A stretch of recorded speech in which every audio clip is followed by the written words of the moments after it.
I hope I'm audible. Yes, sir. Sir आपको सुन नहीं पा रहे हैं हम. आप सुन रहे हैं. अच्छा मैं चेक करता हूँ, एक मिनट. मीनाक्षी मैडम आपकी भी आवाज नहीं आ रही है. मेरा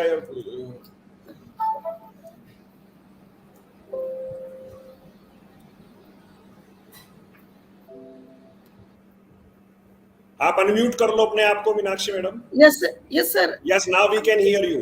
यस सर. ये एक्चुअली होता है ऑनलाइन और डिजिटल सेशंस में, ये प्रॉब्लम आती है. अभी सब सेटल हो जाएगा with in 2 minutes. Yes sir.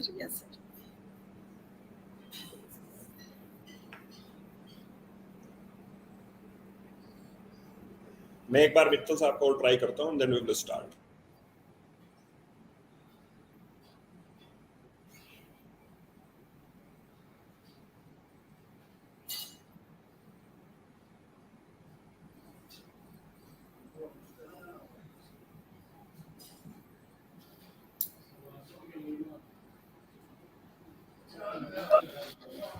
अब आ रही है मेरी आवाज? आप सुन सकते हैं सर आपको. अच्छा, ओके, थैंक यू. नमस्कार सभी लोगों को. नमस्कार. यहाँ भी डिस्टर्बेंस है थोड़ा सा. ओके, सो नमस्ते honourable chairperson ma'am. Today is the second conference of Intellectual Basket of Women National Conferences 2022, every year organized by Jayoti Vidyapeeth Women's University, Jaipur. This conference is about the innovations in agriculture, food and biotechnology for sustainable income of rural community. As per our tradition, first of all, I would request to Honorable Chairperson Ma'am to do the deep prajalan and start the beginning of this conference. Ma'am, deep prajalan के लिए आप आमंत्रित हैं. मैं सभी से आग्रह करूंगा कि अपनी अपनी जगह चांसलर मैम को सम्मान देने के लिए अपने स्थान पर खड़े हो जाएं.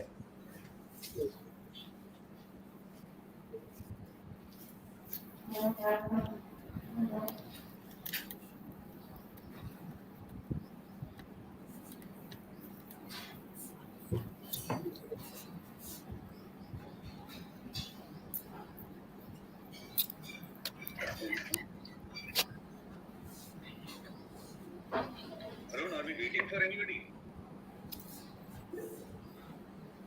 Okay. Sir, I think there is an audio problem on Dr. Arun's side.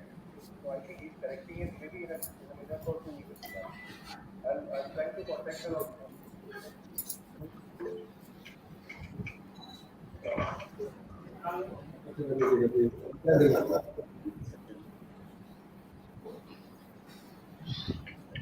Hello sir, good morning. Good morning. नमस्कार सभी लोगों को. नमस्कार.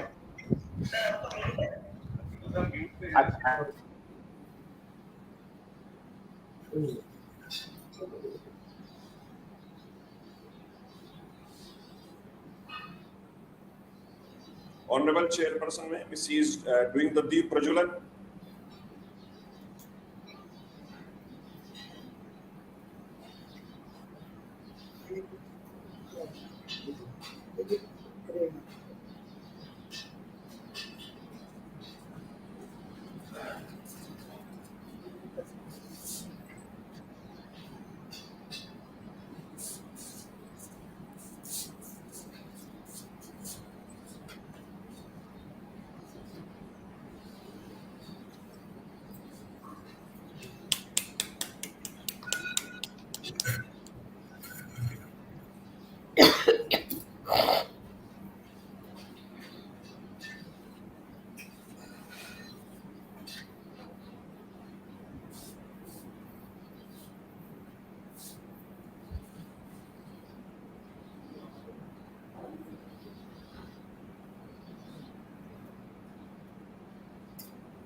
मैं सभी से आग्रह करूंगा, I will request that please be in the standing position and request to the IT team to play the national song Vande Mataram. IT team, please play Vande Mataram.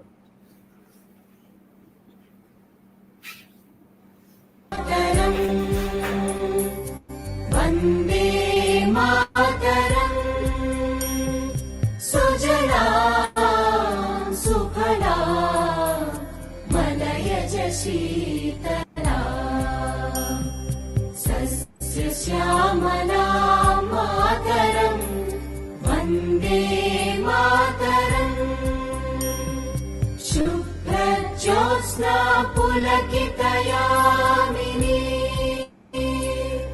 Pullakusumita Drumadala Shobhini Suhasini Sumadhura Bhashini Sukhadam Varadam Mataram Vande Mataram Vande Mataram.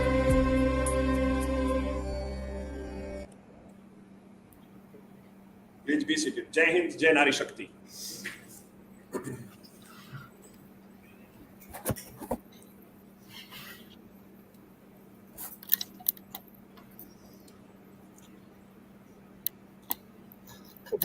This university was founded by late Honorable Dr. Pankaj Garg sir.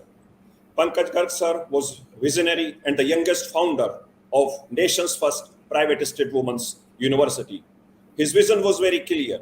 He always emphasized on community development and women empowerment through education. For his mission, for the mission of this university, he dedicated every single minute of his life. To remember him and the cause he gave to all of us to pursue ahead, I will request to the IT team play the AV of our late founder, Honorable Margdarshak Pradharshak, Dr. Pankaj Garg sir. IT team, please play the AV.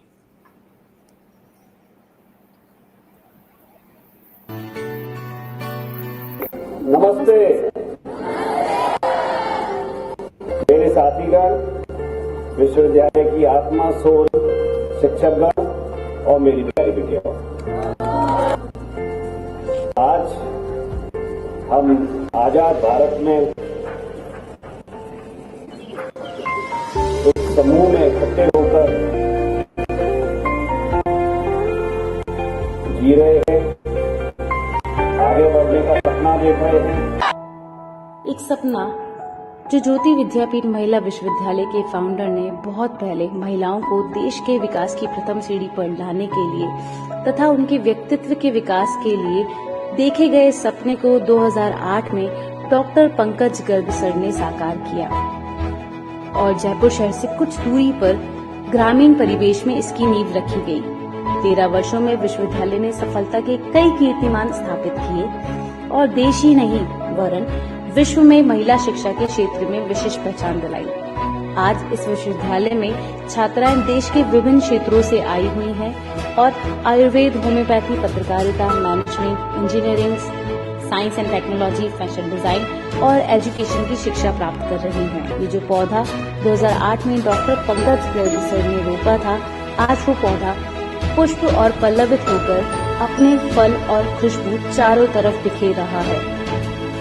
आज दुर्भाग्य से वो स्वप्न दृष्टा हमारे बीच नहीं है, लेकिन उनकी आवाज खुश रहो विद्या आज भी इस परिसर में गुंजायमान है।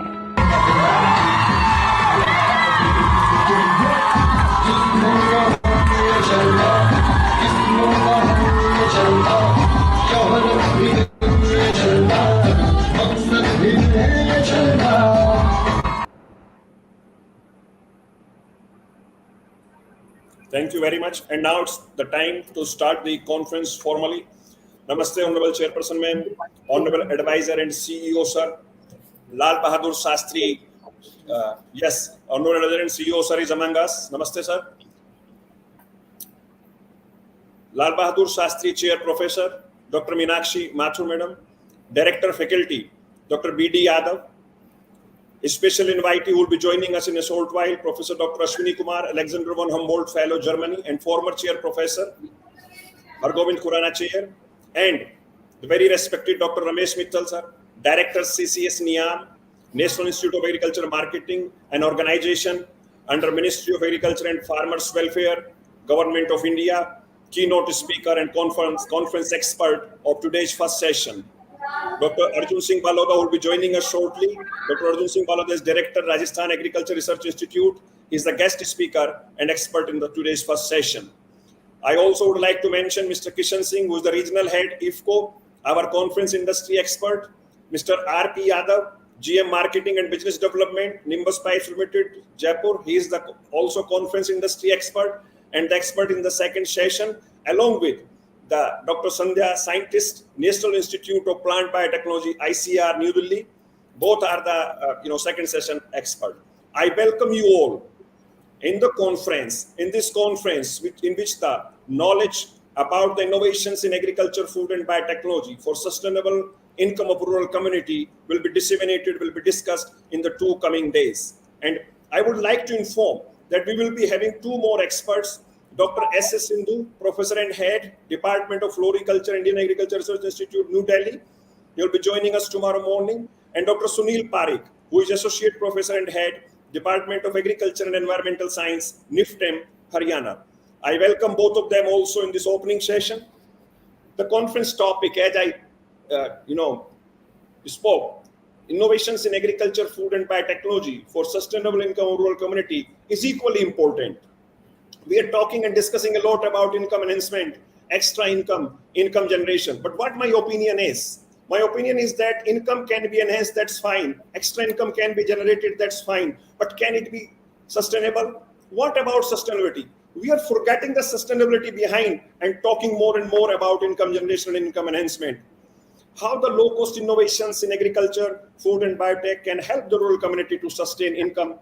Few technologies such as organic fish waste for feeding the crops, water use efficiency through sunlight, technically powered indoor vegetable farms, vertical farming, use of drone in agriculture.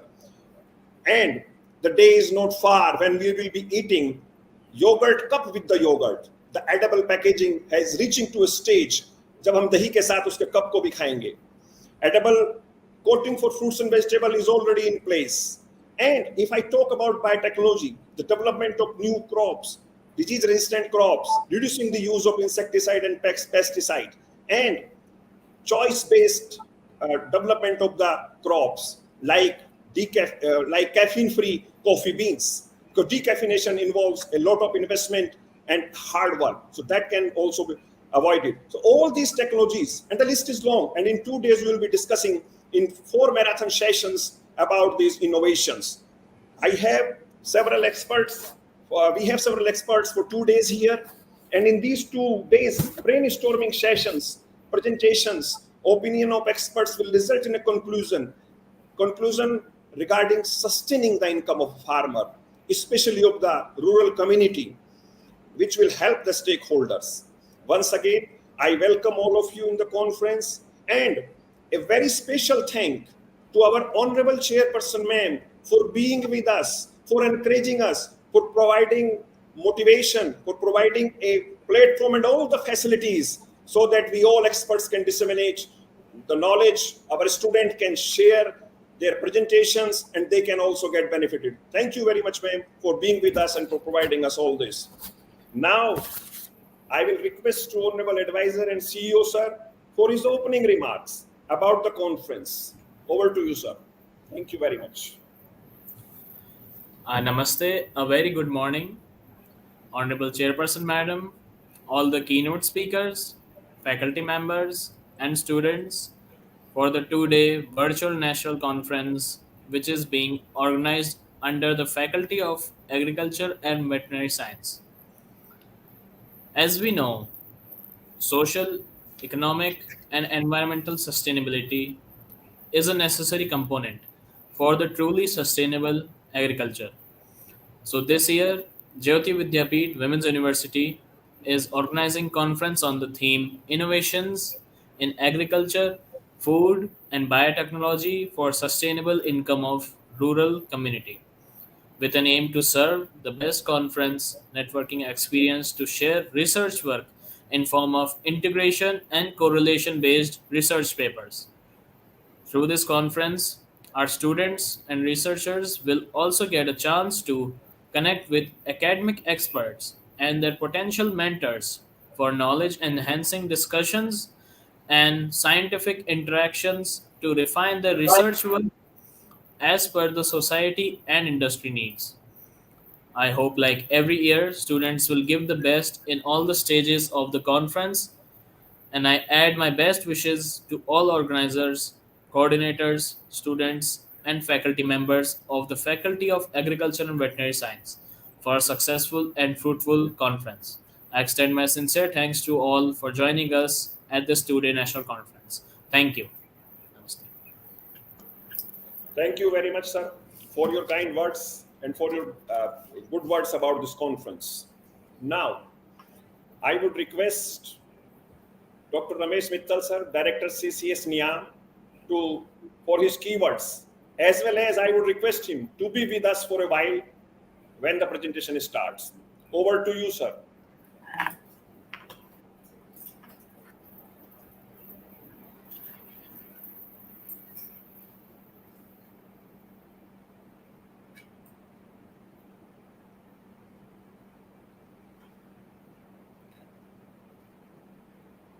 Can you hear me? Am I audible?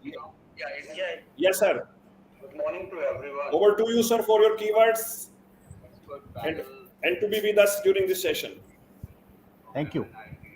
First of all, I would like to express my gratitude to the Vice Chancellor of the university, CEO, other office bearer, and the distinguished guest. As we are aware that innovation is the key word for agriculture these days.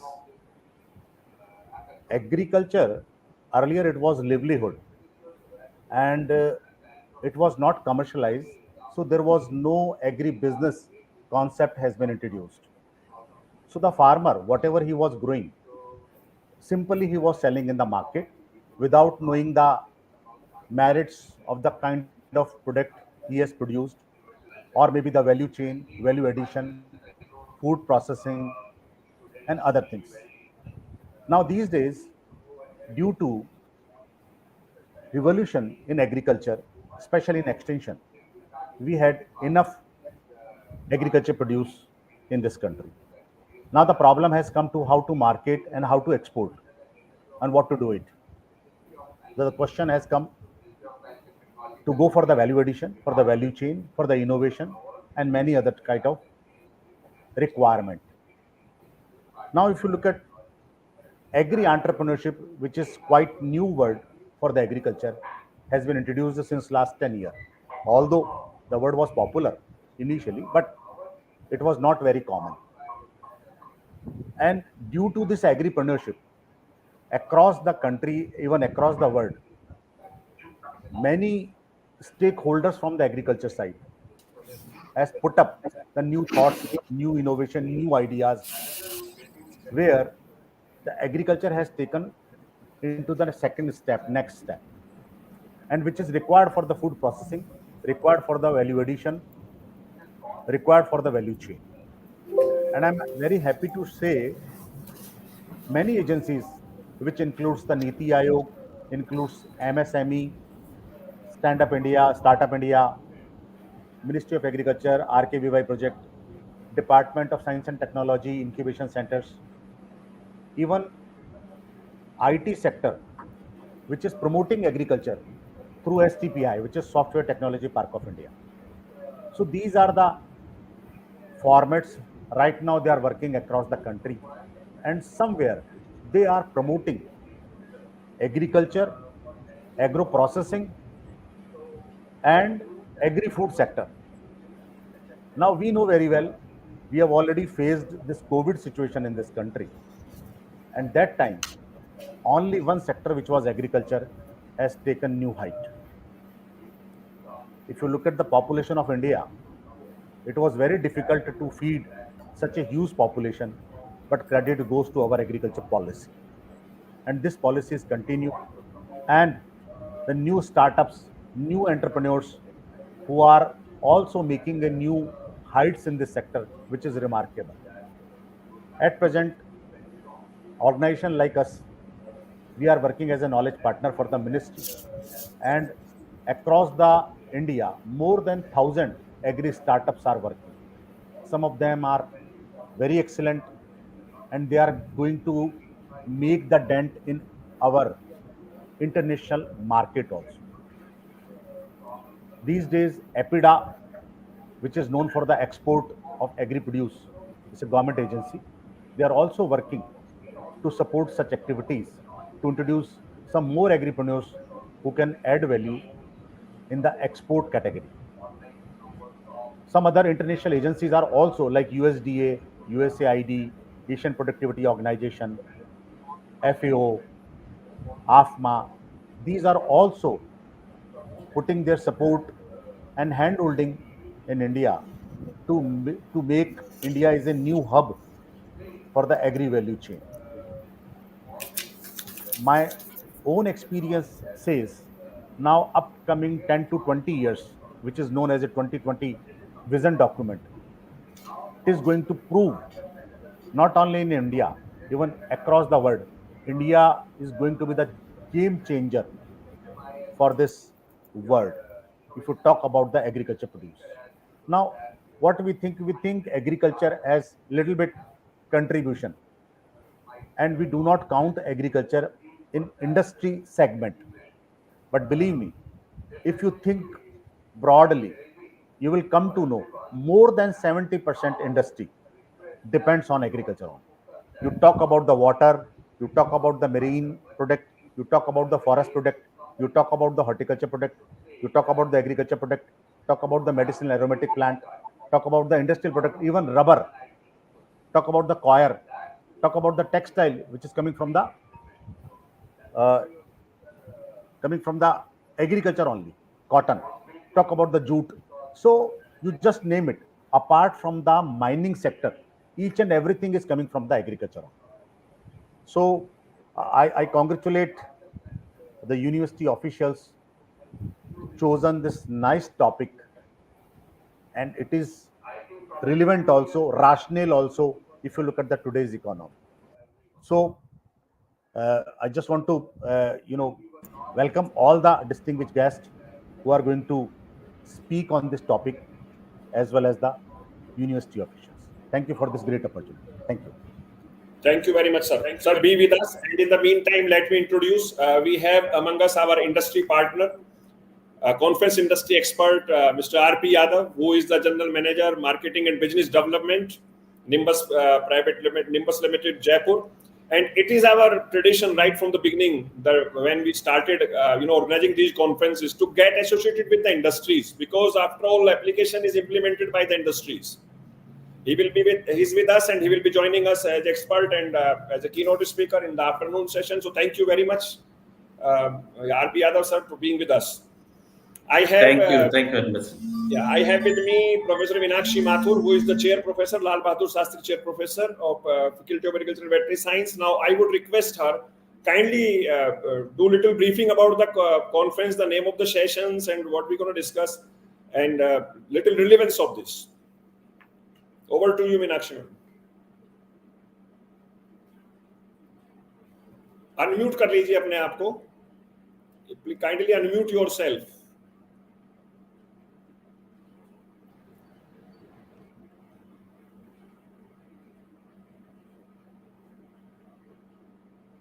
Unmute.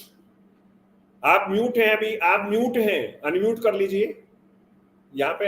yes, now we can hear. Now you can hear me? Yes, अब unmute है. Just please. Okay, sorry. So good morning, everyone. Suprabhat. I'm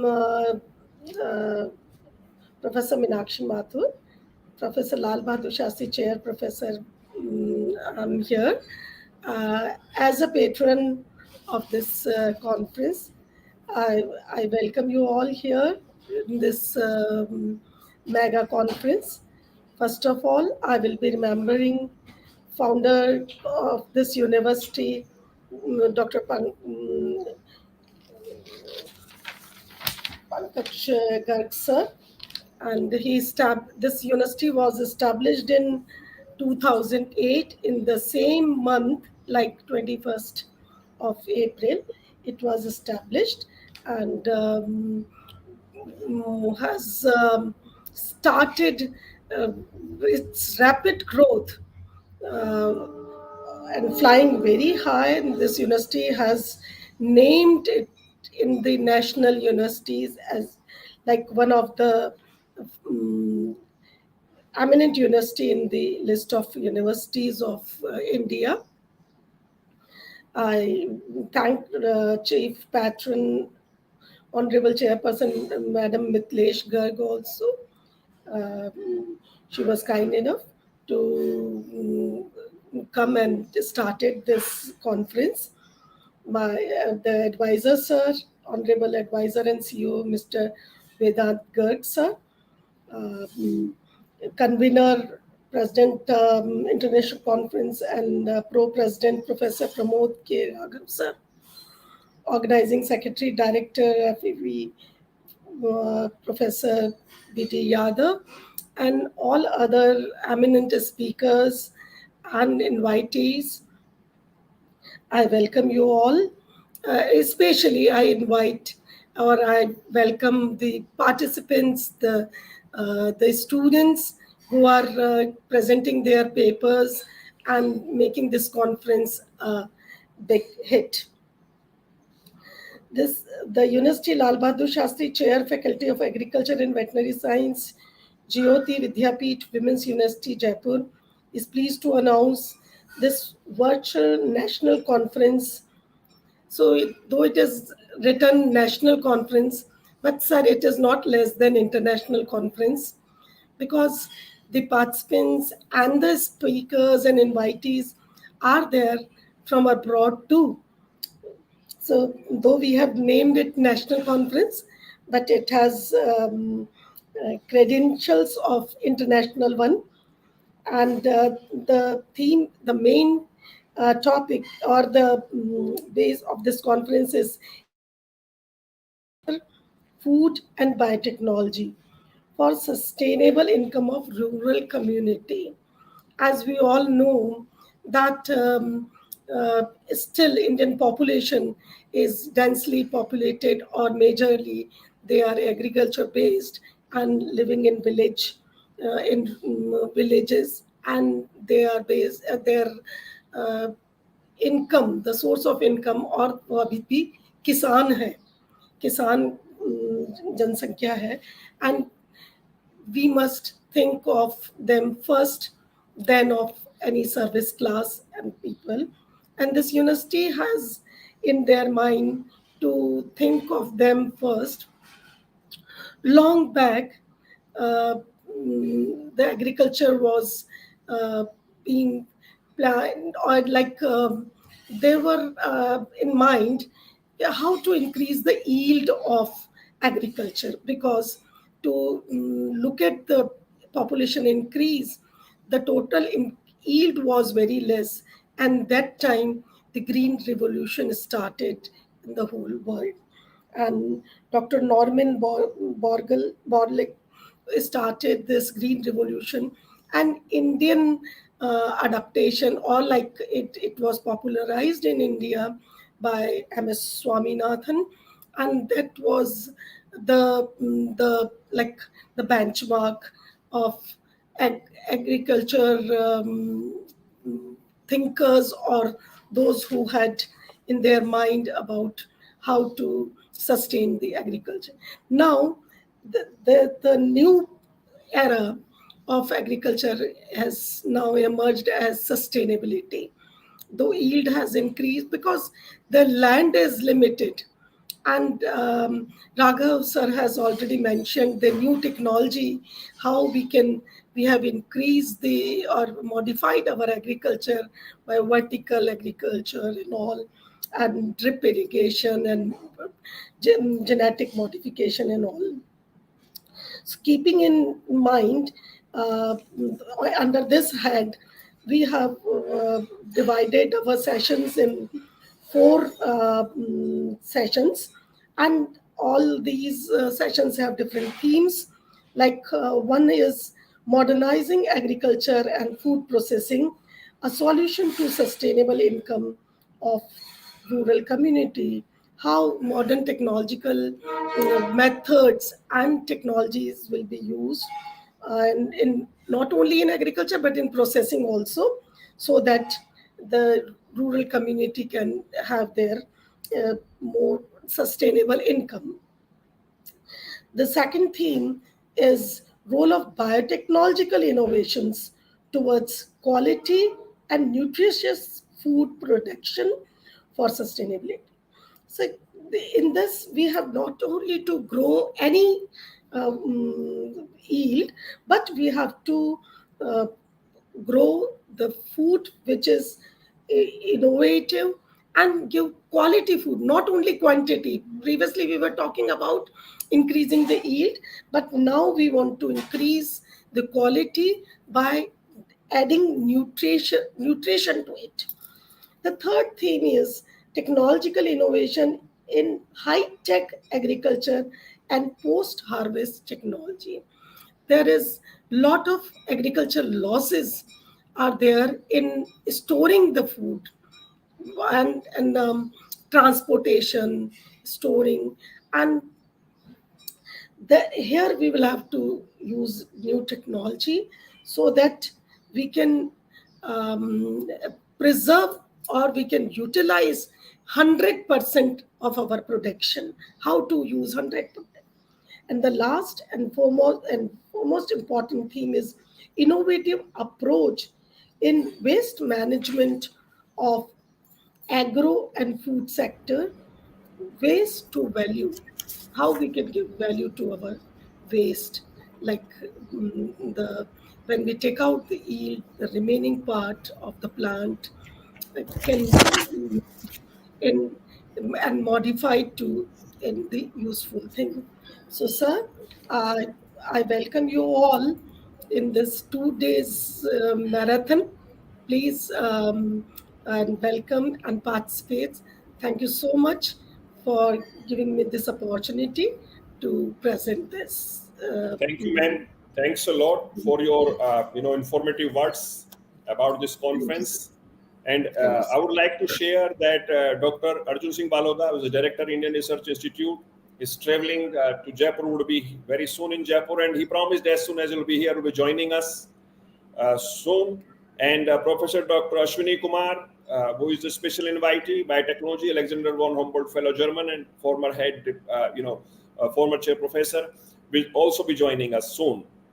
In the meantime, I would request, Dr. Khushbu Verma, madam, and the session has already started, to call the first presenter students and let them, start the presentation. We already have Dr. Ramesh Mittal sir with us. We have Meenakshi Mathur madam, our director, Dr. B.D. Yadav sir. So let the student, start the presentation, invite them and get it started.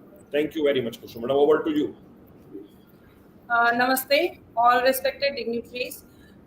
Today we are going to start our first session, which is modernizing agriculture, food processing, a solution to sustainable income of rural community. So first presentation is by Arijita Katiyar, and presentation topic is emerging food processing techniques and avenue for sustainable income generation. Over to Arijita Katiyar.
What happened?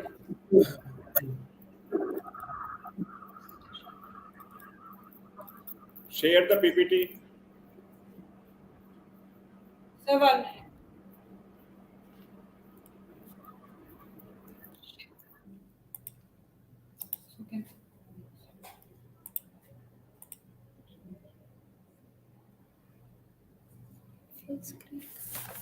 Okay. Yes, it is coming up.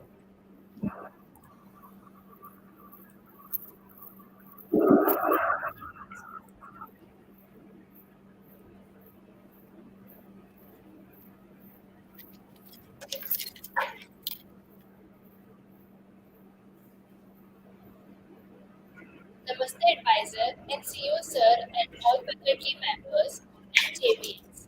I'm Archita Katiyar, pursuing BSc in Food Science and Technology, fourth SEM student and the Department of Food and Biotechnology and Faculty of Agriculture and Veterinary Science. Today I'm here to present my conference topic on title Emerging Food Processing Techniques and Avenue for Sustainable Income Generation. Emerging technology means is a term generally refers to the described new techniques, but it is may also refers to the continuing development of an existing technology. My objective of this title is in recent year, food processing research has focused on innovative food processing technology. These technology offers significant benefits for improving the preservation and quality of traditional foods. However, to ensure the potential of novel technologies, they must be adopted at a higher rate. The review finds that a true understanding of technologies, creation and application, as well as the elements that influence its acceptability, is essential for commercial adaptation. Next slide is about scope for the future research, in which the effect of thermal and non-thermal processing on nutritional quality, physiological and chemical properties, and sensory characteristics may further validate the use of emerging processing. And there are some benefits and limitations of thermal and non-thermal processing. More research is required to facilitate food equipment manufacturers realize their potential for successful application in food industry. About the food processing industry today, the food market is becoming more competitive and dynamic, with customers becoming more aware what they eat. To meet these consumer needs, food processing is becoming more difficult and diverse, requiring changes to existing food processing process as well as the incompletions of new novel processing.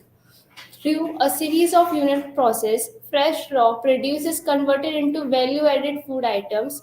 The food processes must include washing, cleaning, drying. Archita, go to the next slide. Yeah, I'm just your first slide is visible only. Go to the second slide. Okay, sir. आपके पास खुशबू madam होगी ना, she will help you out. Khushboo madam, kindly share these slides so that these students may also learn. First के बाद second slide show करिए. Put it on presentation mode. Yes. Sir, merging of food processing techniques. Sir, second slide is visible or not? Slide is visible, but it is put it on a slider, this presentation mode. F5 कर लीजिए. Sir, is this visible?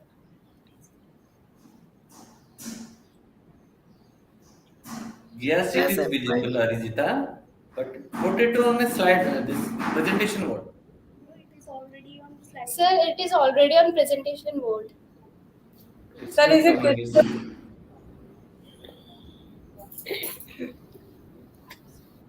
Then you can increase the size of your screen. Sir, this is already on the slide share mode. इसको वापस उसको back पे ले जाओ, ऐसे present करना. इसका साइज इंक्रीज करो. much only will be visible. Yes, start your presentation. Yes, now it is visible better.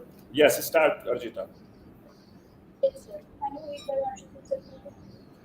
First, we talk about novel thermal technology. Novel thermal technologies are reused by inventors who need to obtain and interrupt information before being able to use.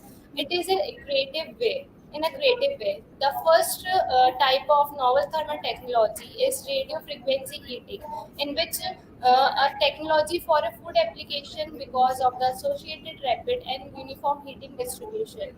Every food product has a dielectric properties, and these qualities are influenced by viscosity, water content, chemical composition, and temperature, and other physiological and chemical characteristics of food. The food quality could be protected by evaporating only the water, and the food itself would only be minimally heated.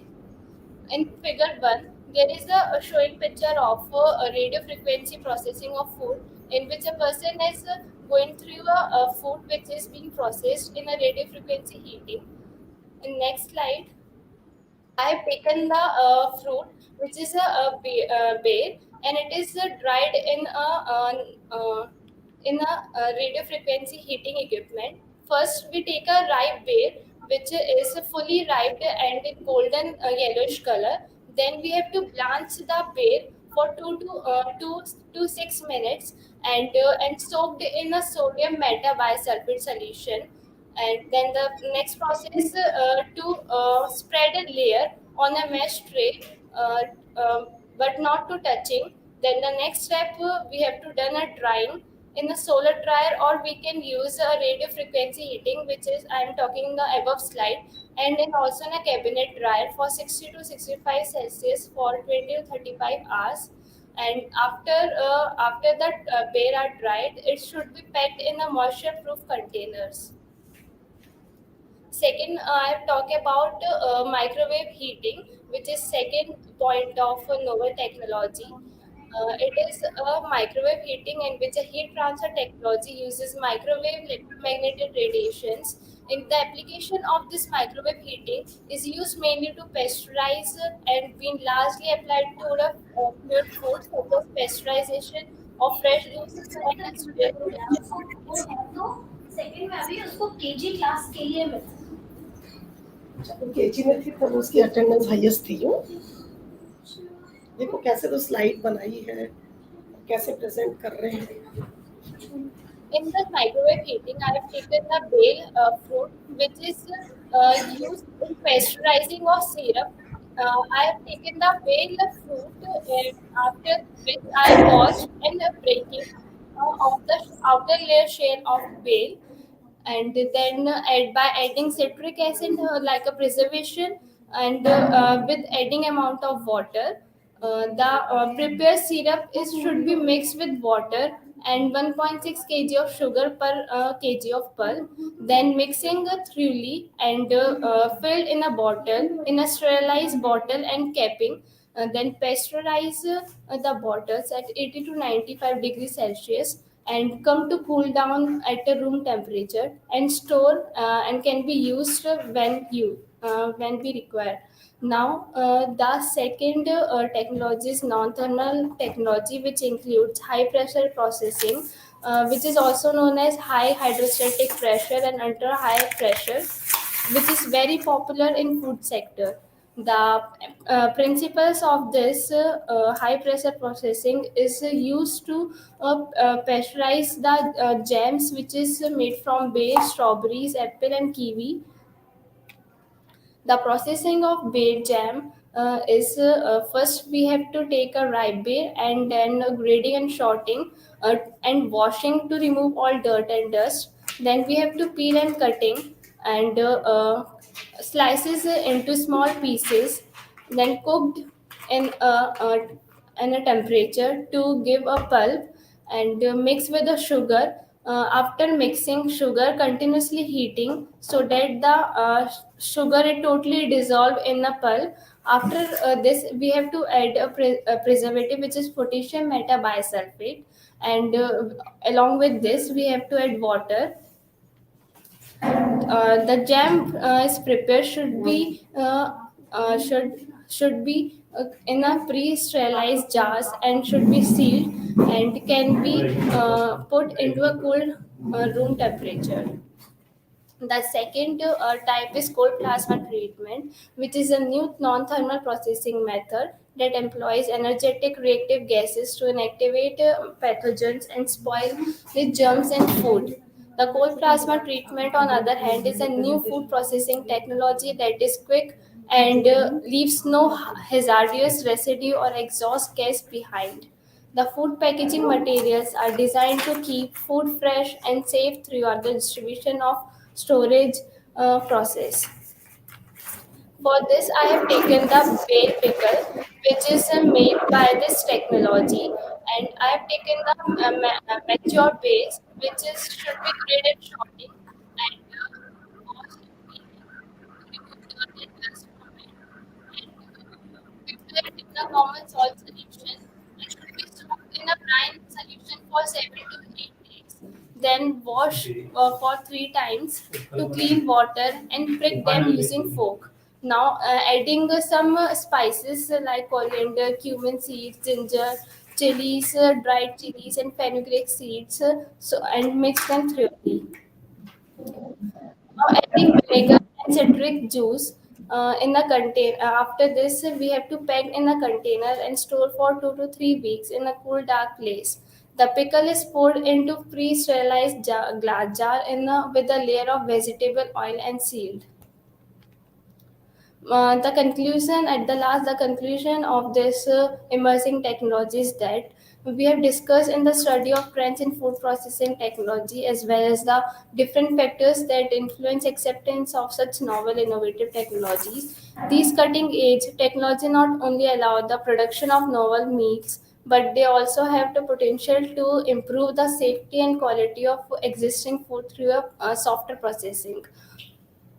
In addition, fruit like beer and bale can be processed by using novel, innovative technologies to provide variety of food products, enhance the shelf life of beer and bale, which will lead to income generation. These technologies have the potential to minimize energy and water use, resulting in lower cost, can help reduce the carbon and water impact of food processing, thereby helping the environment.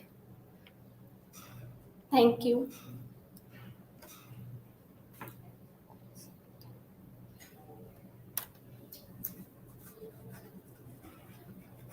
Sir, any queries? Okay, yeah, I was muted now. Muted. Yeah, Arjita, you tell us that you told the bale syrup, you told the dried beer processing. What do we call all this? By what's the name of this? What we call this? हम क्या कहते हैं इसको? Sir, this process is for making a product from a beer, like jam, pickle, dried beer. Okay. इससे what happened actually, it enhances the value of the product. So इसको बोलते हैं value addition. What we call it? Value addition. और इससे क्या होगा कि the farmers income, the growers income will increase. All right? Yes, sir. That's why you presented this here. And their income will be sustainable also. Because every year they will be getting this fruit and they will be processing it, adding value to this. All right? And after adding the value, they will getting the good price. So the presentation is open for question. If anyone want to ask a question, can ask the question from the presenter. We have also with us Dr. Ashwini Kumar. He is traveling and has joined us. Thank you, sir, for joining. And as soon as he'll be reaching, he'll be joining us from his place. Meenakshi madam, can you hear me? Meenakshi Mathur madam? Yes, sir. Yes, sir. Yes, if you want to ask a question to the student, you can ask. She told about the bale processing, dried beer, and all that. Yes, sir. Yes, sir. So that is like for all squashes and juices which we are served are available in the market. This is one process by adding sugar as preservative and increasing its shelf life. It's Okay. a good presentation. It's a good presentation. Okay, good presentation, Arjita. And you presented very nicely. You told about this radio frequency heating, microwave heating, and dried beer, and pulp making from the beer. You did nice efforts. Tell about from which program you are, Arjita? Sir, What is your course? BSc Food Science and Technology, second year. BSc Food Science and Technology. Which year? Second year. Second year. BSc Food Science and Technology, second year. Presented a paper which is itself commendable. Okay. Yes. So, yeah, I really thank you very appreciate. much. I Yeah. appreciate you. You have presented very well. So now next presentation.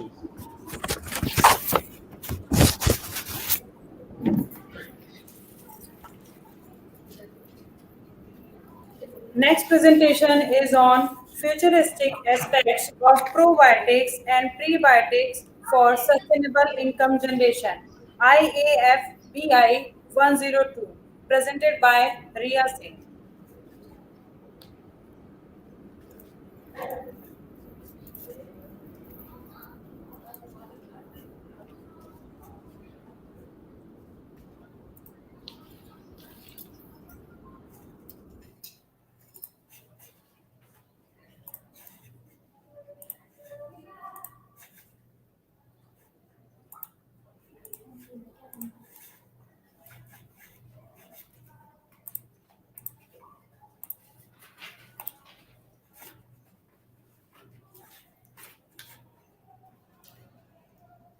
Is this visible?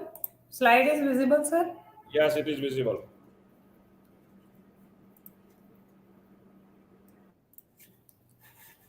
Now? Yes, it is visible. Sir, right now slide is in slide share mode. So now it's visible properly or not? It is properly visible. Okay. So continue to Riya Singh. Yes, continue. Yes. Namaste, CEO and advisor, sir, chairperson, ma'am, pro-president, sir, and higher dignitaries, and all faculty members. I, JVN Riya Singh, pursuing BSc Food Nutrition and Dietetics from BSc Food Nutrition and Dietetics, third year, from Department of Food and Biotechnology, Faculty of Agriculture and Veterinary Science, from Jayoti Vidyapeeth Women's University, is going to present my conference paper on the topic futuristic aspects of probiotics and prebiotics for sustainable income.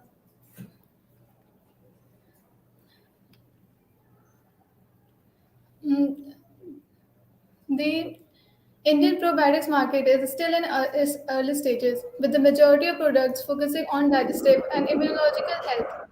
We are not able to see your next slide. So go to the next slide first. Yes. The Indian probiotics market is still in its early stages, with the majority of products focusing on digestive and immunological health. With probiotic-infused juices, beverages, milk and yogurt-based drinks, liquid probiotics continue to dominate the industry. Many Indian homes have traditionally had dahi or curd in various forms such as raita, lassi, chas, and chicken as part of their daily diet. Due to various factors such as rising health concerns among consumers, particularly among new generation changing food consumption patterns, increased risk of diabetes, growing risk of stress and lifestyle-related and cardiovascular diseases, and raising disposable income, the Indian probiotic market is growing at an exponential rate. Prebiotics are non-digestible food elements that help bifidogenic and lactic acid bacteria thrive in the gastrointestinal tract. Prebiotic food includes legumes, beans, peas, banana, asparagus, dandelion greens, garlic. With the increasing focus on overall wellness, consumers are seeking out healthier option for their food consumption. Food is not only being appraised for their flavor or urgent need of nutrition. They are consumers are looking forward for the food products that promote their health and wellness. The The function foods are the type of foods which help in improving health of a consumers. The most common known function foods are probiotics and prebiotics. Probiotics are live microorganisms that are intended to have health benefits when consumed or applied to the body. They can be found in yogurts and other fermented foods, dietary supplements, and beauty products. Prebiotics, when it comes to the application, prebiotics are just as important as probiotics. Probiotics products must be given in the correct amount and with the proper carrier. Prebiotics are dietary items that function as food for probiotic bacteria and aid in the digestion of helpful bacteria and other organisms in the gut. Probiotic health benefits includes proper digestion, proper gastrointestinal um, comfort, and helps in elevating constipation. Some examples of probiotic foods are common that are commonly found in India are dosa and idli, pickles, dokla, buttermilk, soy milk, kefir, paneer, sauerkraut, miso. Miso is a Japanese probiotic food product, but is now coming in India. Coming in India, and some examples of prebiotic foods are chicory root, dandelion, onions, bananas, barley, oats, apples, root of the konjac, cocoa seeds, flaxseed, wheat bran, and some uh, probiotic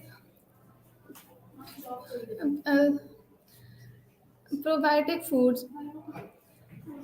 One example of probiotic fortified food is Lifeway frozen kefir bars that are 99% lactose free. Those are good for lactose intolerant. Some type of food products that can be made in Rajasthan are like barley kongi, which have several health benefits, which helps in reducing the cholesterol level. They are rich in vitamins, minerals. They can be prepared by taking 500 ml water in a bowl. Add one by adding 1 tablespoon of barley flour to water. Then we have to whisk the content well, and then it can be cooked on medium heat till it froths. Then leave it for cooling. Then um, dilute the above content with buttermilk or whey. Then it can be served it as desired. And the buttermilk present in the barley kongi um, ca- can help in providing strong bones as they're calcium rich, and they are easily digestible than other dairy products. The other product that can be also be prepared in Rajasthan are bajra yogurt soup. As bajra is a localized crop, it can be easily found, and we can prepare this soup by firstly washing all the vegetables thoroughly and chopping the vegetables like onion, carrots, bell peppers. Then we can combine it with water, yogurt. Then we can combine water, yogurt, salt, turmeric, and whisk well. Now, dry roast the bajra flour on low flame for 5 minutes. Whisk the roasted flour in yogurt mixture and above yogurt mixture and keep aside.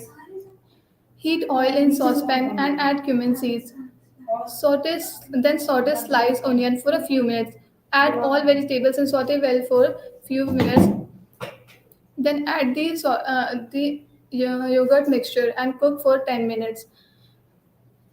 And then we can serve the bajra yogurt soup with roasted papad. Bajra yogurt soup helps in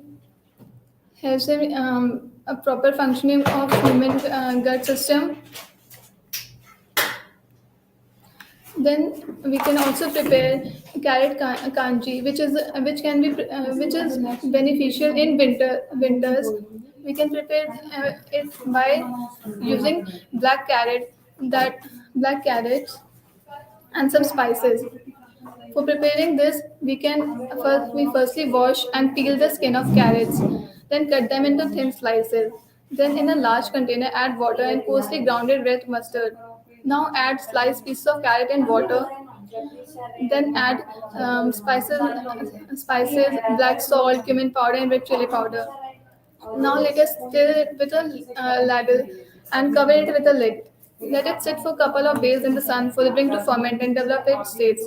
Now sieve the drink and the scarred carrots. Store in a glass jar at room temperature. It is made in winter. The drink can be stored as room temperature and can consume later. The carrot kanji is can help in elevating weakness in joints, and also helps in elevating diseases like cancer, cardiovascular diseases.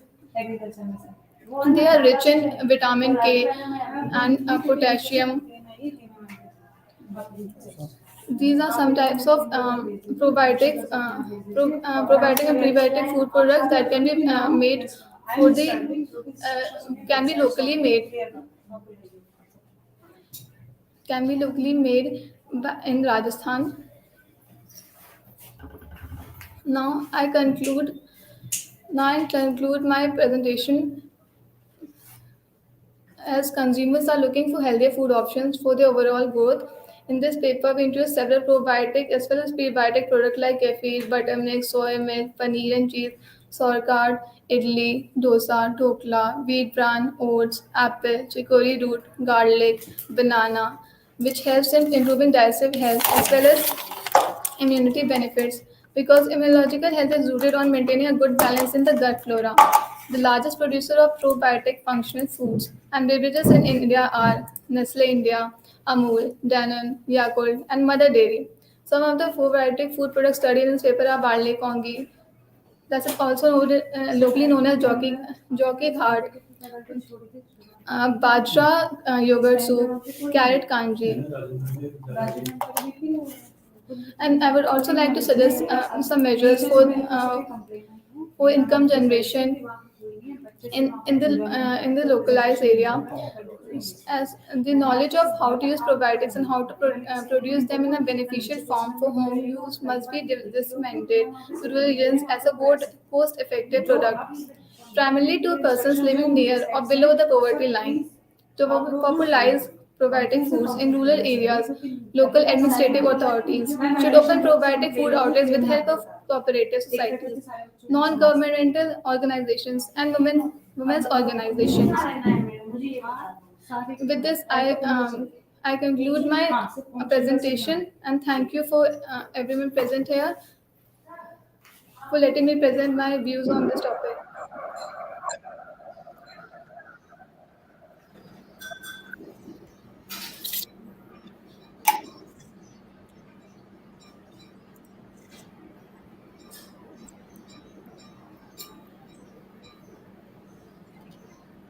Any queries? Yes, I saw your slides. So you were adding some bajra in one of soup, or you made something. What was the reason behind that? Why are you adding bajra? So bajra is a localized Millet, pearl millet. Yes. Bajra is a localized First, crop. talk about, tell your name and your program name and your year. Riya Singh, BSc Food Nutrition and Dietetics, third year. You are BSc Nutrition and Dietetics. Food Nutrition Dietetics. Okay, then you have to tell why you are adding bajra. So bajra is a localized crop that is easily available in Rajasthan, and it has several health benefits, and it has probiotic health effect also. What else? Because I asked only one question, and you are from nutrition, so puts little pressure on your mind and come out with some real answer. So they are rich in energy, they are rich in fibers, and They are called as nutri-cereals. They have several nutrition effects, and We'll talk today about smart food also in this conference, and it's a type of smart food now. Bajra Bechad, we call, is now a smart food. Ikri set has already announced this as a smart food. So, pearl millet is a smart food, and it will provides health benefits. So that's what yes. I'm asking you. Anyway, over to you, Meenakshi madam, if you want to ask from the student of the question.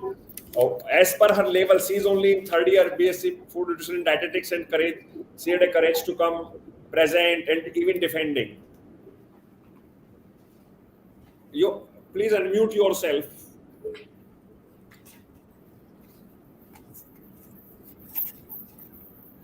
Yes. You can hear.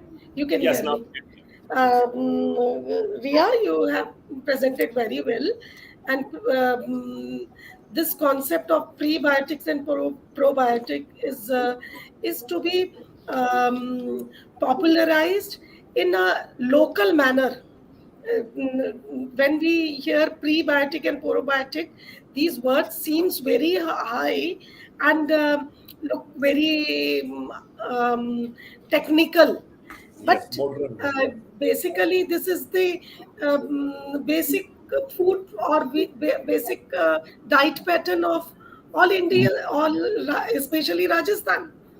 The Yes. as you said, like charge and lassi and dahi and curd and all. These are very common, and the way you have talked about bajra, about like barley, even makka, even the Yes. maize is very common towards Mewar side.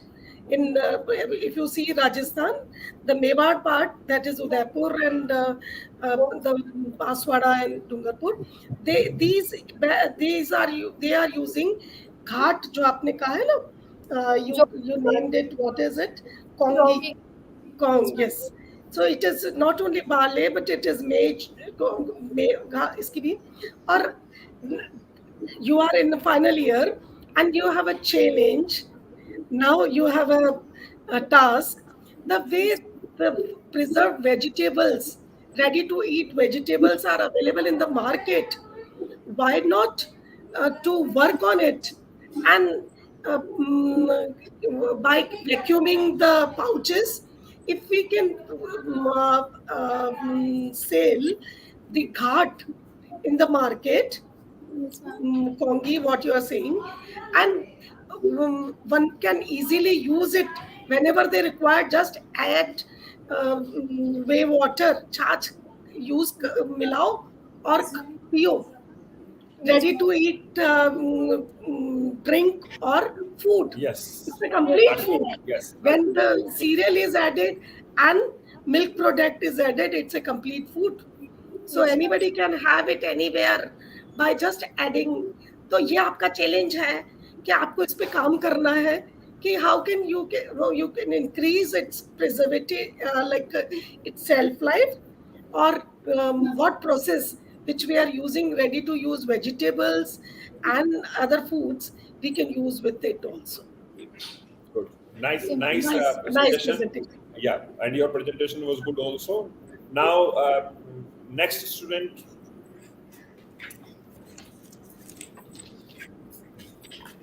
Next presentation is utilization of functional foods in relation to community health, and paper code is IAFBI-103, and paper is presenting by Tilotma Patil. Yes, I have a little announcement. Dr. Ramesh Mittal, he is in a meeting for 1 hour, 11 to 12 with the ministry. He will be joining back at 12 and will be moderating all the presentations also. Thank you very much. You can continue.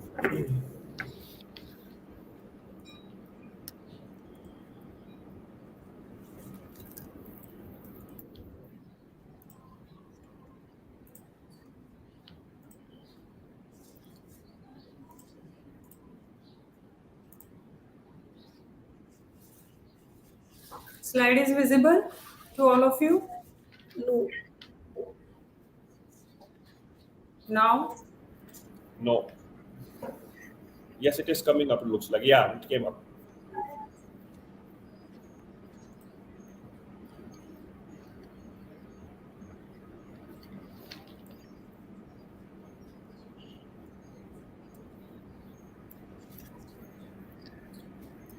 Namaste, Honorable Sir, CEO Sir, and all the faculty members. I, JVN Tilottama Patil, student of MSc Second Year, Nutrition and Dietetics, Department of Food and Biotech, Faculty of Agriculture and Veterinary Sciences.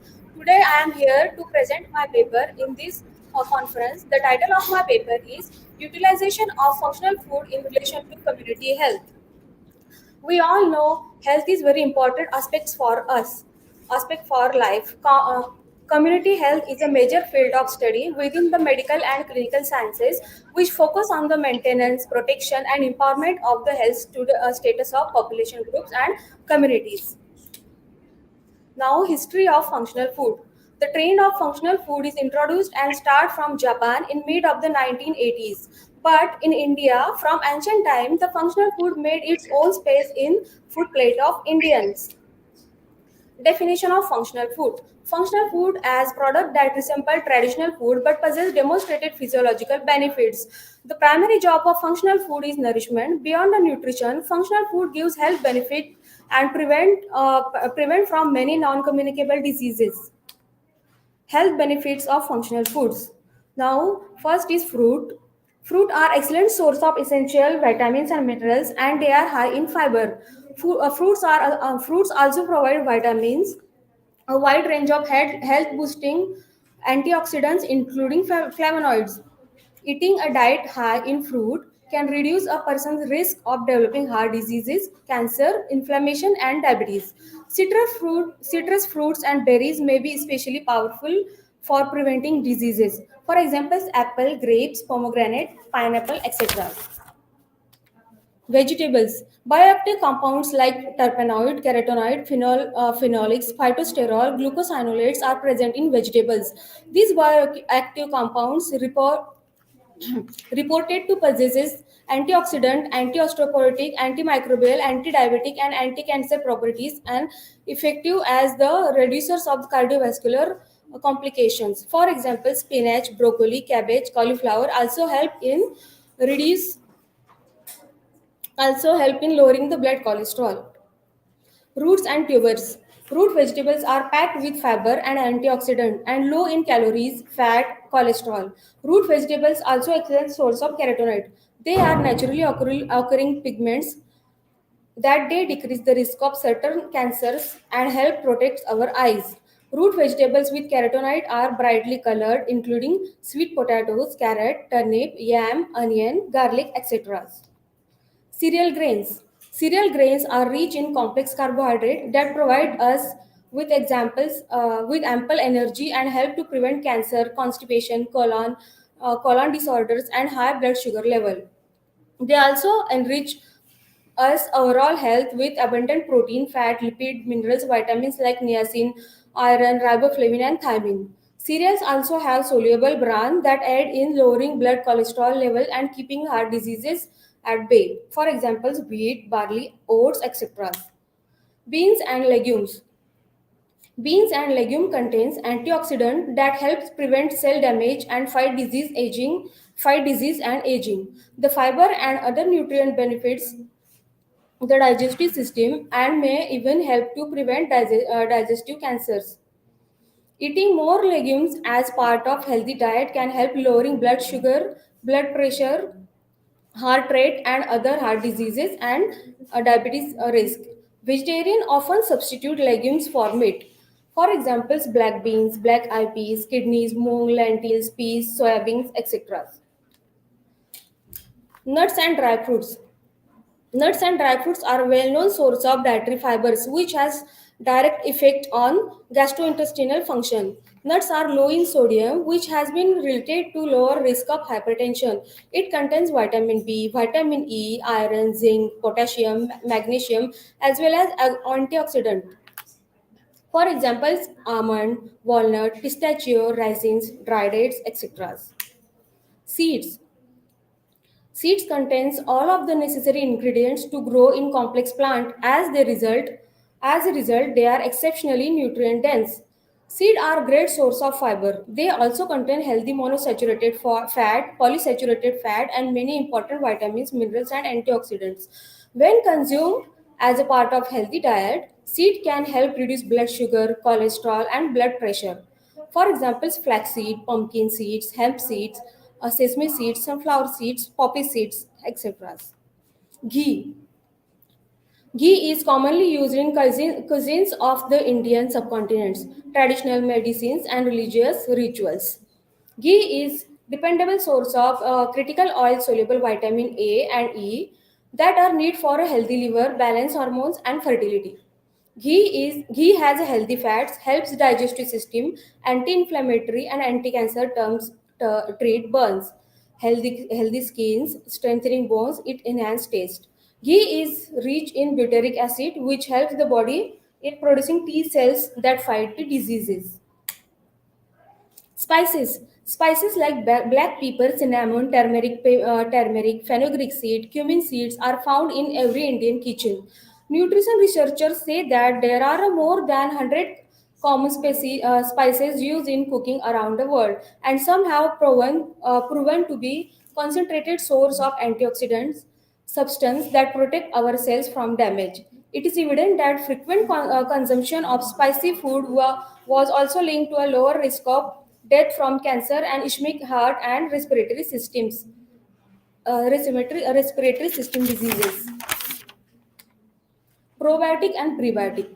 Probiotic and prebiotic food are another type of useful food. Probiotic are defined as live bacteria that impart health benefit on the host when eaten in sufficient number. Prebiotic are non-digestible food ingredients such as starch, dietary fibers, other non-absorbable sugars, sugar, alcohol, and oligosaccharides that benefit the host by stimulating the growth and activity of one or a small numbers of bacteria in the colon, thereby improving the host health. Examples of probiotics are yogurt, buttermilk, etc. And examples of prebiotics are whole grains, banana, greens, onions, garlic, soybeans. Classification of functional food. Functional meals can be divided into several categories based on their origin and modification. First, food product fortified with a wealth of ingredients which do have a positive influence on diseases and health. For example, calcium fortified bread, omega 3 fortified bread, and phytosterol fortified spreads. Second, food liberated to counteract anti-nutritional compound produced by processing, for example, toxic compounds or food allergen. Third type is food raw material which are improved by increasing specific components by change feeding of animals. For example, eggs or meat high in omega-3 fatty acid, beef high in conjugated linoleic acid, or some other nutrients like fruits and vegetables in which health contributing factors has been increased by some post harvest treatment. For example, functional grapes with higher antioxidant developed by ultraviolet irradiation. Fourth type is novel food with an improved health benefit produced by genetic manipulation or selection of a new varieties not consumed before. For example, rice with higher iron or vitamin B content, vegetable oil with an improved fatty acid composition, food without food allergens, canola oil high in carotenoid, wheat with enhanced lutein level, or berries with higher antioxidant content. Now, my conclusion is any healthy meal that resembles traditional food in appearance is consumed as a part of regular diet and is claimed to offer physiological benefits can be classified as functional food, such as disease prevention and health promoting properties. Some natural foods such as fruits, vegetables, nuts, herbs, cereals, and beans, as well as seafood such as fish and dairy products such as milk are high in vitamins, minerals, antioxidant, fiber, phenolic compound, and omega-3 fatty acid, all of which play a specific role in community health against diseases. Thank you. Any queries, sir? Yes, queries are there. You talked about and presented about functional foods in relation to community health. So I will ask one simple question, and then Meenakshi ma'am we have with us. So give me the example of one very popular which we do use every day in home. A functional, you can call it vegetable or you can call fruit. Sir, Functional, it is functional food, and you use it a lot in your kitchen, and you buy sir, it a lot. And the people buy vegetables. yes, sir. Sir, onion, ginger, garlic hai, and turmeric also, sir. No, We are a lot of people they don't eat onion. They eat onion-free food, but that I'm talking about is everyone eats that, and without that, in most of the cases, you cannot imagine that you can cook the vegetables or can even eat salads. sir tomato. Yes, that was I was looking for the answer. Why it is a functional food? Sir, What it tomato. Lots of antioxidant present in tomato No, and no, no, just don't beat about the oil. There's a particular component in it. lycopene, sir. Lycopene present in Okay, yeah, tomato. you're being helped by someone. Anyway, not an issue. You, did a good presentation. I'm sure and agree with that. Now over to you, Meenakshi madam, for Uh, your moderation and any questions if you have of her level. I no no question as such, like but presentation was good, and you had a wide variety of food products added in your presentation, included all things.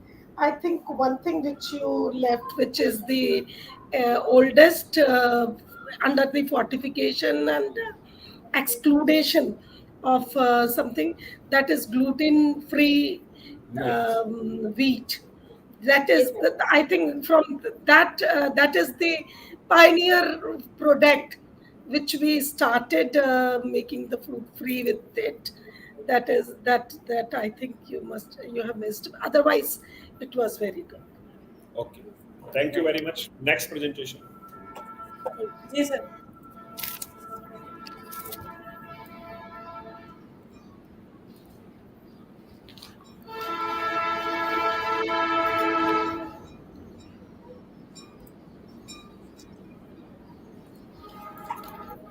Next presentation is of development of new food product from localized crop, a sustainable income generation avenue. Code is IAFBI-104 and paper is presenting by Bhumika Bhatt.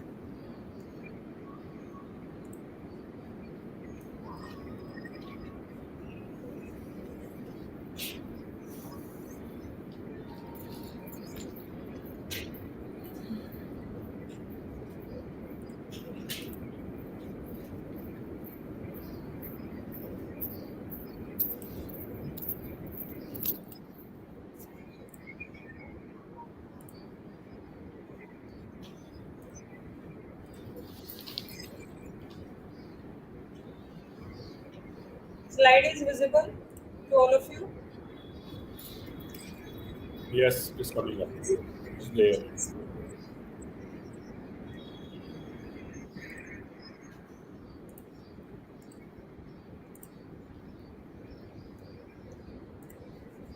Namaste, Honorable Chairperson, Ma'am, Honorable Chairperson and CEO, Sir, Honorable respected experts and all other dignity members and JVNs.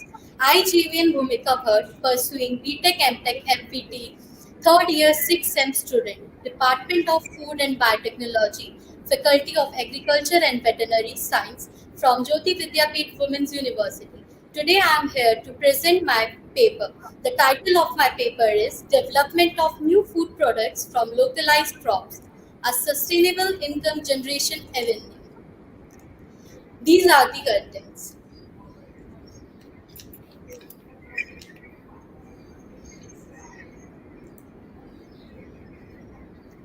Despite the environmental constraints and low rainfall, the hot arid regions, especially western Rajasthan, are quite rich in numerous plant species. Rajasthan is a hot arid region where drought resistant varieties can be grown. Bajra pearl millet is one of them and is popularized as local food. Bajra pearl millet is the staple food and fodder crop in Rajasthan, and it has become a popular local food crop due to its great nutritional value. The present study is focused on commercialization of localized crop-based food products and making the rural community aware, especially women. After the value addition of the Bajra pearl millet product, it can be marketed at beneficial prices and can become a good business model. In this review paper, it suggests exploring business possibilities with Bajra pearl millet for sustainable income. Introduction of Bajra pearl millet. Pearl millet is a warm weather crop that thrives temperature between 20 to 28 degrees Celsius. The scientific name of bajra is Magnesium subfamily Panisodiae or the Poles kingdom plant.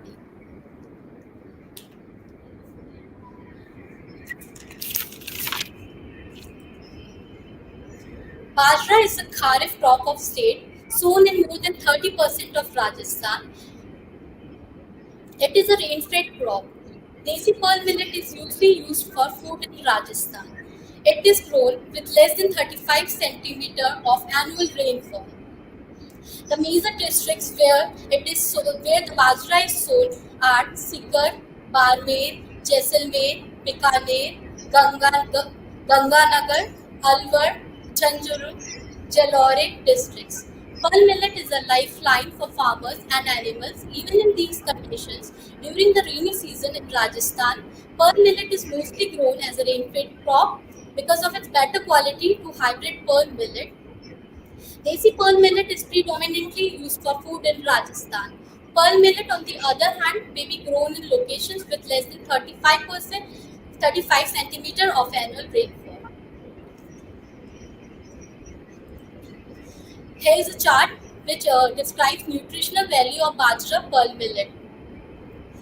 Protein, the protein 22 gram, water 17.3, ash 6.5, total calories 756, calories from carbohydrate 600, calories from fat 71, calories from protein 85.3, carbohydrates. Total carbohydrate 146, dietary fiber 17 gram, fats and fatty acids, total fat 8.4 gram, saturated fat 1.4 gram, monosaturated fat 1.5 gram, polysaturated fat 4.3 gram, omega 3 fatty acids 236 mg, omega 6 fatty acids 4 mg, vitamin B 100 mcg, vitamin K 1.8 mcg, thiamine 842 mcg, riboflavin 580 mcg, niacin 9.4 mcg, vitamin B6 768 mcg, folate 170 mcg, pantothenic acid 1.7 mg, minerals calcium, iron, magnesium, phosphorus, potassium, sodium, zinc, copper, manganese, selenium.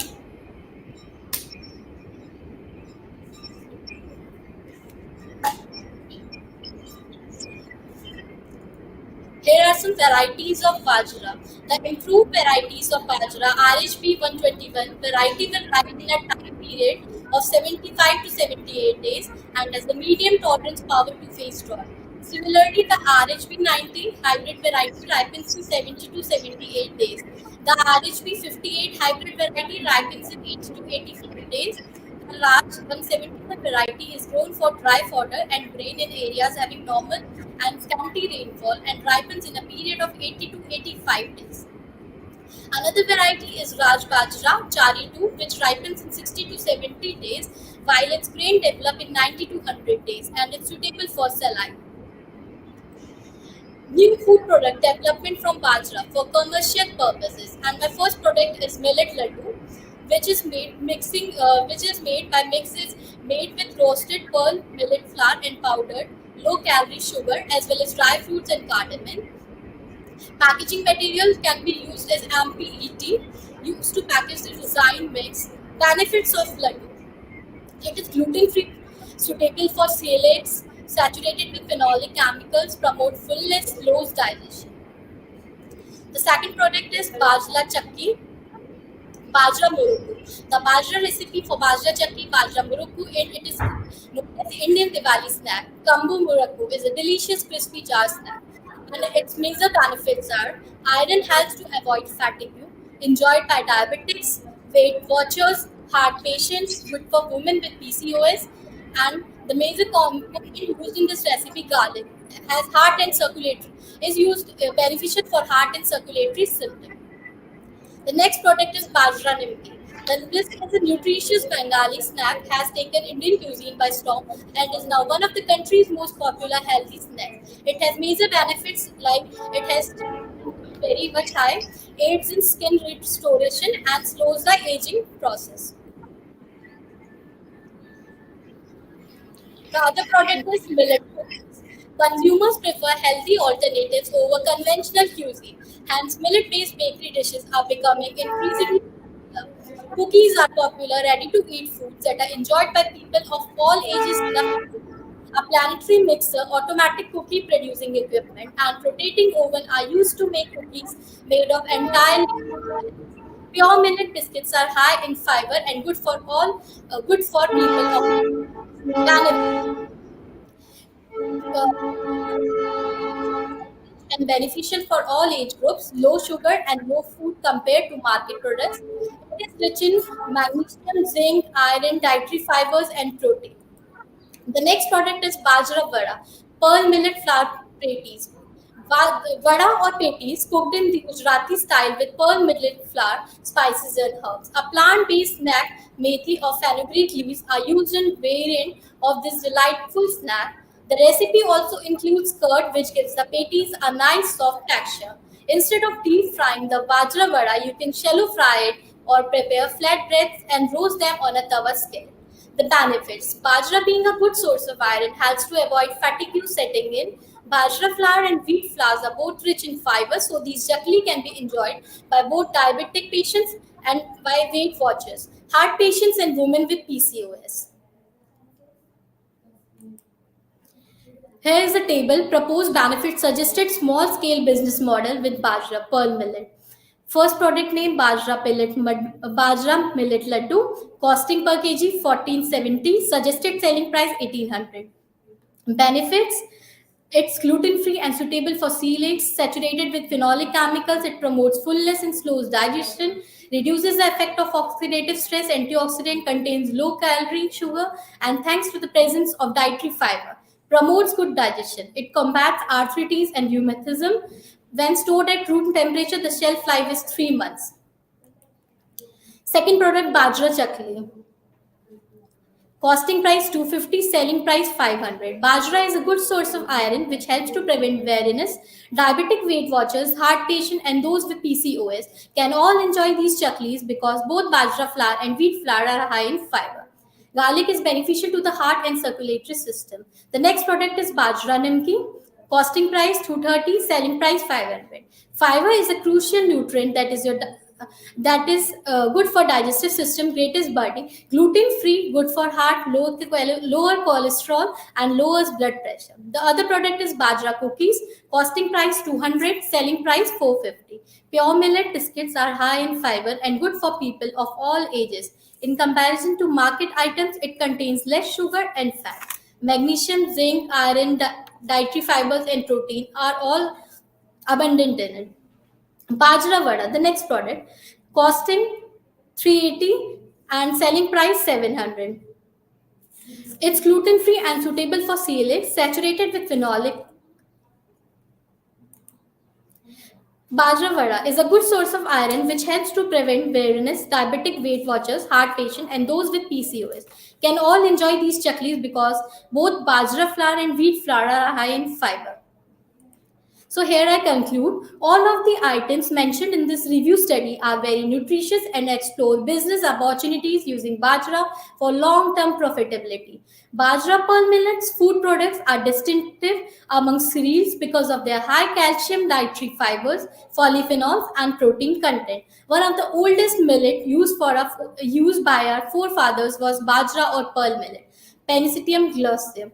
Bajra was incorporated in the normal diet together with wheat flour. It is noted for having a high fiber content, making it a healthier option. In locations like Rajasthan, it is a common meal. People are becoming more aware of the fact that bajra has a variety of beneficial effects on the body. People's awareness contributes to the development of a positive attitude towards millet. The current research focuses on commercialization and public awareness. It could be an excellent small business concept for rural communities, particularly women. The bajra pearl millet product can be marketed at advantageous pricing after value addition. Thank you.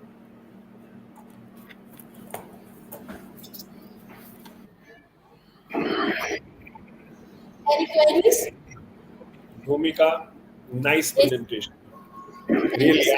I am impressed. And I would like to know the view of our chair professor, Meenakshi Mathur madam. Also, you touched everything. You told the prices, you told what it contains, but still, I am a little curious. Bajra is rich in magnesium. What it does? What may help magnesium provide to the health?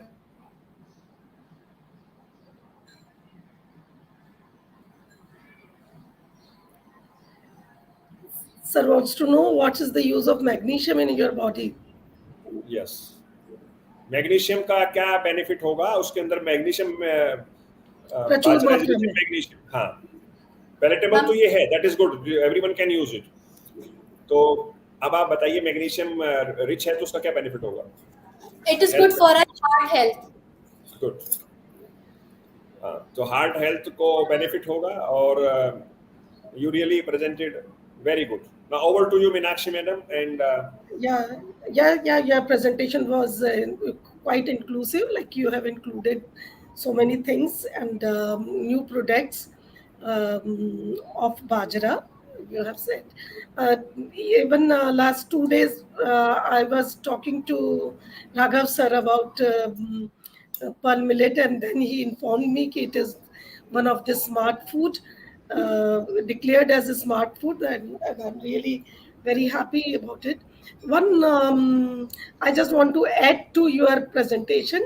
A research was also done by me and my scholars on bajra, and what we did was it was the form of bajra, which form of bajra has the maximum nutritive value, the return of nutrition, in which form. One was atta, the products you made, same way we use the atta one. The second form was the whole bajra, and third form was dalia. You make dalia directly of bajra, and fourth was kheech. Kheech has, there is a difference between dalia and kheech. What we do in kheech, we just soak it or just wet the bajra and then just grind it raw. बहुत मोटा मोटा पीसेंगे उसको, and we will take out the baladi, the husk part we will take out, and then make dalia of it. And out of the all 4 forms, the kheech was most acceptable and nutritious. उसमें nutrients ज़्यादा आए. क्यों आया?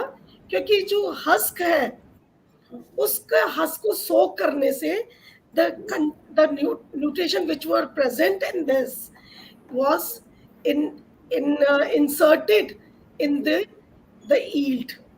One thing. And second thing, the husk also contain inhibitors. Husk is good for as fiber in the diet, but it has some inhibitors. So once you remove the husk, the inhibitors will also be removed, and 100% nutrition will be received when we eat husk-free bajra. This is Good. what we very good and information you provided, ma'am. So yes, so next presentation. Before we take the next presentation, we have among us Professor Ashwini Kumar, sir. Can you hear me? Sir, am I audible to you? He's way too senior than, sir. Can you hear me? Anyway, we can take the next presentation. Probably some technical issue is there. Next presentation is about value addition of underutilized crops, fruits and vegetables for income sustainability of rural community. Paper code is IAFBI 105 and paper is presenting by Shalu Kumari. Over to you, Shalu Kumari.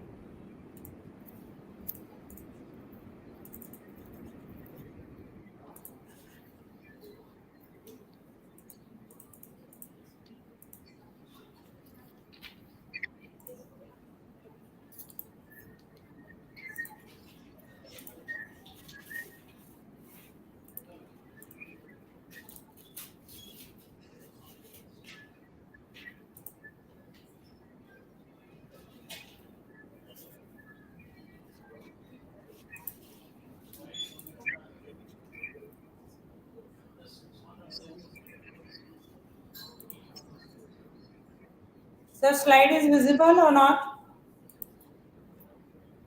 No.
Is this visible now, ma'am?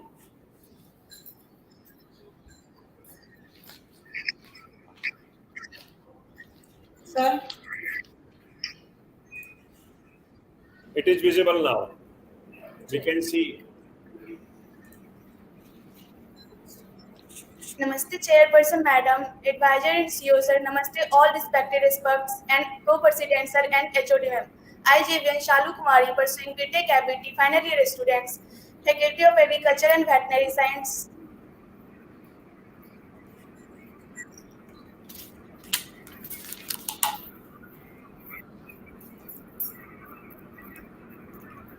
My paper title is Value Addition of Underutilized Crop, Fruits and Vegetables for Income Sustainability of Rural Community.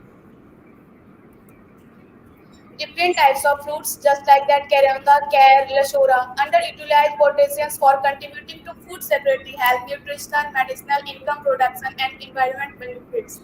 Underutilized veggies are important on a local or regional level, but they are rarely recognized or appreciated on a national level. Plant species that have traditionally been used for food fiber, food oil, and medicinal purposes are among the underutilized vegetable crops. Those species, on the other hand, an untapped potential to private food, security, nutritional health, income, and environmental services.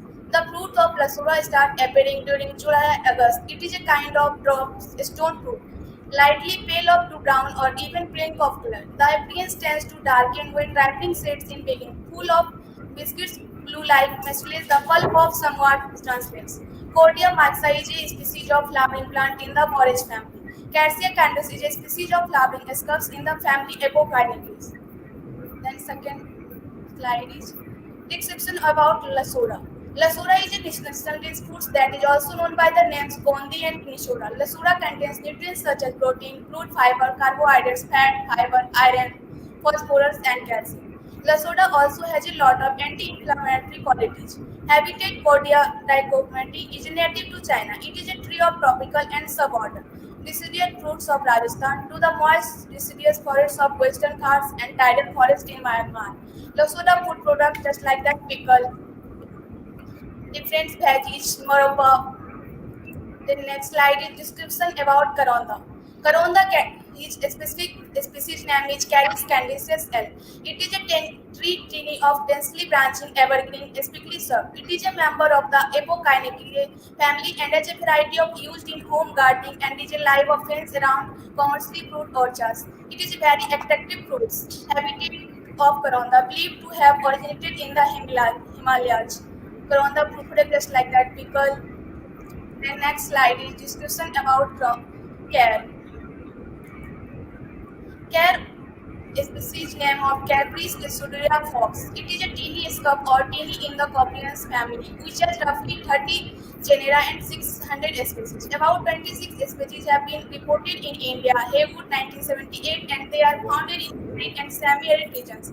Habitat of care. The care tree can be found in northwestern North Central Asia. It is commonly the third desert in Rajasthan and the area of Khair in Uttar Pradesh. Food products just like that, pickles, jam, jelly,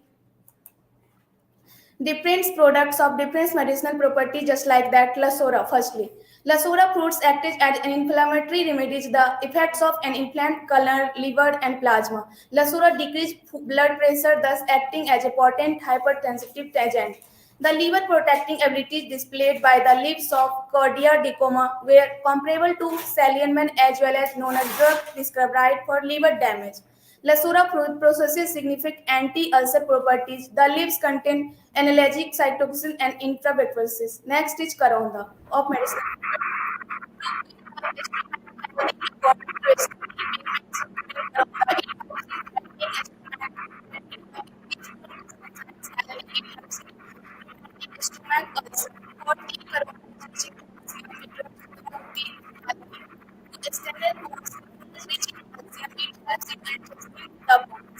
That can also reduce the risk of external risks. Your voice is breaking. We are not able to hear anything, Shalu. Kindly check. Say yes. Start speaking again. My name is Shalu Kumari, sir.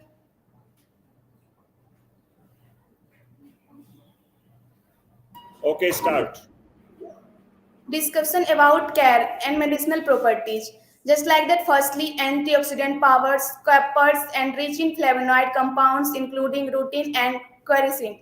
Both these compounds are potent sources of antioxidants. Antioxidants are known to prevent free radical, which can cause cancer and skin-related disease. Contain minerals like iron, calcium, copper, and high levels of sodium. Capers have been used to treatment of rheumatic pain in ancient Greece. Parts of the plant have treated rheumatoid cough and asthma. Pickle foods treat consumption and other stomach ailments. Another report titled Medicinal Potentials of Capris deciduea mentioned additional usage.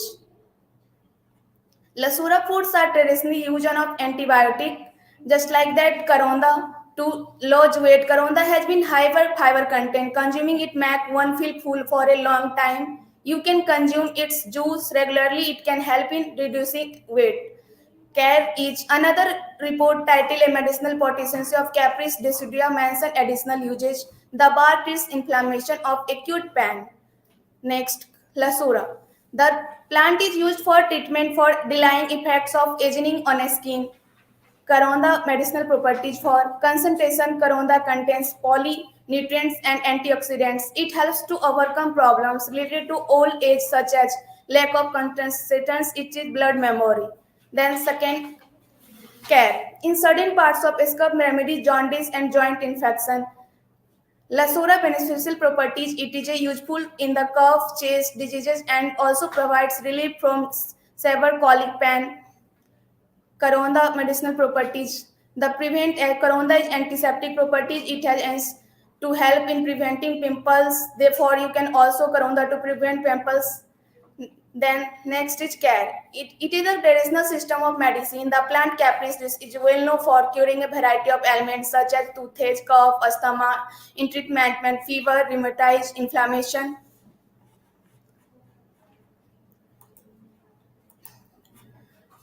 Proposed benefits of suggested a small business model with Lasora Karonda can. First product name of Lasora pickle. Costing price is 300, then selling price is 500. Benefits Lasora is niche in nutrients and some people to know it Gondi and Nisora. Generally, Rajasthan easily available, and Karonda costing price is 300 and selling price is 500. Next, Care pickle is costing price at 400, selling price is 500. Benefits products about Care. Besides adding lots of flavorful excitement to your Indian meals, teat and achar can also treat consumption on other stomach elements. Conclusion about Lasura, Karonda and Care. According to the data provided, Lasura, Karonda and Care have a lot of potential as a food due to certain essential nutrition features such as high protein content, dietary fibers and minerals, as well as the fact that it is low cost crop. Lasura, Karonda and Care are also essential for food security. It is safe due to the crop agronomic qualities such as high temperature tolerance and low rainfall requirements, as well as the minimal incidence of mycotoxins in the grains and the fact that it is not of transgenic crops. These species provide protective food for people living in underdeveloped rural areas, allowing them to meet their vitamin and mineral needs. Due to their curative power, such fruits have been employed in Indian medicine for centuries.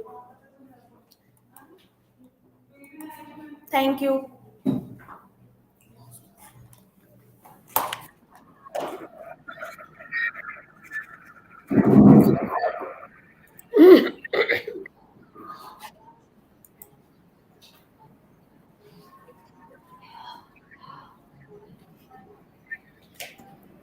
Yes, Salu, you gave a presentation about underutilized crops, so fruits and vegetables.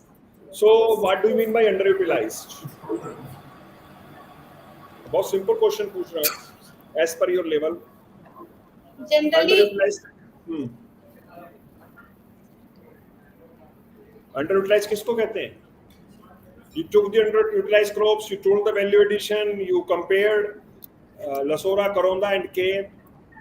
जो ज्यादा use में नहीं आते, generally जानते नहीं लोग, but उसका बहुत सारा मेडिसिनल प्रॉपर्टीज यूज में आ सकता है. So you told about Lasora pickle. What are the benefits, health benefits? Stomach benefits. What are the health benefits of Lasora pickle? बताइए.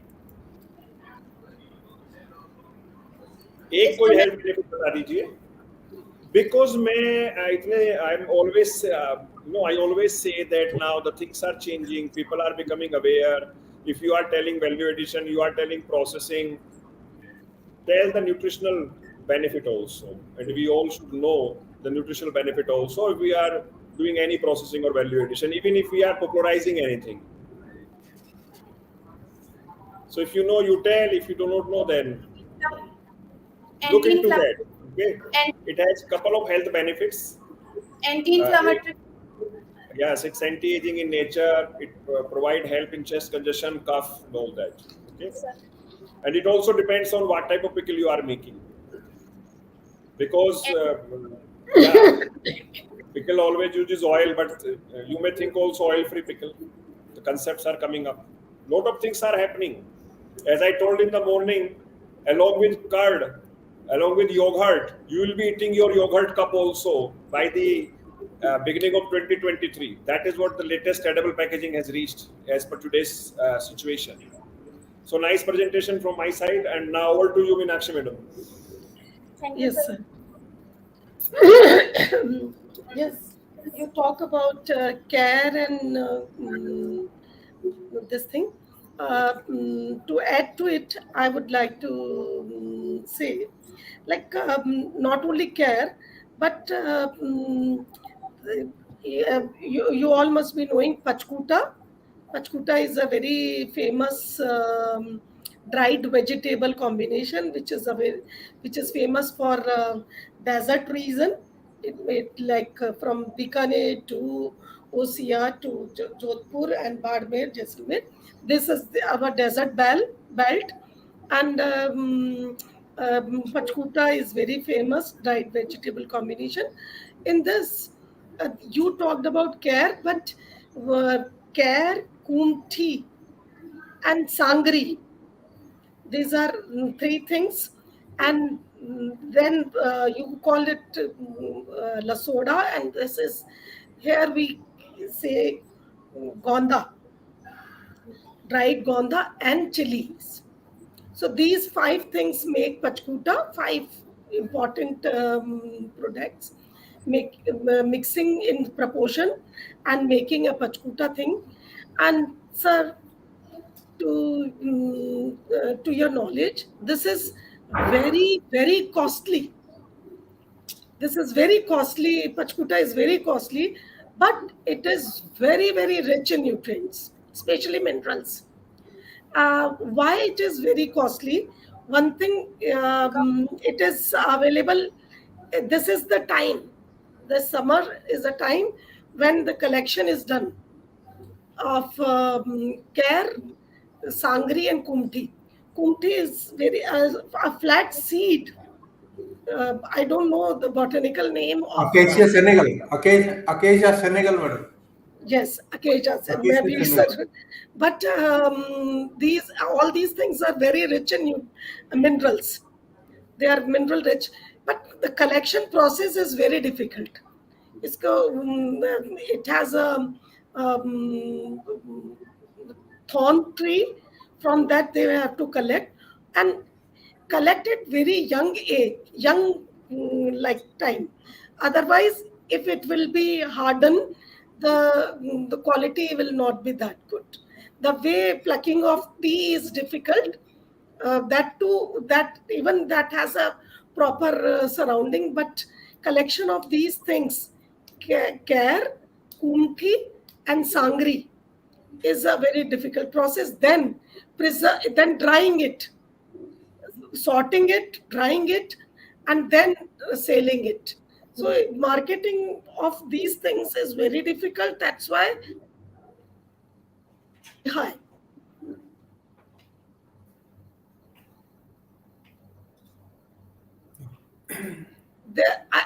You must be knowing, like in some time, in some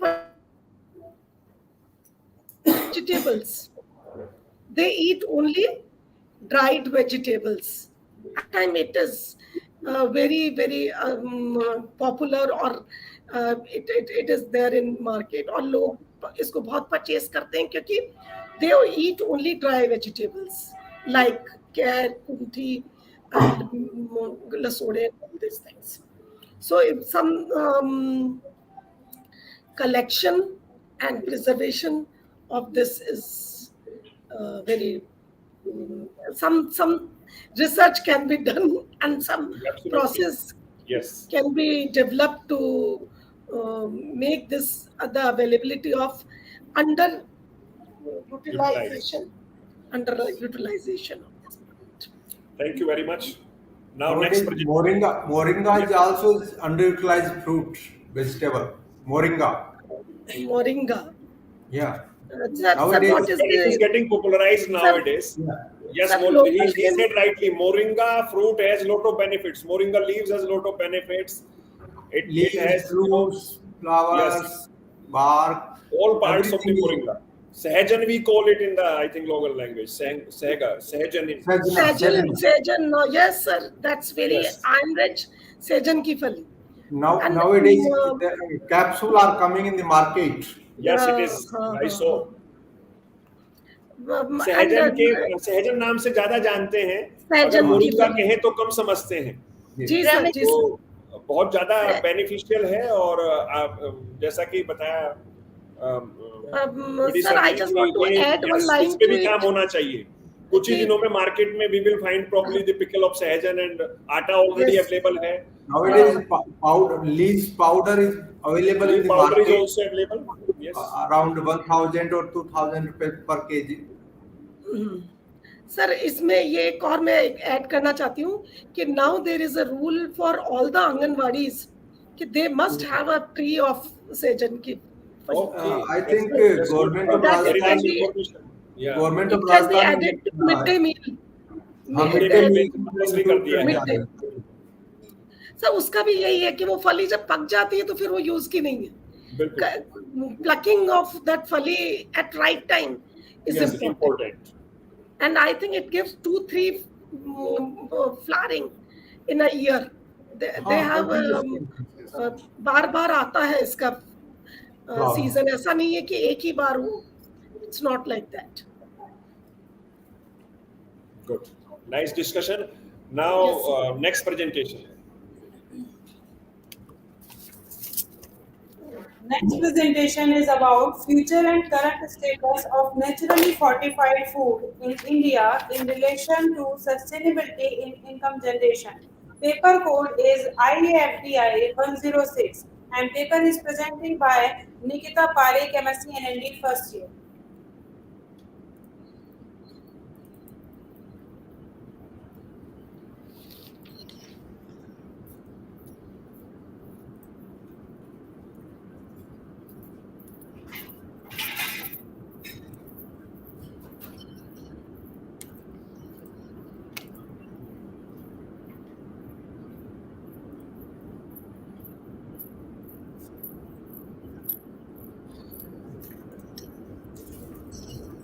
Is it visible? Yes, we can see. Ji. It looks like the presenters did good work, because I am seeing these PowerPoint presentations are on different format, different colors. Yeah, this good. But what I would still suggest is that write more and more in bulleted form.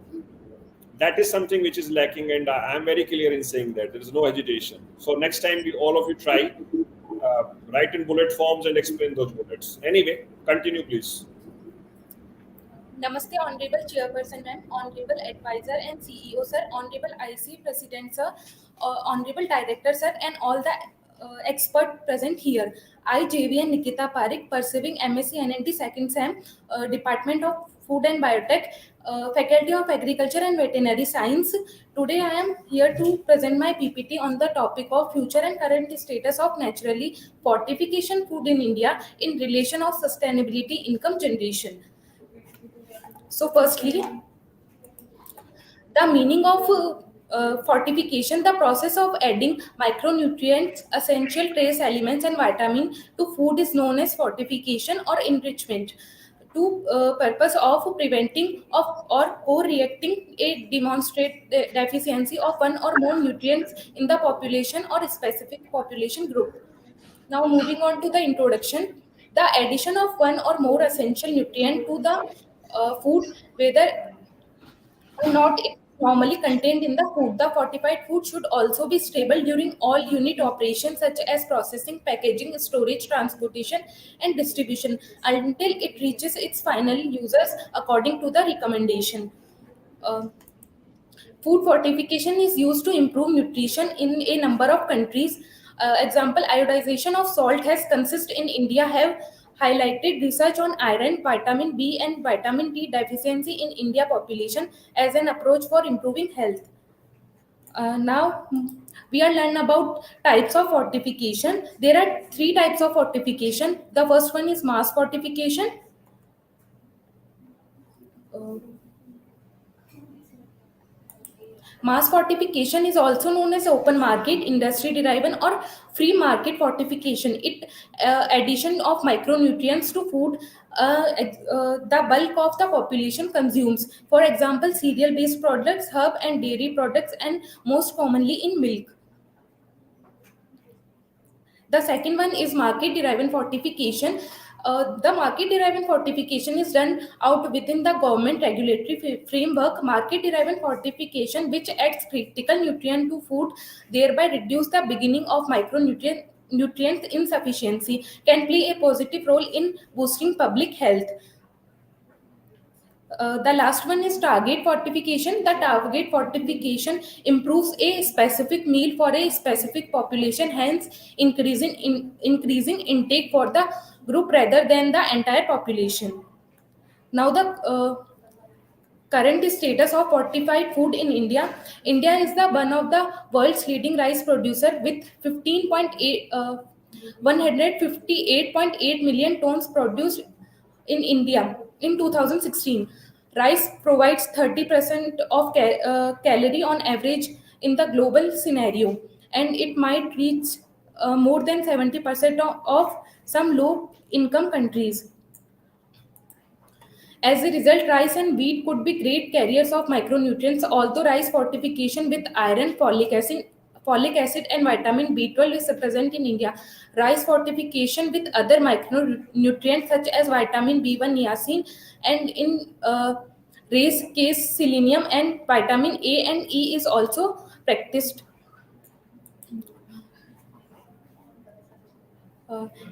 Now the future status of fortified food in India. Mild rice, on the other hand, is significantly suffered to eat than unmild rice because the bulk of uh, pollutants such as mycotoxin and pesticide residues are removed during the milling process. Mild rice is the most popular type of rice for consumption around the world. Rice fortification with other micronutrients such as vitamin B1, niacin, zinc, and in rare case selenium and vitamin A, and is also practiced. Now, sustainable income generation. Food fortification is a cost-effective technique for improving population nutrition, and it has a lot of economic benefit. Micronutrients are repeatedly scored as the most cost-effective development in intervention with huge return for a modest cost. For example, iodization of salt, wheat, and maize fortified with iron and folic acid can cost as little uh, as and cost effectiveness research in the Philippines food fortified powdered milk to be a cost effective method for addressing iron deficiency by increasing micronutrients intake among children. Food fortification was found to be the most cost effective approach for iron deficiency.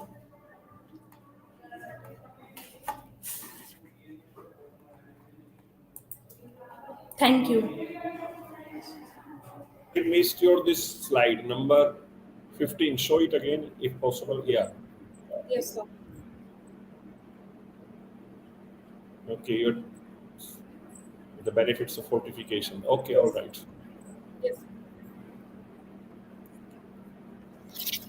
Okay.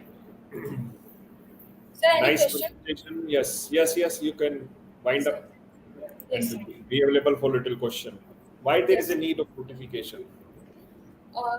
क्यों करें fortification? Sorry, sir. Fortification क्यों करना? What is the need of fortification of food?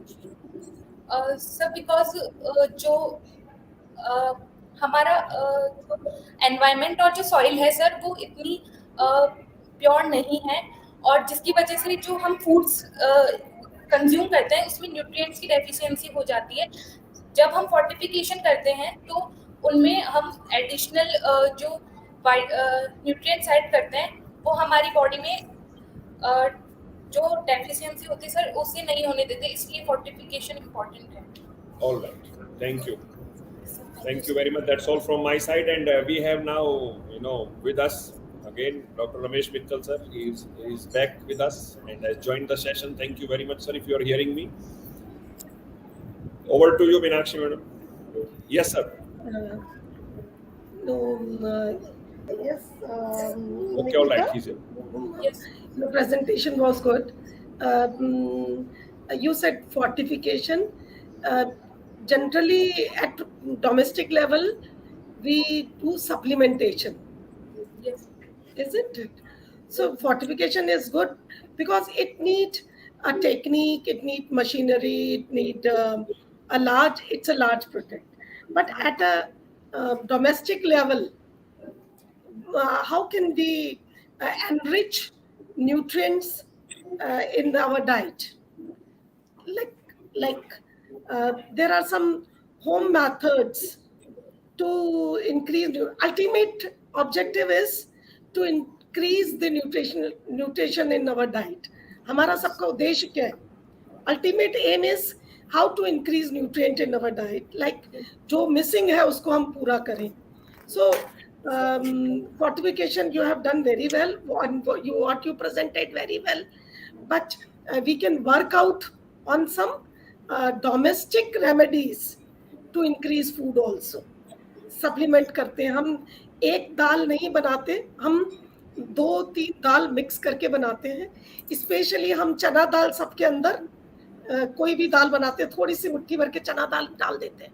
It is it is a home remedy of Fortification, not exactly fortification, but supplementing. We are doing some supplementation, like we make some dishes. Kheer बनाया हमने, तो complete food, complete protein and incomplete protein को हमने mix कर दिया. चावल incomplete protein source है, milk is complete protein source because it has all the essential amino acids. हमने दोनों को mix करके बनाया. ये भी हम बहुत आगे. ये तो आपका पेपर जो था, what you presented was very well. This is, I'm just supplementing to your fortification. It's a supplementation to your fortification. Yes, he did good. I was not expecting that much because he's only in first year. So. I think PG first year. PG first year, yeah. Yeah, but she must have read the supplementation, fortification, all this. She must have already studied in her BSc. Okay. Next presentation, please. Yes. Next presentation is about government schemes and support for primary food processors for sustainable income generation. I think the topic is very good. The government schemes and support for primary food processor for sustainable income. And it is a much needed topic to be discussed because still the people are not aware. The stakeholders are not aware. So go ahead and start the presentation. Thank you. Paper code is AFBI and paper 107. Paper is presenting by Mansi Bhatia. Over to you, Mansi Bhatia. Yes.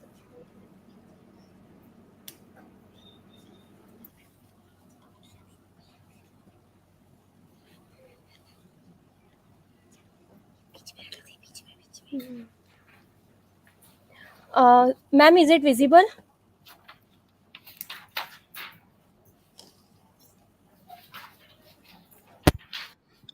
Not yet.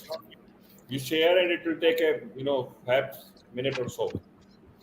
Ma'am, is it visible? No, not yet.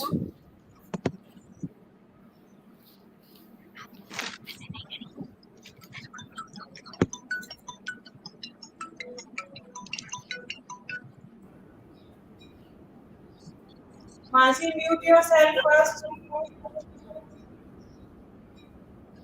Mute yourself first.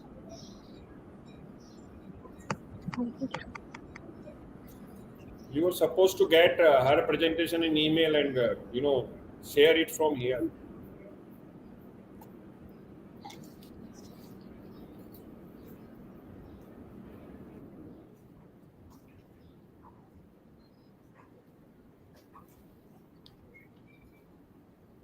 What I would suggest, Mansi, you email your presentation to Khushbu madam, and till then we are calling the next presenter. That will be much better. We will share it from here and then you present. Okay.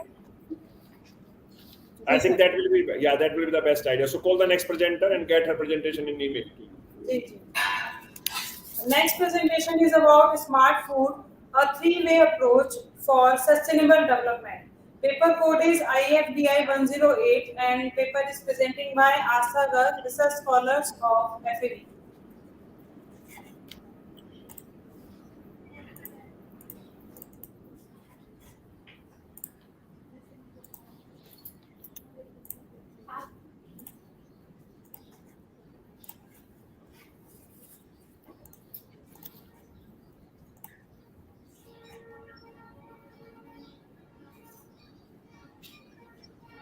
Is it visible?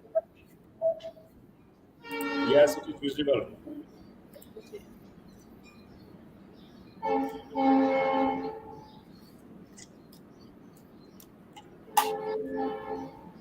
Namaste, Honorable Chairperson Ma'am, Honorable Advisor and CEO Sir, Honorable IC President Sir, Director Sir, and all the other respected experts present here. I, JVN Asta Garg, pursuing my PhD from Jayoti Vidyapeeth, is going to present my paper on the topic Smart Food, a three-way approach for sustainable development.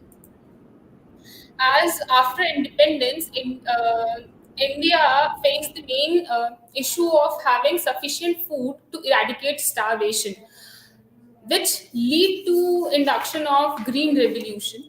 and to combat all the problem of starvation faced by India, there were the introduction of some high yielding varieties of seeds, which were mainly of rice and wheat. Definitely this problem solves the issue of starvation, but and we had sufficient food, but there came other issues. The monoculture led to the conversion of millets from being the household staple to the fooder, and loss of many varieties of indigenous crops. And there was many sustainable compromises that were seen in the environment and in health security. Main issue of hidden hunger even came into the existence. So to cover all these compromises, ICRI set came with a unified solution, and they termed it as smart food, which can be a single solution for all the problems that were being witnessed. What actually smart food is? Smart food is any that food that is good for the people, good for the earth, and even good for the farmer. It is a term that has been given to the food that covers all the three major problem areas.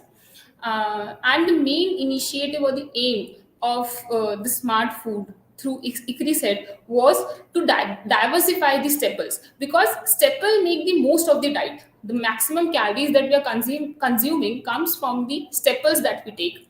So the main initiative, the aim of this initiative was to diversify these staples over the commonly consuming big three crops that were wheat, rice, and maize. Next, what are the crops that have been actually included under the criteria of smart food? Initially, millets and sorghum were the crops that were included in this criteria. Later on, some legumes, due to their health benefits and being good to the environment, they were also included in this criteria. The millets like pearl millet, finger millet, proso millet, barnyard millet, brown top millet, foxtail millet, little millet, kodo millet, teff, funo, job steer came into this criteria, and legumes that were chickpea, pigeon pea, green gram, and groundnut were also included. Next, when we talk about like these are very good for the health, then what are the things that they are actually benefiting us with? The smart food are considered healthy because they're highly nutritious and are able to fulfill the most of the health and nutrition requirement of the body. They are full of protein, essential fatty acid, high fiber, making them a very good food with low glycemic index, high antioxidant activities, vitamins, and different minerals. Specifically, if we talk about like pearl millet, have a very high content of folic acid and iron that reduces the chance of neural tube defects and anemia that is seen in pregnant women. Next, if we talk about finger millet, it offers 3 times more calcium than milk. Like definitely the deficiency of calciums can be fulfilled by them. And pulses or the legumes that we talk, they're very good source of vegetarian protein. And if we combine these millets and legumes in a ratio of 3:1, they shows to have a complete amino acid profile that like they would be offering us with all the essential amino acids that is needed by our body. When all this makes these smart foods comparable to the major cereals, or we can even say that they have higher nutrient content than the major cereals. And these smart foods are able to address some of the common micronutrient deficiency that has been seen, especially in women and children. Smart foods, crops included under the smart food criteria offer multiple health benefits to us because of their nutritive contents. They benefit us in weight loss and other lifestyle disorders like blood pressure, thyroid, and other diseases. One special quality about them is that they're gluten free. So the people that are having any gluten allergy or celiac, they can also include these food in their diet. And overall, we can say that the phytochemicals and the antioxidant properties of smart food help us in managing our overall health. The next point that we said is that these smart foods are even good for our planet. Then if we talk about what are the benefits that these smart foods are offering to the planet, is that these smart foods are very climate smart crops. They can even grow in the environment conditions where other crops fails to grow. and they even show a smaller water footprint. That means that they do not need very much water, and they can even grow in arid regions where water as their water requirement is very low, and they can even survive in residual moisture of the soil. Zero carbon footprint emphasize on the factor that millets are carbon neutral crops. That is, they absorb and emit the same amount of carbon to the atmosphere. That means they cancel out the carbon emission that they're giving, because they're absorbing the same amount of carbon.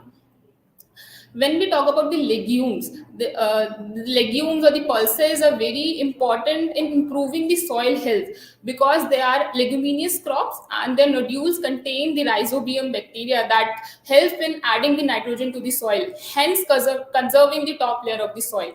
And we can say that overall, if we include these smart foods in our daily lives, then we can definitely judiciously use the planetary resources and preserving them for the future generation.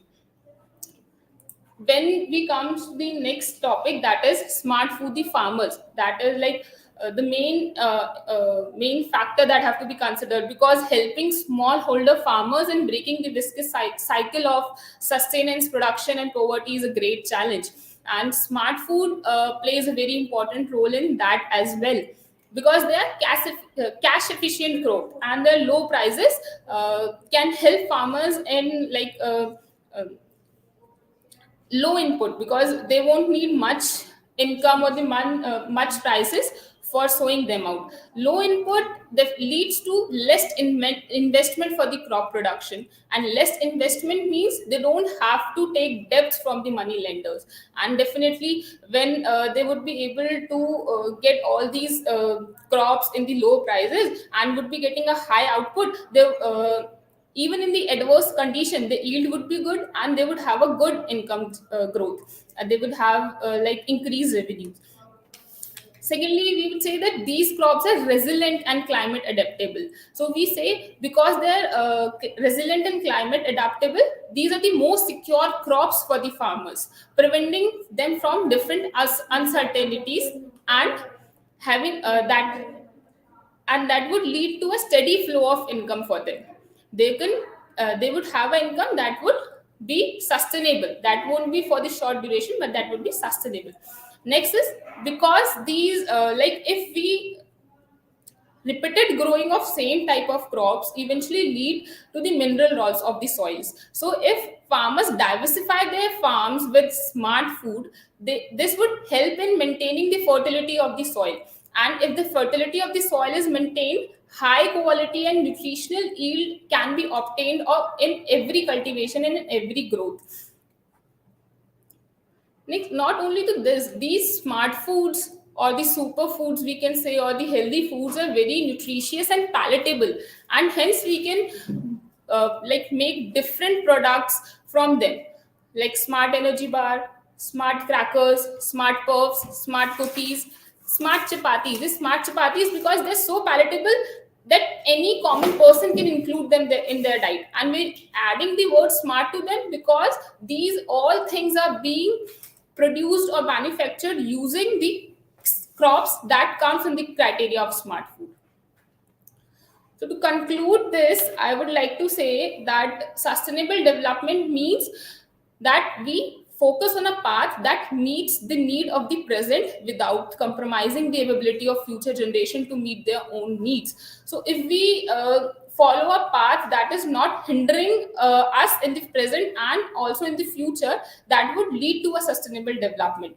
And smart foods is an unified solution for this, because it is even providing us with nutritional security, environmental security, and even a security of livelihood and income for the farmers. Thank you. Yes. This is open for questions. What do you think, Meenakshi Madam, about her presentation? Ramesh Mittal sir, are you hearing me? I would like to have your input also, sir. Okay, I think, yeah. Yes, please. Asta. Um, it's Yeah, a he's here with us. Let us hear him because we got hold of him now from morning. Because yes, yes, yes, yes, that's for yes, sir. sure. And I Yes, sir. don't wanna miss the opportunities. So, what do you think, sir, about this smart food concept, which is really that bota anaj, but it is not getting. People are not getting aware that it is smart food now. No. As rightly she has presented, actually it is not smart. It is a superfood. That the new word has been given as a smart food, but in a real manner, it is known as a superfood. And no doubt, it is ancient history of this country. We all know about the superfood, value of the superfood, but somehow we have made ourselves to for the artificial food, and now we have seen the results of the artificial food, and again we are thinking to move for the superfood. So there are n number of advantages, no doubt about it, and the research has already happened. It is not a new research. It is already for Indian agriculture it is already happened, and we all aware about the merits of the superfood or smart food, whatever it इसके is. नीचे कोई डंडी आ गई है But the thing is, my question is here, uh, like when you talk about the core competency of agriculture produce, then three things basically come up in our mind. Number one is taste. Second is freshness, and third is hygiene, or maybe the ingredients like maybe the vitamins or minerals and all. Now the issue which is related to the taste. I may like apple, you may like banana, or the distinguished guest they may like mango. Now you look at each and every commodity, you will find a lot of minerals and vitamins, and the kind of so-called we say it is coming under the category of superfood. Like maize and you millet, and you talk about anything.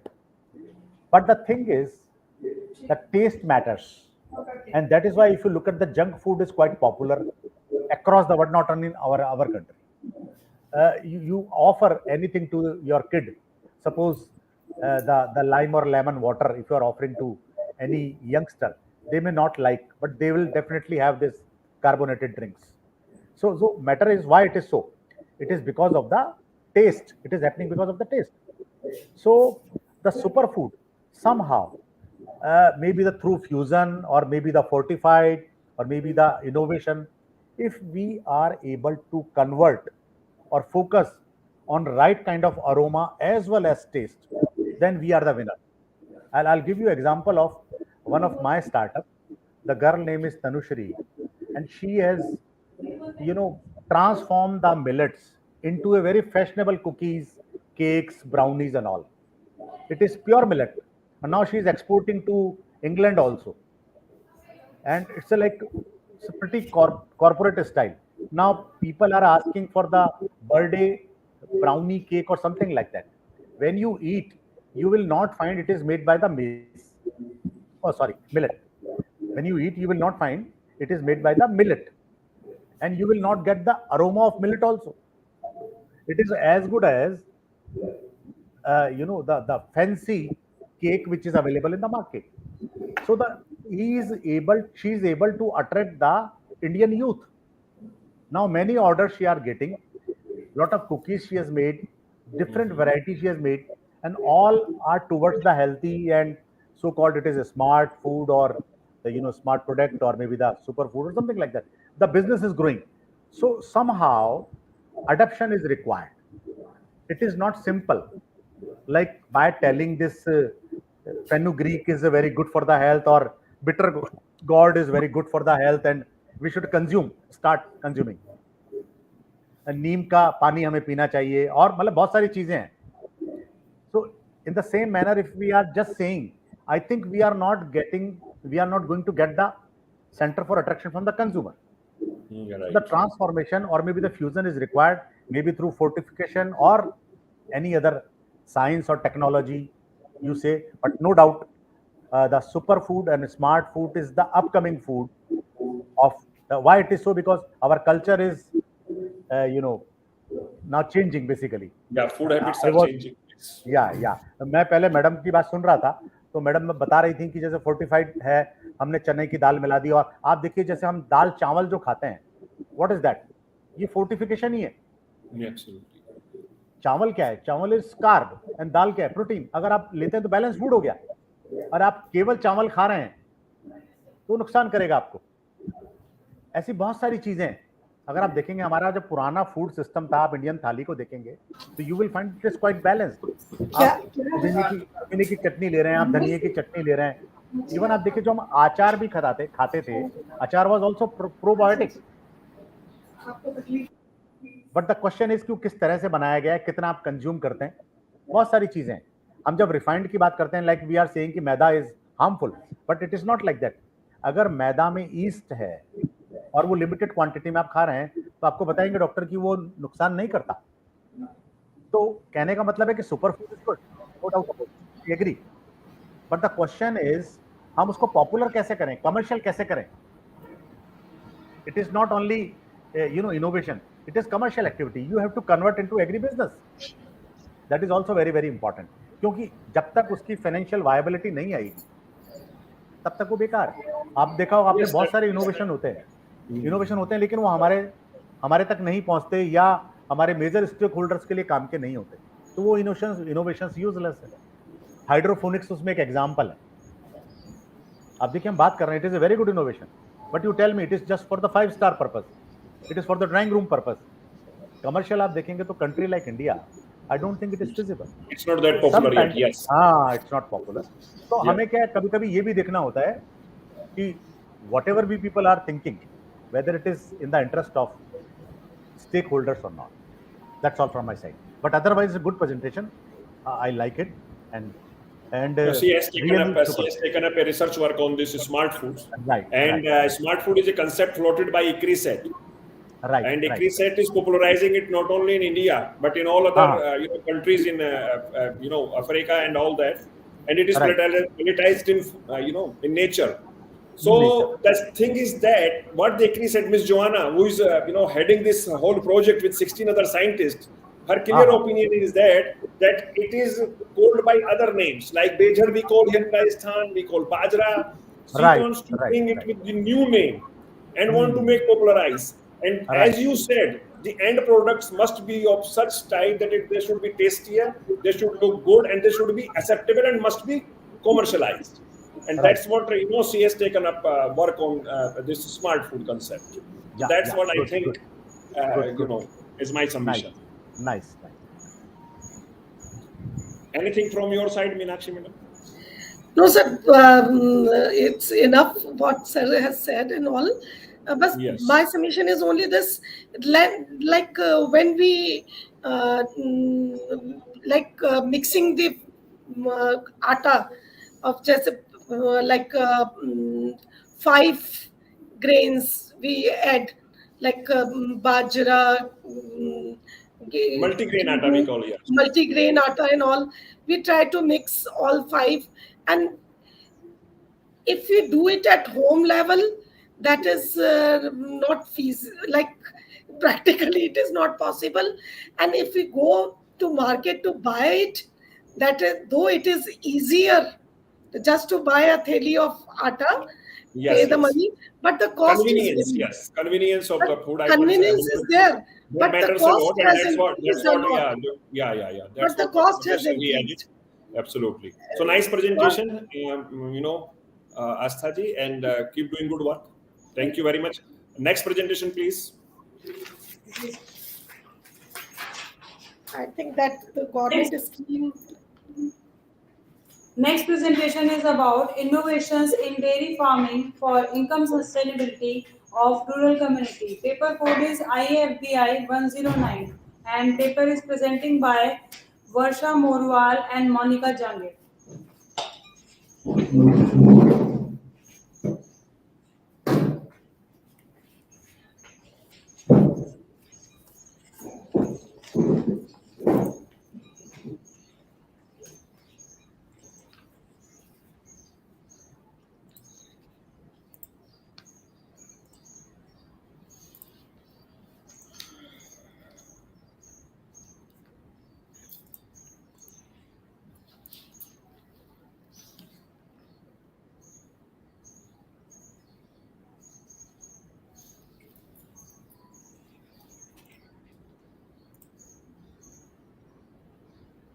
Is it visible?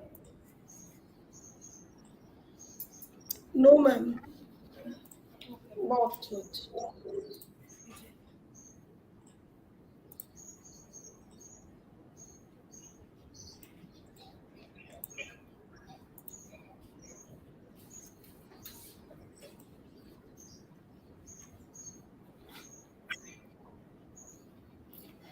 Now, ma'am, is it visible? Yes. Yes, ma'am.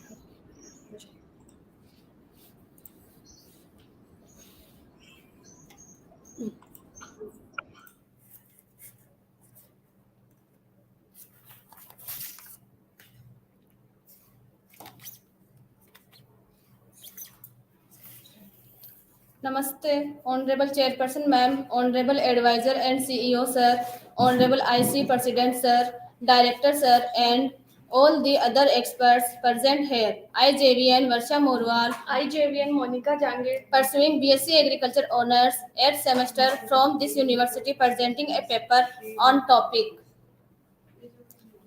Innovation in Dairy Farming for Income Sustainability of Rural Community. Introduction. Modern farming practice aids tremendously in boosting the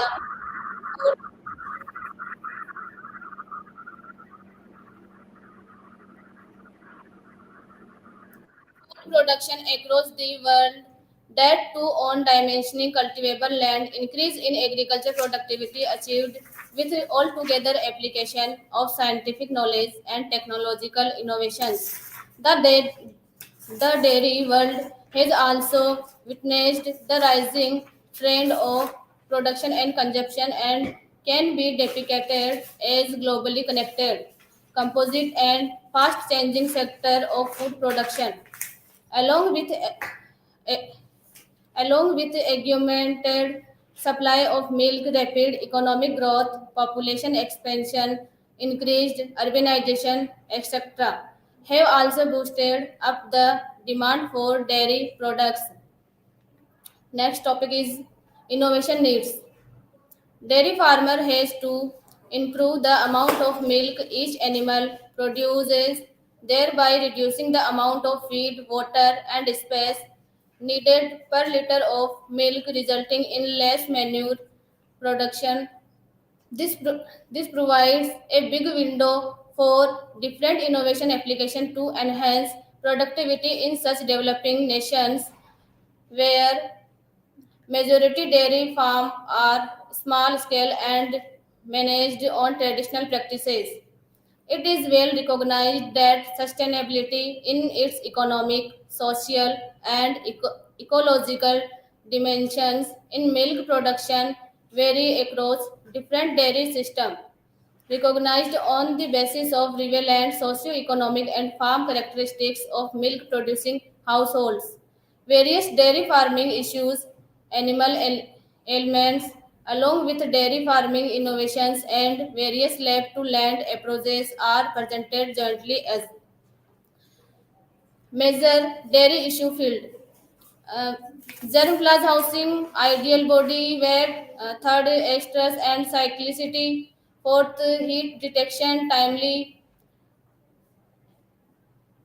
AI matting and PD record keeping post spectrum care, ICI partic ICI partition hygiene, nutrition balance feeding, मेस्टाइस्टिक्स लेमिनेस इसी प्रकार से ये इसके common elements आ जाएंगे repeat breeding anestrum prolapse torsion dystocia infectious disease abortion mastitis digestive disorder wants etcetera इसमें two होते हैं फर्स्ट तो हो जाएगा डेयरी इनोवेशन फॉर अडॉप्शन और सेकंड हो जाएगा lab to land approaches next topic breeding innovations artificial insemination AI technique artificial insemination is an assisted reproductive technology used worldwide to deposit proven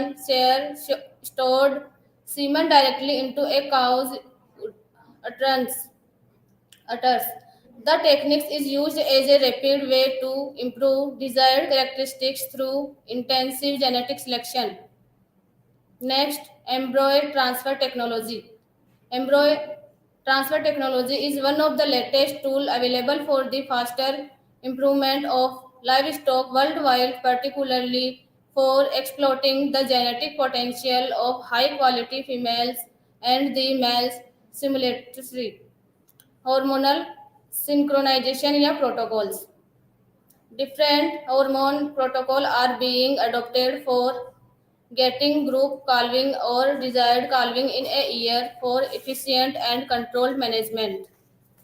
Next is feed innovation. First आता है इसमें rumen inert protein.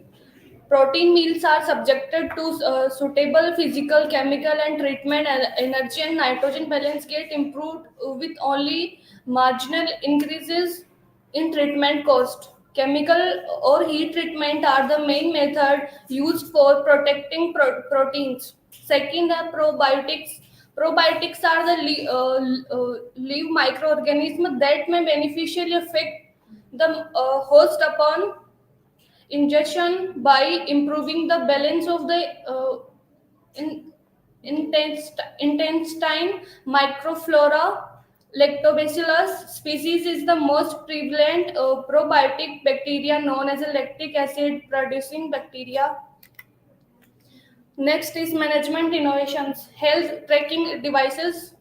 Digital animal health tracking devices are getting attention nowadays as they help farmers in tracking, monitoring, and managing animals' health, nutritional behavior, pregnancy, milking frequency, milk production normally, and activity level in real time.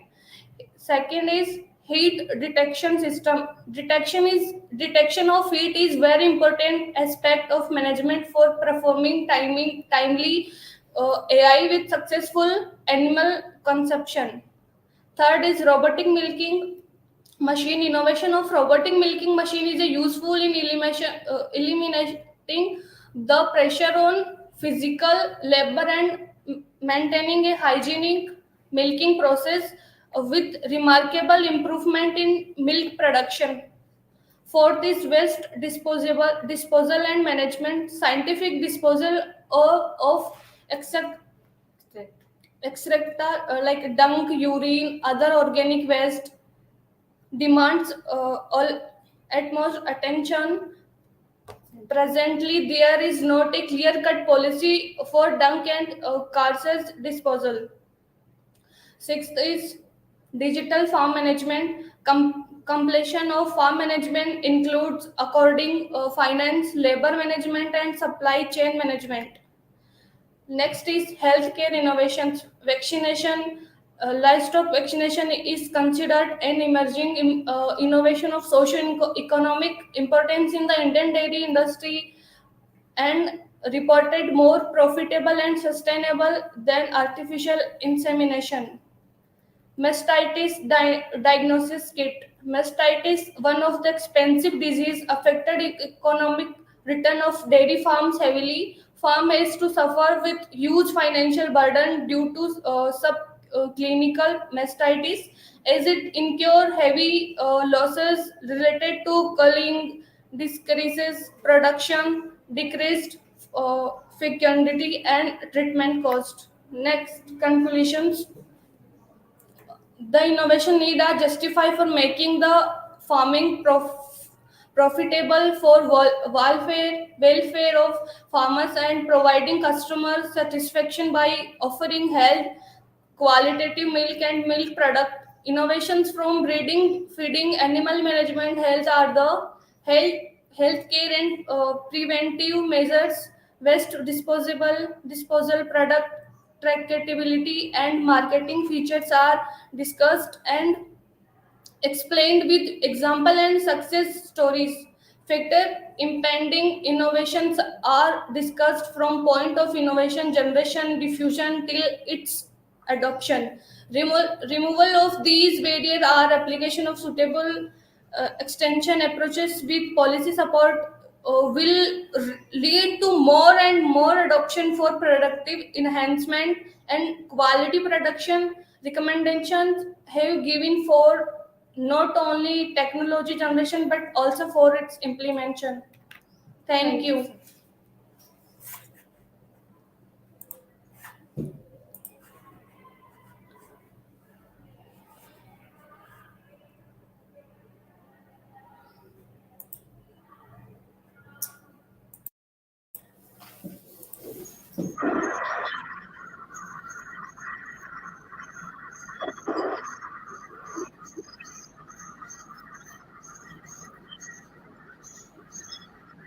So you are not audible. Just unmute yourself. Not okay. Okay, I was mute. Sorry.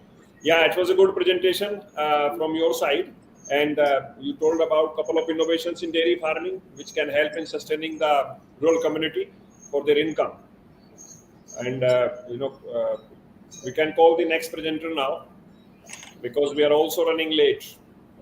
Anything you want to add, Meenakshi madam? No, sir, not yet. Yeah, because student tried to call the next presenter. I think it is on A2 milk.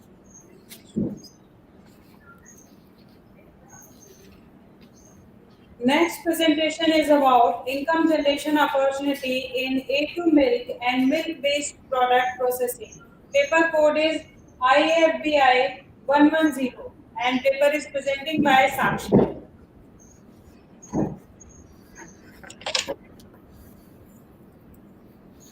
I think it should be good one because the topic is really good. A2 milk is getting popular, and it should be more popular for the income enhancement as well as sustainability of the income. Is this the last paper, sir? Yes, this is the last paper. Remaining we will take in the next session because lunch is already from 12:45. We're running late, so after 10 minutes we will announce the lunch. Till then they will present, and I would definitely like to have the comments, the final comments from our today's expert, Dr. Ramesh Mittal sir, once this presentation is over, and I'm sure he's listening us. Yes, please. The PPT is visible? Not yet.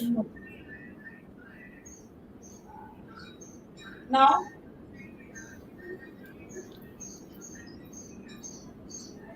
So now is it visible? Yes, it is visible now.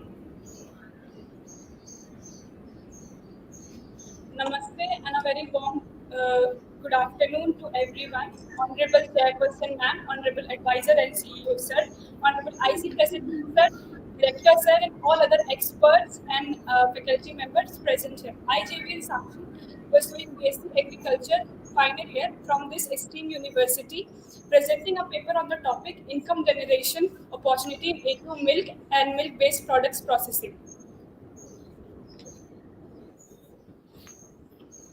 So milk, what is milk? Milk is a lacteal produced, in milk animals it is produced 15 days before and after the gestation period, and usually it is produced in mammals.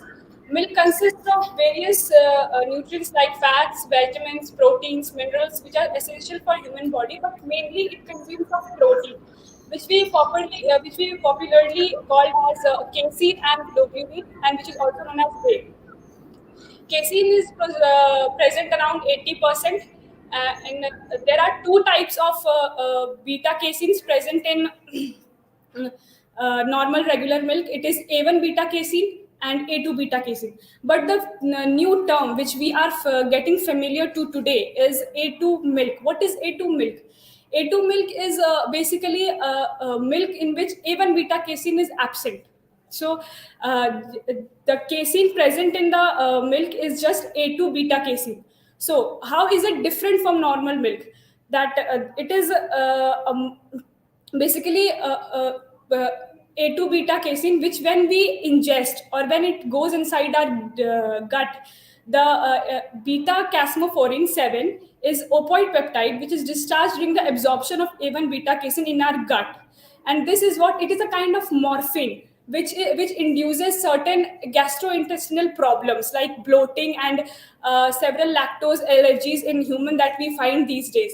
So since A1 beta casein is absent, A2 beta casein is a new kind of milk and milk product which is getting induced in the market.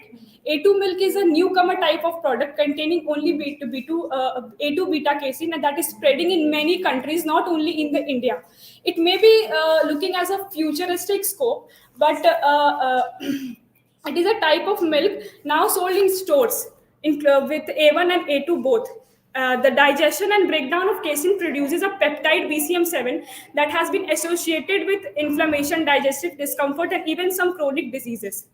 So, this and talking about income generation, then if it is a newcomer in the market, then people will definitely get some income from this new type of food product that is being induced. So talking about its sustainability in the market, what are the key market dynamics? First of all, I will say that it has higher nutrition values. How? Because it contains of nutrients like calcium, vitamin A, phosphorus, and all other substitute that a milk holder. After COVID-19, this pandemic thing, people are more concerned about their immune system. So A2 milk is a great choice for them because it does not has any it does not holds any kinds of gut problem which after ingestion you can go through those problems. They are not seen in after you consume A2 milk factors. And secondly, the high shelf life. High shelf life is after pasteurization. A2 milk also goes through pasteurization that simultaneously increases its shelf life, and it is fat free and sugar free. The major key is that in 100 grams of A2 milk you will get 1 gram of sugar natural sugar present in it, and 5 grams of fat, which is very much acceptable by the people these days because people are very much health concerned. Secondly, it is a market trend because people are moving and rushing towards organic dairy foods and dairy foods with high nutrific values and omega-3 fatty acids which are present in it. Antioxidants value is also present in it. So people can opt for this food because with no side effects, you are getting benefits and beneficiary aspects. Even though organic foods are more expensive, but still people are affording it and trying to afford it because people want to live a healthy life and immune life. So they are rushing towards organic food. So A2 milk is a good option for them. Secondly, the growth factors for A2 milk is that the beverages policies and which is induced to milk products these days can also be induced to A2 milk, and it will moreover enhance the marketing quality if you allow and if the trade person shows that what are benefits that the person can get from consuming A2 milk, it will have a widespread market. Secondly, research studies have shown that, as I have discussed earlier, no gastrointestinal related problems are present. So people will automatically, if you make them aware, if we make them aware, if trade markers and market sectors people make them aware about the benefits of A2 milk, people will automatically move towards that A2 milk than rather than having regular milk these days. And then higher protein content, digestibility due to health advantages I have discussed earlier only. And it is cost effective also because as we manufacturing A2 milk is not some great rocket science these days. It is just the same, it follows the same process as as A2 milk, as regular milk is processed and manufactured the same way. It is pasteurized, sterilized, processed, and transported and marketed. So everything is similar, just that the nutritional value is enhanced in A2 milk. That's why it's a growing market these days.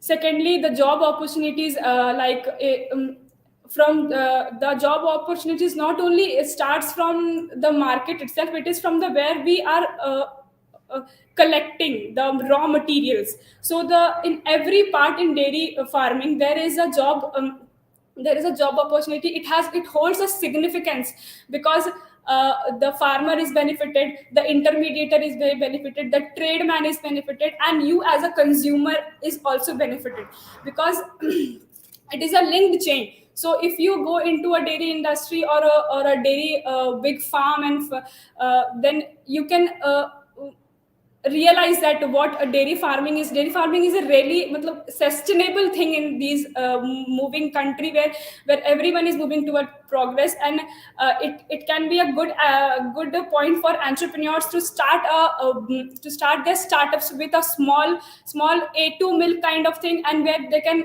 widespread their content and their reach outs to worldwide. So employment is also a big factor which can be supported by A2 milk.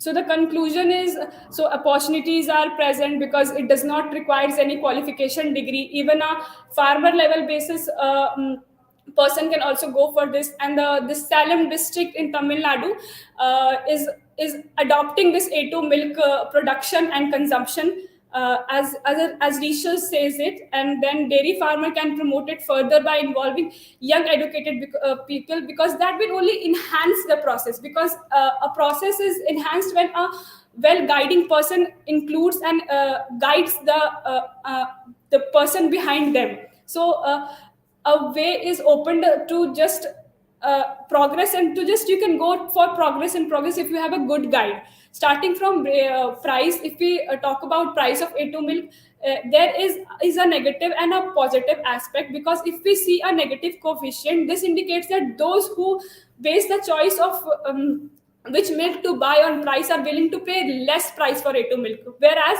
it has a higher nutritional value. So people are saying that we are going to buy this A2 milk on the regular price basis also, but they are not reading that what beneficiary aspects you are getting when you buy a A2 milk. So that is a little bit negative coefficient with consumer side.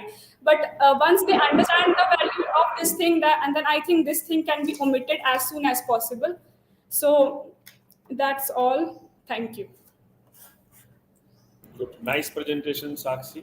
You presented very nicely and told this about A2 milk and its possibilities. Naturally, there is a huge scope. Still, it has started already coming into the markets. Some business houses have started it, but still, we are a huge population, and the scope is, really, really tremendous scope it has. We have with us today's, session expert, Dr. Ramesh Mittal sir. Sir, are you hearing me?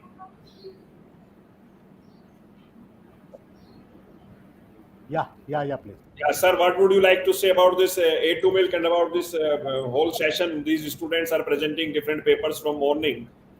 Your views about this? No, I really appreciate, and I just want to encourage them. They are on the right path, and their findings, or maybe their research area, and wherever they are putting their attention, it is very good. And let me share, like, in research, what is missing. Although a lot of research is going on in our country, if you look at like the ICR, one of the biggest organizations, they are doing research, but the commercialization of research somewhere is missing actually. My feeling is the kind of action-oriented research is required, especially in agriculture marketing. If you look at other, like agriculture extension is very well appreciated, and it has taken place in the country, and the result is you can see the green revolution in this country. But if you want the evergreen revolution, then what we need to connect the dots for the agriculture marketing. And myself is like observed across the country that mostly research by touching this commercial aspect is missing, or maybe ideas are they are putting the ideas, but it is difficult to make them use for the stakeholders. Sometimes new innovations are very good, but the relevance is not, you will find. Sometimes you will not see the entrepreneurship skills, so they are not converting those idea into the action oriented research or something like that. But otherwise, I really appreciate the kind of research they are doing, the kind of papers they are putting, the kind of key upcoming issues they have taken. And this is like today's the country need. And if you look at the challenge for the country, now we need to increase our export. And recently, we people are also working to identify the export value chain, to enhance the export value chain for European Union. So the one MOU has been signed in between Government of India and the Government of Germany, and we are looking at the gateway of European Union. For that purpose, the gap analysis is required. So such research is more important than any research, because research is research. All research has relevance, the problem solving questions and all. But commercial relevance is more appropriate. Yes, Uh, absolutely. right. That is my Because most observation. of the That's all. research is done and that is being kept in shelves. So we need the Right. research, as you are saying, which can be, commercialized, which should be Commercialized. need based. So you are exactly right. I am also seeing from last 20 years the same thing. Right. Right. Absolutely. Yes, Yeah. very important point you raised. Correct. And like the suppose the any look at the Ayush Mantralaya.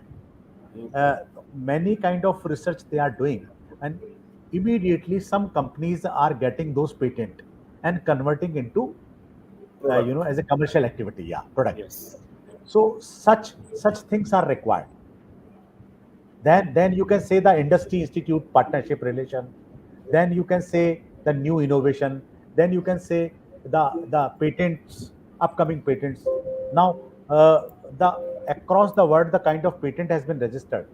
The India has more than that patent, so it is a good sign.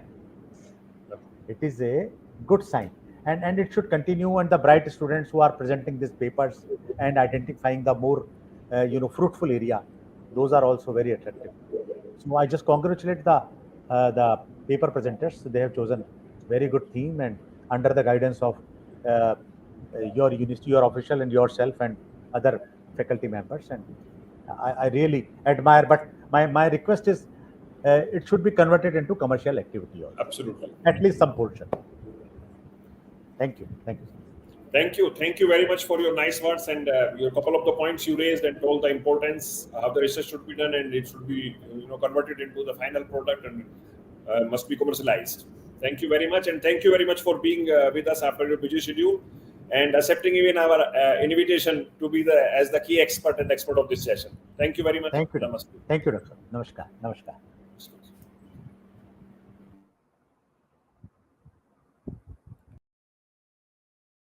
Now we will, next session will start after lunch from 1:30 sharp. So we all are dispersing for the lunch. Thank you. Thank you very much.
Am I audible to all of you? Yes, sir. Yes, sir. Yes, sir. You're there. Loud. We Dr. Sandhya is not added yet. Kushu madam, you there? We have to start the session. Yes, sir. So kindly get in touch with Dr. Sandhya madam and get her added. Okay, let me start till then. The first session ended successfully for this first day of this 2 days conference, Innovations in Agriculture, Food and Biotechnology for Sustainable Income of Rural Community. And now is the time for the second session. For the second session, I have with me our conference industry expert, and the expert for the second session, Mr. R.P. Yadav, who is the General Manager, Marketing and Business Development Manager for Nimbus Pipes Limited. I welcome you, sir, in the second session. And another expert we have is Dr. Sandhya. And Dr. Sandhya, she is a scientist from National Institute of Plant Biotechnology, ICR, New Delhi. She will be joining us shortly. And the theme for this second session is role of biotechnological innovations towards quality and nutritious food production for sustainability, as well as other areas related to directly or indirectly to this theme. So, water use efficiency is an important part, and how to use the water. And today's expert, Mr. R.P. Yadav, as I told, has a long experience in this. So I would request him to start, his keywords and the expert comments for this session, and how by using water effectively or by the newest technologies as far as related to irrigation, the farmers can, sustain the income, or growers can sustain the income, or the rural community can sustain. So that is something we are doing the brainstorming from morning, and will be keep on doing till tomorrow. So over to you, R.P. Yadav, sir. Thank you very much.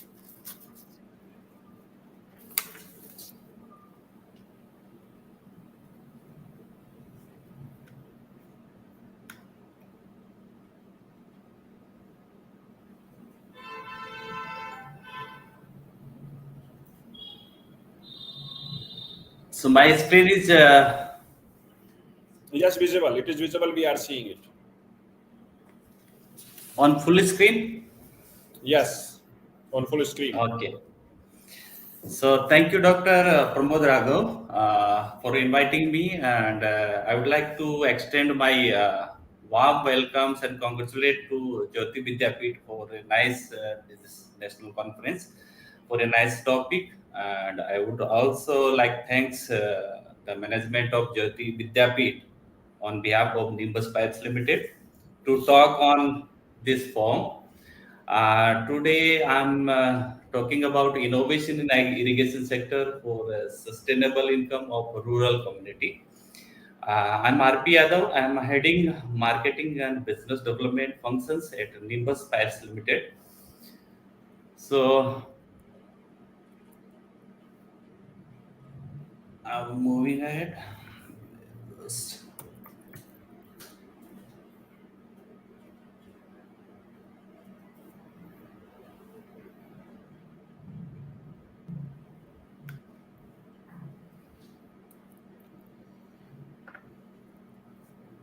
So the presentation slide is, I think, is.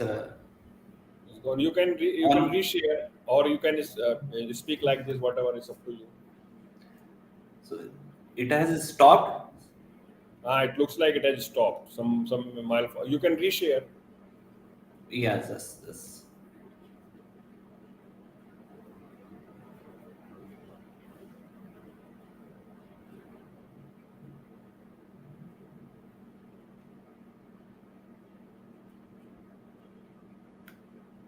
Now it's okay. Yes. Yeah. I think by mistake stop sharing was pressed. So. No, it is not allowing me to move the slide. No, it is coming now. Yes. Yes, It is coming. going We on. are seeing it second. Yeah, now we are seeing, second slide we are seeing. So this the flow presentation would be like that.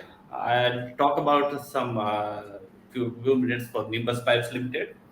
Then major innovations in the irrigation sectors, and what are the relevance of these innovations in our day-to-day life, and for the sustainable income for rural community and their applications.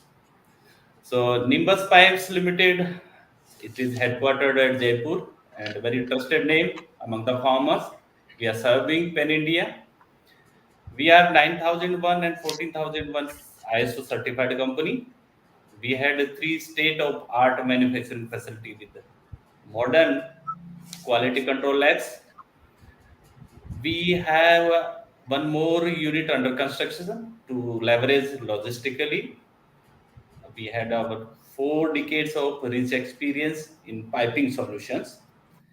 These piping solutions include for irrigation. It may be sprinkler irrigation. We are producing, we are supplying and marketing rain guns, drip and mini sprinklers. We are also providing piping solution for water conveyance, piping solution for borewells, and for various industrial use, including drinking water, pressurized pipe network to canal irrigation projects, liquid gas distribution, etc. So when we're talking about the major innovation in micro irrigation industry or for irrigation sector, so one of the revolutionary invention happened in early 1960s for micro irrigation. Then later on evolution of different emitter technology, say for laminar flow to turbulence flow, then inline emitters, PC and PCND drippers, and automations. Particularly in today's world, we are all talking about automations because there are more precise in nature, and we are also facing a lot of scarcity for labor and humans. So these automations consist of controllers. It may be time-based, volume-based, partition solutions, walls and different flow meters, sensors. It may be for soils and plant moisture sensors.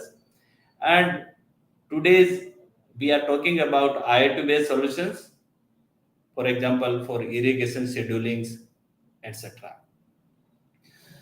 So when we look at the modern, the history of this micro irrigation, so modern drip irrigation began its development in Germany way back in 1860s when some researchers experimenting with subsurface irrigation using clay pipes.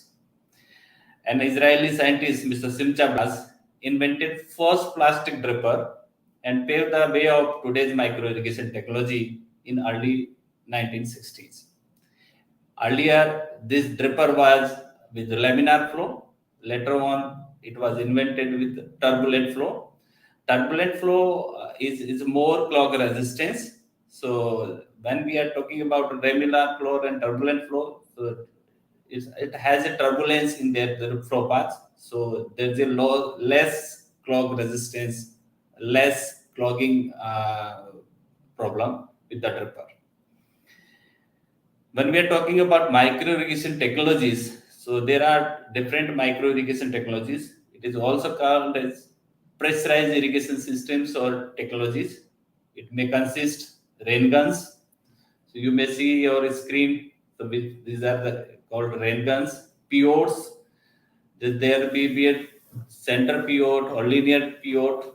Overhead sprinkler. We may see here and there in the operational time in the different farm fields. Mini sprinklers, drip irrigations. Again, drip irrigation is for plantation crop, online dripper, what we say, and inline dripper for row crops. Inline emitters, this is the very wonderful technology and inventions, which is very suitable for row crops and high density plantations. More convenient and easy to use, uniformly in moisture distribution, and having low discharge. PC and PCND is the another technology which happened in the irrigation sector. PC means pressure compensation, and PCND is mean pressure compensation with no drain. So in PC technology, when your irrigation system is fully pressurized, so each and every dripper of the field will emit the same quantity of water across the field. So each and every plant will get the same quantity of water, same quantity of nutrient which you are applying. PCND is more for pulse irrigations. When certain pressure drops down, it stops emitting water. So first PC dripper was reported in 1978, and it is because this PC and PC drippers are very suitable for undulated terrains where you may say that there are a lot of variation in their terrains. So because it is a pressurized system with pressure, it requires certain pressure to operate. So each and every dripper will emit with this technology. It ensures the uniform application of water at each location. PCND, what we have talked, is for pulse irrigation, which is you may see in different this protected cultivations. This PCND dripper technology is very much successful. Precision tools, which is automations. There are some controllers. Controllers may be of time base, where you need to configure or program with the time schedule. If you want to run your particular walls or block for a particular time, so you need to put that on time and off time. This is called time base. Other controllers, which are say volume based, volume, you need to put the volume, kind of volume of water which is flowing from this particular walls. As soon as the given quantity or amount of water is flowing from that particular wall, it will action for on and off. For sensor base, the entire operation will be on and off, will be on sensor base. Different fertigation machines. Fertigation machines, you're applying your fertigation or nutrients to the plants through your irrigation water with very precise machines for your precise nutrient applications, and to have a better control for pH and to monitor EC.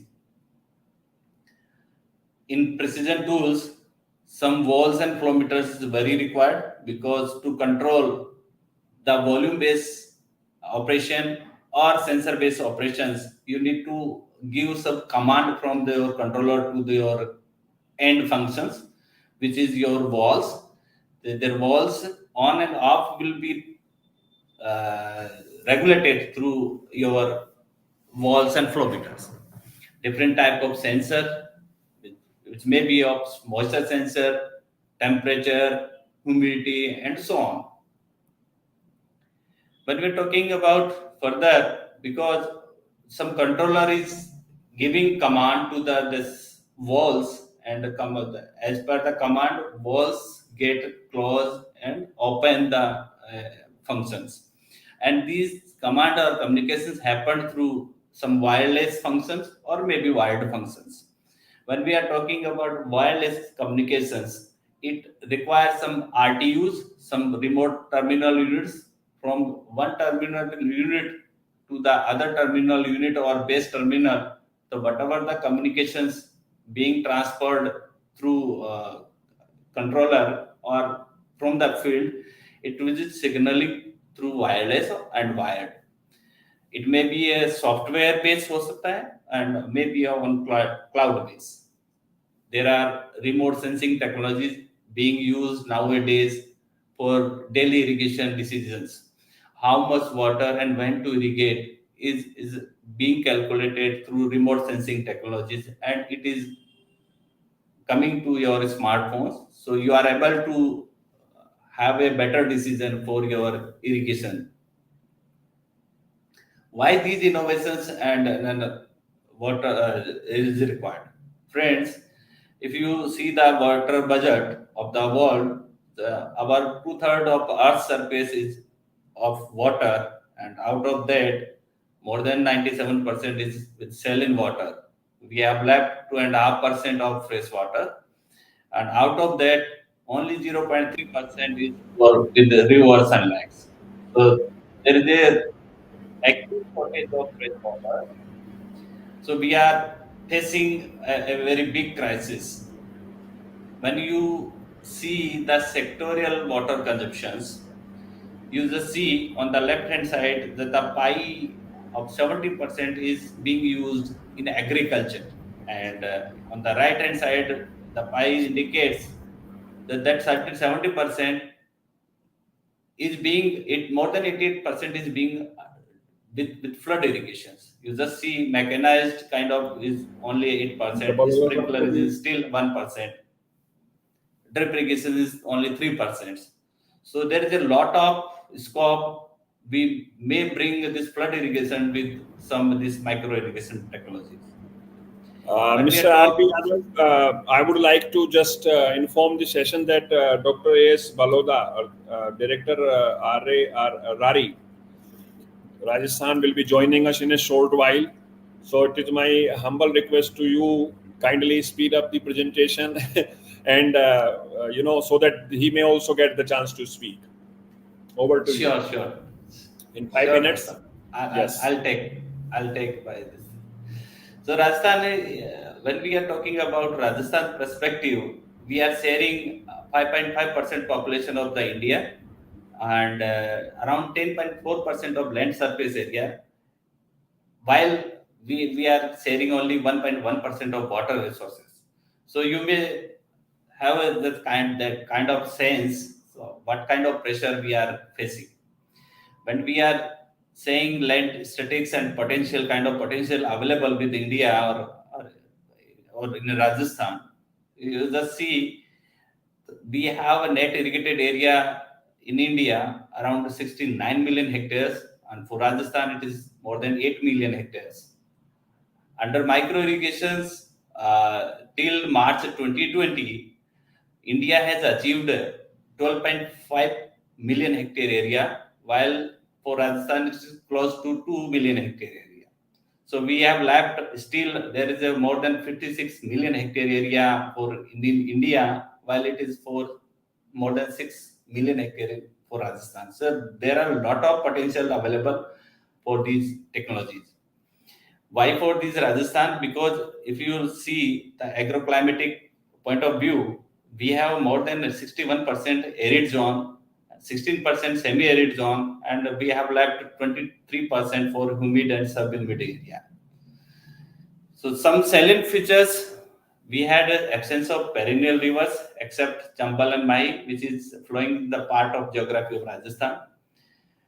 30% of cultivated area under irrigation, and out of that 70% is irrigated by wells and tube wells. So we have a lot of pressure on underground water.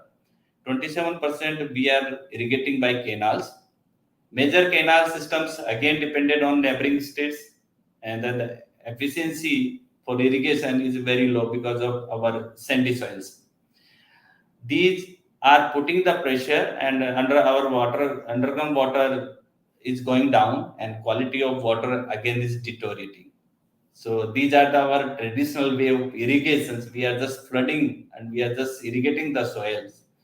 What are the problems associated with these traditional methods of irrigation? We are irrigating the soils.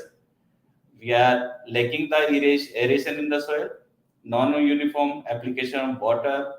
There is no control of quantity of water and timing. It enhances the growth of weeds. More incidence of pests and disease because of high humidity. More labor is required for irrigation and other purposes. Very difficult in intercultural operations. Difficult it is for undulated lands, and it is very difficult to irrigating at night times. Also, some problems associated for fertilizer applications because our traditional practices is broadcasting. So again, it enhances the non-uniform application of fertilizer, leaching of nutrients, no control on quantity and timing, growth of weeds, more labor intensive, losses of nutrients, fixing of fertilizers, for example, phosphorus. So after all seeing these micro irrigation technologies are providing some advantages, water saving, because we are scheduling frequent irrigation, need-based irrigations. It gives us higher yields with better quality, less water losses because of better water conveyance, energy efficient systems. It requires less energy to pumping the cost, lower consumption of fertilizer because of higher fertilizer use efficiency. Is again, today we are, everybody is talking about environment and health, so we are adding to good soil health, and we are, it is also environment friendly. Pest and disease reduction, less input costs, hard water. When we are talking about less input costs, so our one of purpose is providing with less input, we need to enhance the final output. We can use hard water with this irrigation water technologies. We can irrigate the undulated area. We also can practice precise and precision and smart farming with these technologies. This is the one pictorial layout, typical layout of the micro irrigation. Here it is maybe your water source. Then this is your pumping unit or your filtration system with equipped with the fortifications. Then that pipe is moved. This flow of water is moving to the field with the PVC network or piping network, and then some small laterals will be running with your the crop rotch. So what I would like to request you now, kindly relate all this with the sustainable income of rural community. Yes, it is I coming think, to yeah, that. because So these are the application in different crops and how these technologies are paving the way of sustainable income. You just see that because of these intervention of these technologies, farmers are growing their crops with less of water, less of inputs in a bigger way with big quality of and the best quality of product produced. So they may have a good prices in the market. You may see the different crop. Cucurbits are being grown, papaya, onions, you just see brinjal crops, chilies, then with mini sprinkler chickpeas are under very sandy soils, onions with sprinklers, flowers with this PC and PCND under protected cultivations. These cucumbers are being grown largely in Rajasthan.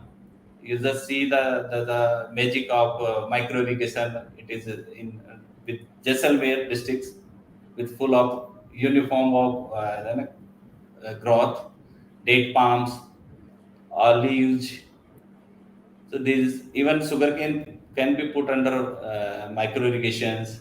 Apples in hilly terrains. You just see high density guavas being irrigated through micro irrigations. So these are the kind of prosperity through micro irrigation technologies. Thank you very much for kind of given this opportunity to talk with.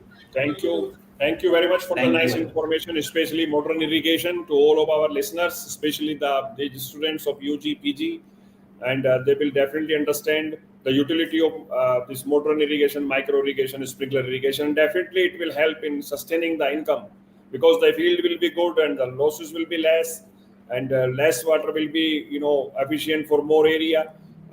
So yeah, that will be really beneficial and definitely help in sustaining the income of rural community. Now I have among us Dr. Arjun Singh Baloda Sahab, who is the director, Rural Agriculture, Rajasthan Agriculture Research Institute, RARI, and I welcome him on behalf of the management of Jayoti Vidyapeeth Women's University, Jaipur, in the conference. A little bit, he just made to the Jaipur and he immediately joined us. So thank you very much, Baloda Sahab, for joining us immediately. Thank you, sir. Yeah, I welcome you on behalf of Jayoti Vidyapeeth Women's University, Jaipur. So you know the topic of conference already. We are just waiting for your keywords. Kindly share your expert comments and experiences with us. Over to you, sir. Thank you, sir. Today, sorry for that now, because I am going to Bikaner early morning in 5 o'clock a.m. sharp. I'm returned from Bikaner, and so some late today. Oh, sorry for that, na. And today's seminar is very fruitful for us because the topic of the seminar is also good for youth as well as the new entrepreneurship and how to improve the agriculture in your state and in your country, and how to enhance the productivity per capita income of the farmer, how to improve the uh, quality of the product. And earlier we have started the food availability of the how much population of the country, but at present scenario with food production we have also emphasis on the quality of the food also. So in new agriculture research, we have more emphasis on the quality food we have to produce. And this quality food, just like we have to started the biofortified variety in the cereals, especially we have in Durgapur also, we have emphasis on the biofortified varieties of the millet, wheat, and cereals also. In these biofortified varieties, the amount of the ferrous and zinc is also increased, and the malnutrition problem in the rural people we have to incorporate in them. So we have to started the new millet initiative program, and in this initiative program at Rari Durgapura we have started the seminar, a conference on 7 and 8 May, how much quality food we have to prepare at present position in India and in Rajasthan from the millet, and how to increase the millet products in main menu of the human beings. And the millet is how much better as compared to the other cereals. This type of seminar we have conducted. In this seminar, in all over in the India, all over the entrepreneurship, they are also involved in the millet produce program in the uh, in the also African country we have to include, and we have all the entrepreneurship FPOs we have also included in this program. So all the participants in this seminar also invited to the Durgapura at 7 or 8. We have also conduct this seminar on the virtual as well as the offline mode also. So all the dignitaries of the India or some international dignitaries also covered Durgapura, and how to emphasize the agriculture produce of the through the new innovative research, new research we have done in the improvement of the millet also, na? Because UNO is also in the 2024 is the millet year. So in this emphasis, and Durgapura is also the some MOU. My SAR Agriculture University started the MOU with the Millet Initiative program at Delhi, and due to the collaboration of this, we have to started the new production tech programs of these biofortified varieties. So today's webinar is also good for us, and my all good wishes for your universities and the students of the rural community also. So thank you very much for being with us, and we have started some topic also to concern me, and then topic I am discuss also ready. Thank you. Thank you very much for your precious time, and at least joining us and saying the few words about the utility of this today's 2 days conference, innovations in agriculture, food, biotechnology for sustainable income of rural community. Thank you very much, and I would request you if you can be with us. No matter you can you can hear all of us and can put off your few comments on the presentations which the students will do now. Yeah, Thank yes, you sir. very much. Thank you very much.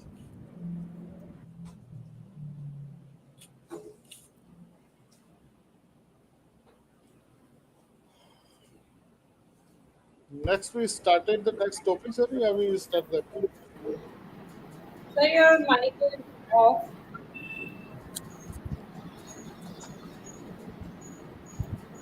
Dr. Sandhya, can you hear me? Am I audible to you? Hello, sir. Yes, Hello. yes, she is here. Yeah. She is from National Institute of Plant Biotechnology Research, ICR, New Delhi.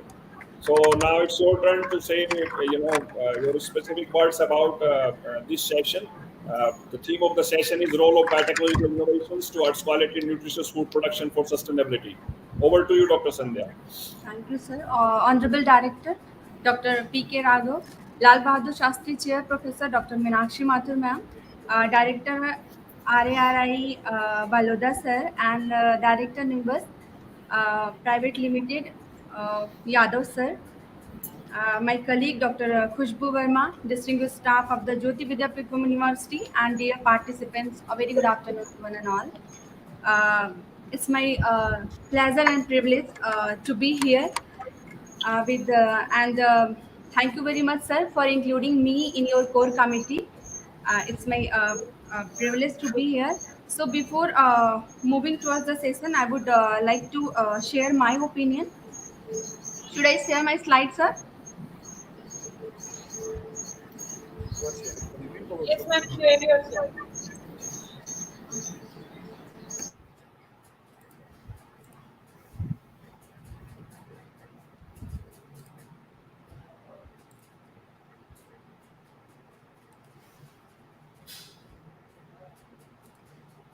Ma'am, where my slide is visible? Not yet, ma'am. Share the screen.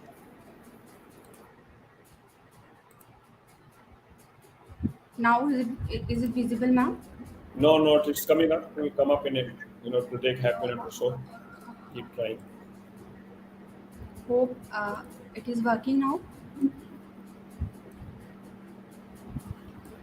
Yes, it is visible now. Yes, we can see. Okay.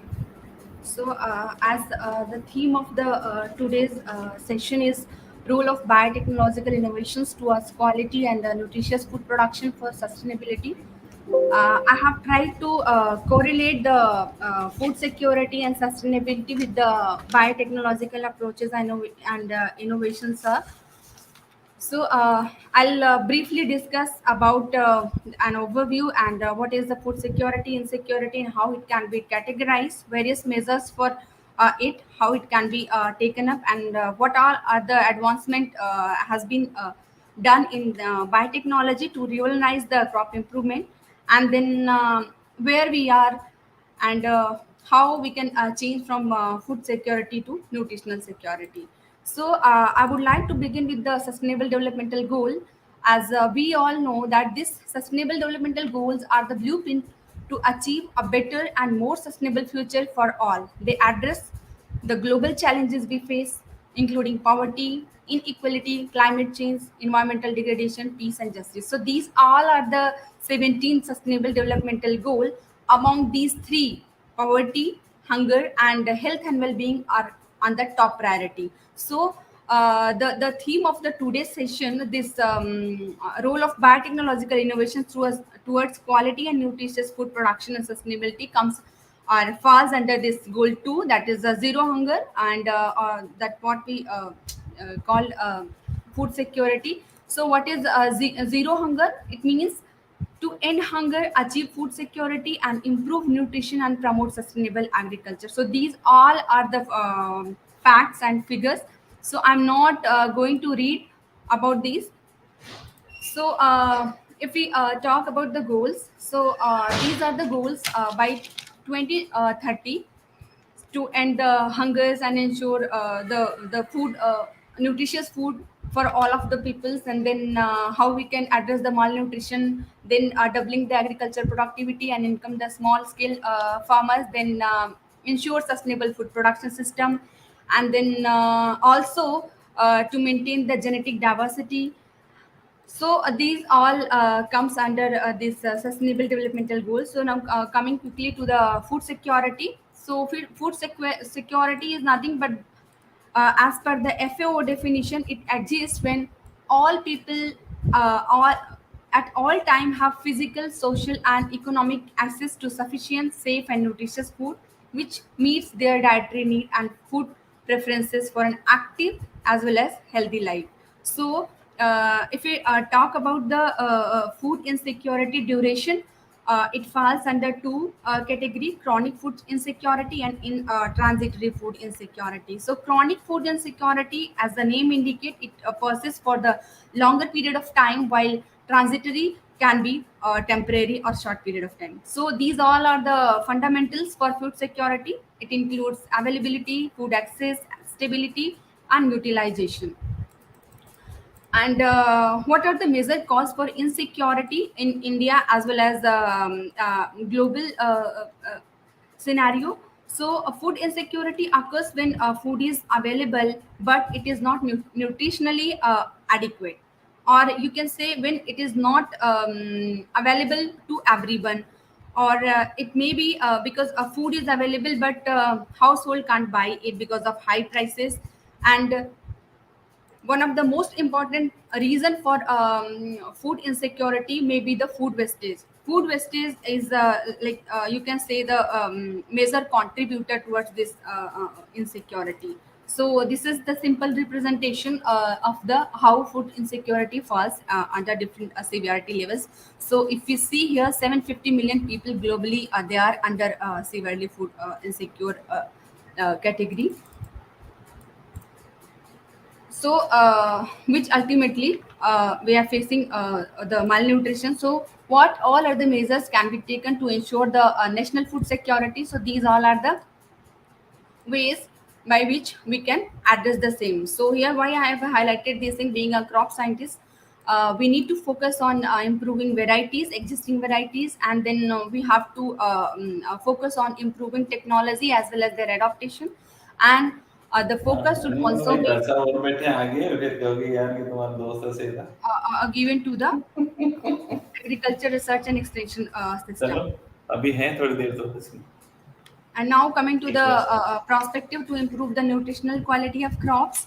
So this by this figure, what why I have kept here, this gray bar shows the challenges and this green bar shows the opportunity. For an example, I would quote, for example, if we see pigeon pea. Pigeon pea is a very nutritious pulse crop.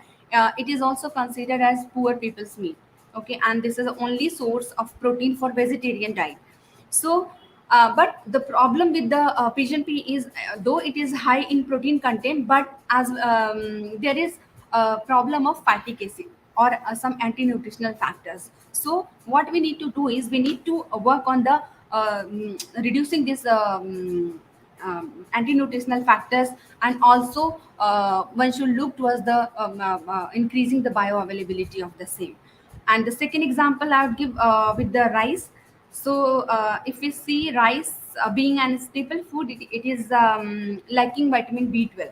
So there is a need to modify the genes or associated pathway which are related with the vitamin B12 biosynthesis, so that our Dr. Sandhya. Sir, I'm being very quick. Please. We are running a little short of time. I'll try to finish it within 5 minutes, sir. No problem. Yes, thank you. Yeah.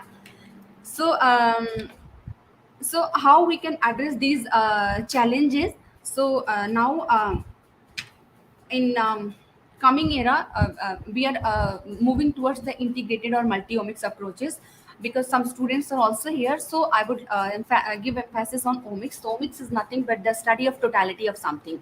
So if we are studying the entire genome, so it is genomics. Likewise, we have study of protein, metabolites, iron, and then transcriptome. So I'm not going to give the detail of these things. So altogether, it is said that by taking data of only one omics, for example, if we're having the differentially expressed gene by transcriptomics, so we cannot conclude what is the reason or how we can solve the problem associated with particular trait until and unless we have the collaborative or integrated data. So once we generate the integrated data, we just combine it and we pinpoint the key genes or pathway associated with them. So just I'll go very briefly. These are the 5G for crop genetic improvements. First one is genome, germplasm, gene, genomic breeding, and gene editing. So genome assembly, as we all know that so far more than 264 plant genome are available, and that include all the rice, maize, and pigeon pea or pulses. So but the problem is in most of the sequence plant, the assembly is not proper. So while assembling, we need to reassemble those data so that we can get some more additional genes which are contributing towards a particular trait. So this is the question is why we go for the genome sequencing. So for example, if we are given two species or two crop that is very novel or new for us, and we don't know anything about that crop, So what we do, we have to just go for the sequencing of those crop, and by seeing the sequence variation, we can find what all are the coding reasons, what are the non-coding reasons, and how what all are the ancestors for the particular plant or crop. So that's how we can understand the whole developmental program of that particular plant. And likewise, by doing the transcriptome sequencing, we can get the idea of gene expressed during the different developmental conditions. So this is just an genomic comparison slide, shows the comparative genome. So if you see, the genome size of this Thaliana is 100 million, but the estimated genome is 25,000. In melanogaster, it is 130 million, but see, the estimated gene is 13,000. So why I'm seeing the showing this slide, because it is not always like genome size is not always related with the estimated gene. So these all are the platforms available in the market. People can go through, and like we have PacBio, Illumina, nanopore sequencing are there. So various processes are there. So all platforms has four common process: library preparation, clone and amplification, and then sequencing.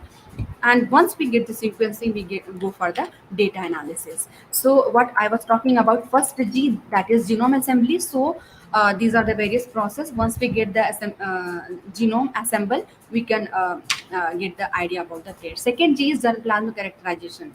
So there are various national and international gene banks are available. So around 1750 plants and plasma worldwide is available, but only less than 2% of these are being underutilizations. Why? Because most of them are having no useful trait. So what we need to do is, so comprehensive characterization of all the germplasm, including wild races and then cultivars, they are necessary, and that's how we can associate with the data. So various if you have wild relatives, farmer varieties, some land races are there, cultivars are there.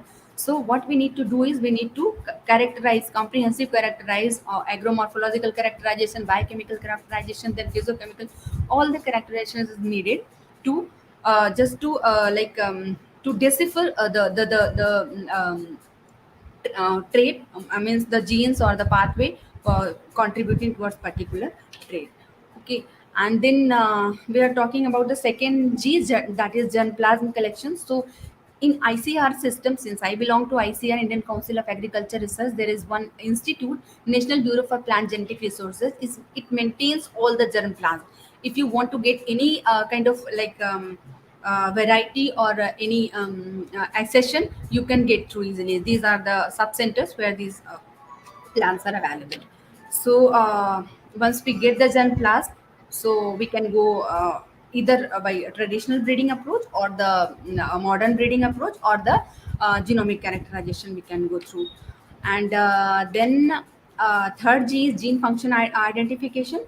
Once you have characterized all the germplasm, so next, if any if you found two contrasting plant, in one seed there is protein percentage is, for example, 45%, and in second plant it is only 15%. So you can now go through the identification of gene, what kind of genes are regulating the protein content or quality of the protein in that particular plant. So these are the pipeline for gene identification. And then fourth G is genomic breeding. So it covers all the marker assisted selection, and then back crossing and all these things. And then fifth G, it is in the scenario now, genome editing approach. uh, it can also help. So now the last point is, from food security to nutritional security. uh, though earlier we were not having much food, so now after 2016, it was declared at the year of pulses, because at that time we had surplus pulse production. But what about the this nutrition quality? So we should not compromise with the nutrition. So now government and various industries, they're focusing towards the nutritional part of the particular crop. So I'll give the example, like NABI, National Agri Food Biotechnology Institute.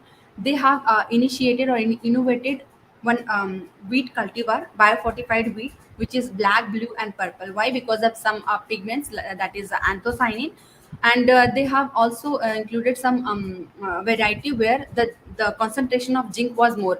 If you see in like normal wheat, it is 5 ppm, and in biofortified, it is 40 ppm. If you compare, so this is the start from where we have just shifted from food security to nutrition security, and the best is yet to come. In our lab also, we are working on these four crops: pigeon pea, cluster bean, and black gram and soybean.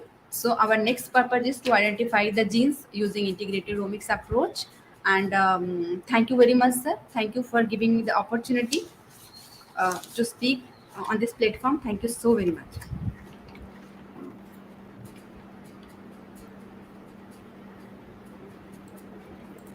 Thank you very much, Dr. Sandhya, for nice presentation. And what I would like to say, conclude it like, it's the time now to go for choice-based development of food crops. For example, caffeine-free coffee beans, development of disease resistance varieties, so that we may reduce the use of pesticide, insecticide, and so forth, so on. So nice presentation. Kindly be with us for the moderation. Now I would request to Kushbu Madam, over to you. Start the presentation of this session of the students. Yes, sir.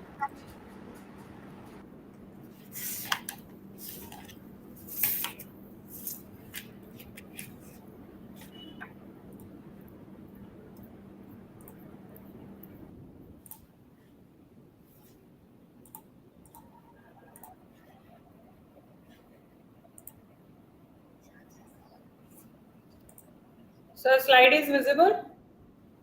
Yes, it is visible. Some presentations were remaining from the session 1, so we are continuing with that. And now presentation is smart food. You take this. You take this presentation and then start the theme second presentation, and remaining will take tomorrow evening. Okay. Yeah, let her start. Government schemes and support for entering food processors for sustainable income. Presenter name is Mansi Bhatia and paper code is AFBI-2022. Mansi, over to you. Thank you, ma'am. Uh, Good afternoon, Honorable Chairperson, ma'am, Honorable CEO, sir, and President, sir, Director, sir, and all the other experts present here. I am JV Mansi Bhatia. I am student of MSc Food Technology from this university, presenting a paper of government scheme and support for primary food processor and for sustainable income in the guidance of supported by Honorable Advisor and Miss J.V. Kritika ma'am for providing the platform for conducting the research.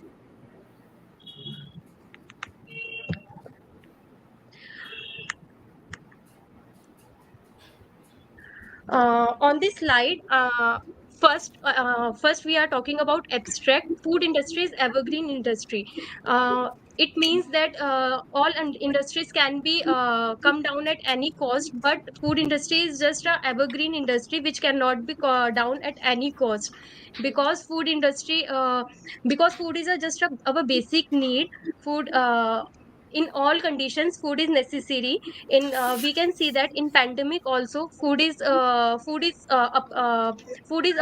priority. Food and pharmacy industry is our first priority. That's why food industry is evergreen industry. Second point is the processing industry in India contains 32% of the total food market. It means total 32% is dependent on processing industry, like food processing industry. Next point is government has targeted to achieve 25% growth in this agriculture industry by 2025 and 2.5 times in 10 years in food processing industry. And next, growth is not simple as thing. There are many challenges facing by this industry which will resolve by our experts positively. It means growth is not simple as we can think, because all schemes have positive or negative impacts also, which we have to resolve by our experts positively. Next slide is scope. scope, what is the scope of this industry in future time? As we can think that food industry has bright scope, and it is our upcoming future which can't be down at any cost, or in next, according to data analysis, we can conclude one statement that our food processing industry has bright scope with all positive aspects. Next point is our import activity is less than export in this sector already, and our vision is to reduce this activity more effectively. Due to our data, import activity is already our is less than export activities. Export means we are exporting more materials, and our vision is to export more materials in our upcoming future time. What are the causes of this scope? Lack of time. As we can see that in our daily routine, we all have lack of time. Morning to evening, we are busy in our schedule. That's why it is a main reason to increase the development of this industry, because time is because of lack of time, we always find a solution that we can easy to cook, ready to cook food. That's why it is a reason. Next point is number of women employee increasing. As we can see that in our past generation, women were housewives, and they were busy in cooking in who was busy to cook food in kitchen. But nowadays number of women employees increasing. That's why there is always a lack of time for cooking. Next point is increasing scientific knowledge. It means earlier people were not as educated, as not they were aware that there are always a positive aspect of this industry, as there is always a food which are irradiated food and packed food. They were just thought that irradiated foods are not health conscious, it has negative impact. But there is always a positive exit. Now people are gaining knowledge, and they are okay with this food. Next, increasing habit of health conscious. First, earlier people were not so much health conscious. They were not they were okay with the open food which we are find in market. They were okay that food is open, then they were okay. But nowadays people wants packed food. They don't want to open food in the market. They just take a nutrition. They just see first nutrition value of the packed food, and then they took. That's why it is also a reason that this industry is developing. Next point is modern way of living or standard living. As we can see that nowadays, if guests are coming in our home, then we try to take a take we can try to give a food like muffins, which seems like a standard. This is a modern Mansi, way, because it. I Yes, sir. what I would suggest you, be concise. If you take that much time in explaining these bullets, you will alone take more than an hour. Okay, so Okay, be sir. Yes, concise, sir. read and fast, and move ahead. Okay, sir. And come to the government Next, scheme. Yeah, because you are telling about the government schemes and support for primary food processing for sustainable income. okay, sir. Okay, continue. Introduction. Food processing is a term used to tell journey of a raw material to final consumable product. Next point is proceed food is ready to eat, easy to consume with attractive form. These industries expected to increase the rate of growth more rapidly in upcoming years. To maintain this growth, government has established Ministry of Food Processing in 1947. Ma'am, next.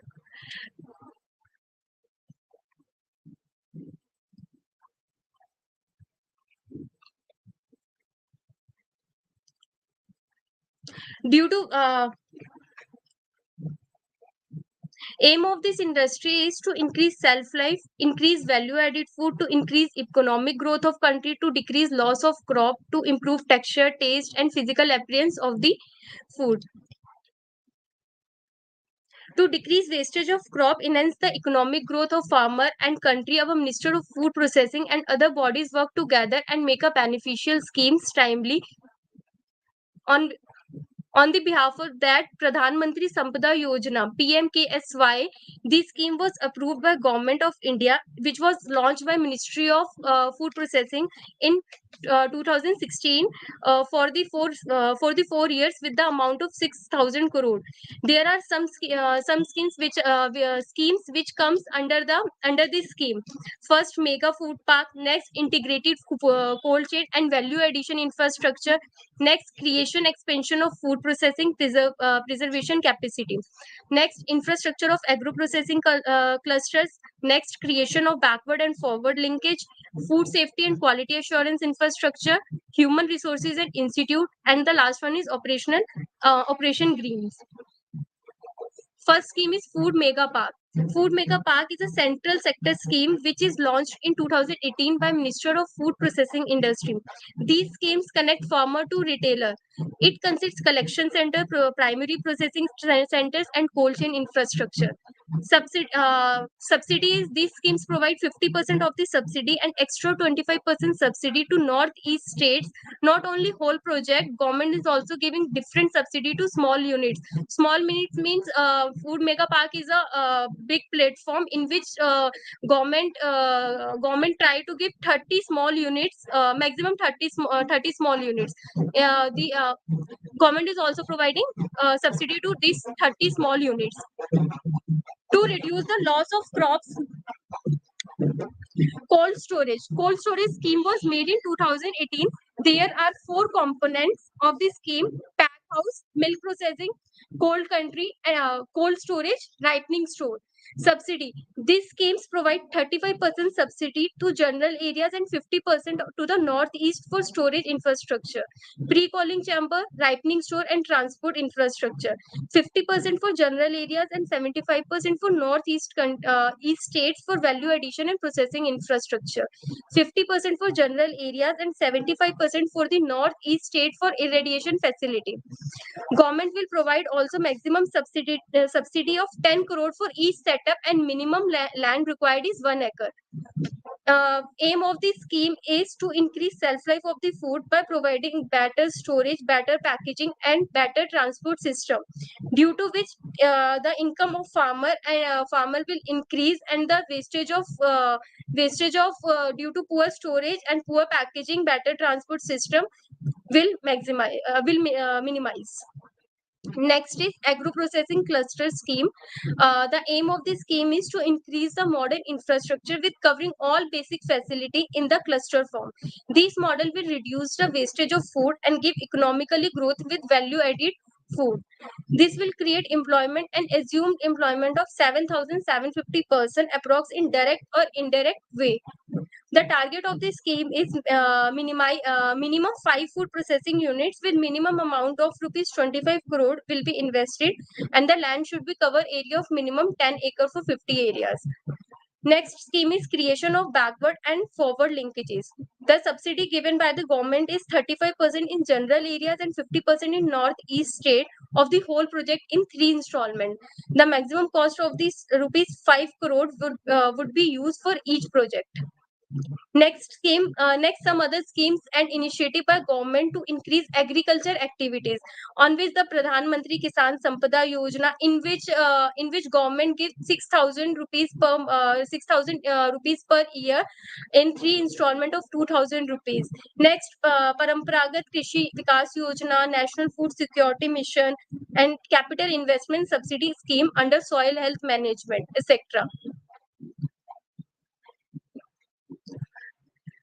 To make this slide, to make this presentation, I first visit all the website like Ministry of Food Processing and Ministry of Agriculture and Farmer Welfare, and collect all the details and summarize all the point and try to make a conclusion of it. Conclusion of this whole presentation is every situation has both side or negative. But all these scheme initiate with a positive prospect, but sometimes we get negative impact too due to greediness behavior of people.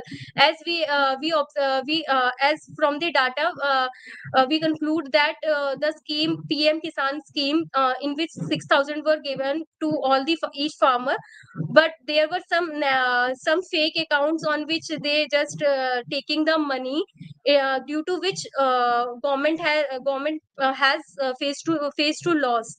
Next, frozen food is our future. We are also encouraging this change. Next, there should always understanding part between government and farmer. Scheme should be launched with strict action and under expertise. And last one is government always should see all the pros and cons so that they should get any chance of loss. Thank you.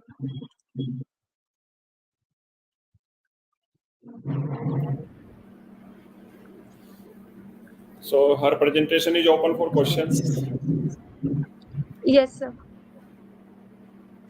If anyone want to ask the question. She basically told about the government scheme, the schemes of Ministry of Food Processing Industries to help the processors, to startups, and even to self-help groups. That's what she narrated. So simply a paper which include the collection of various information from various sources. For that point of view, you did a good job, Mansi. And so all the best for your future presentations also. That's all. There's nothing much to ask in this presentation, but yeah, at least you got a chance to speak and put your views. Thank you very much. Would you like to ask anything, Dr. Sandhya? I have a question, sir. Yes, sure. In conclusion slide, Mansi, you have quoted that frozen food is our future. So how strong you are on this sentence? Because applicability of this sentence is very difficult. Ma'am, because I am watching that frozen food is just a tasty food, and everyone goes to tasty food, and that's why. And it is easy to make also. Frozen food is easy to make. Okay. Yes, ma'am. Anything else you want to include in this? No? No, ma'am. Okay, all the best. All right, next presentation. That's all from my side, sir.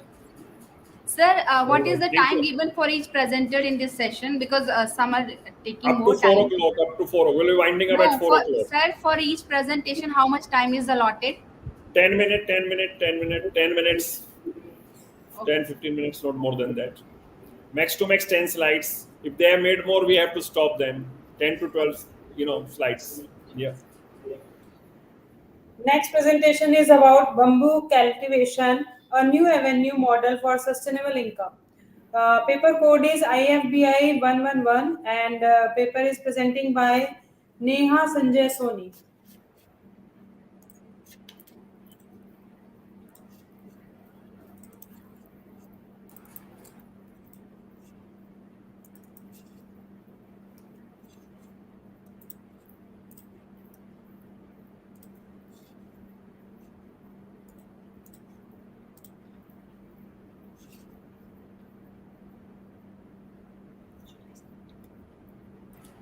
If she is not there, we can move to the next presentation. Slide is visible? No, not yet.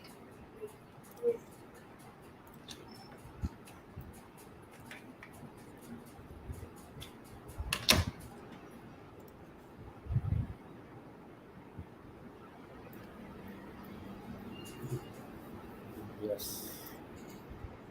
Now is it visible? Yeah, it is visible now.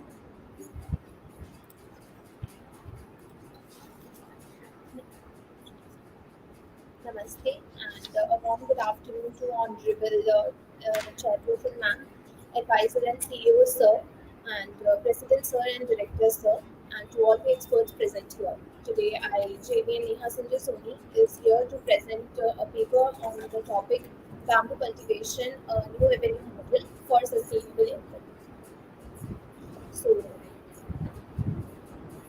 let's start with the introduction. The term bamboo actually comes from a Kannada language, and it is termed as bamboo in Kannada language. And it is a flowering perennial evergreen plant from grass family called Poaceae and a subfamily Bambusaceae. Uh, the their straightness, strength, and the lightness combined with the easy propagation is makes it suitable for a variety of purposes.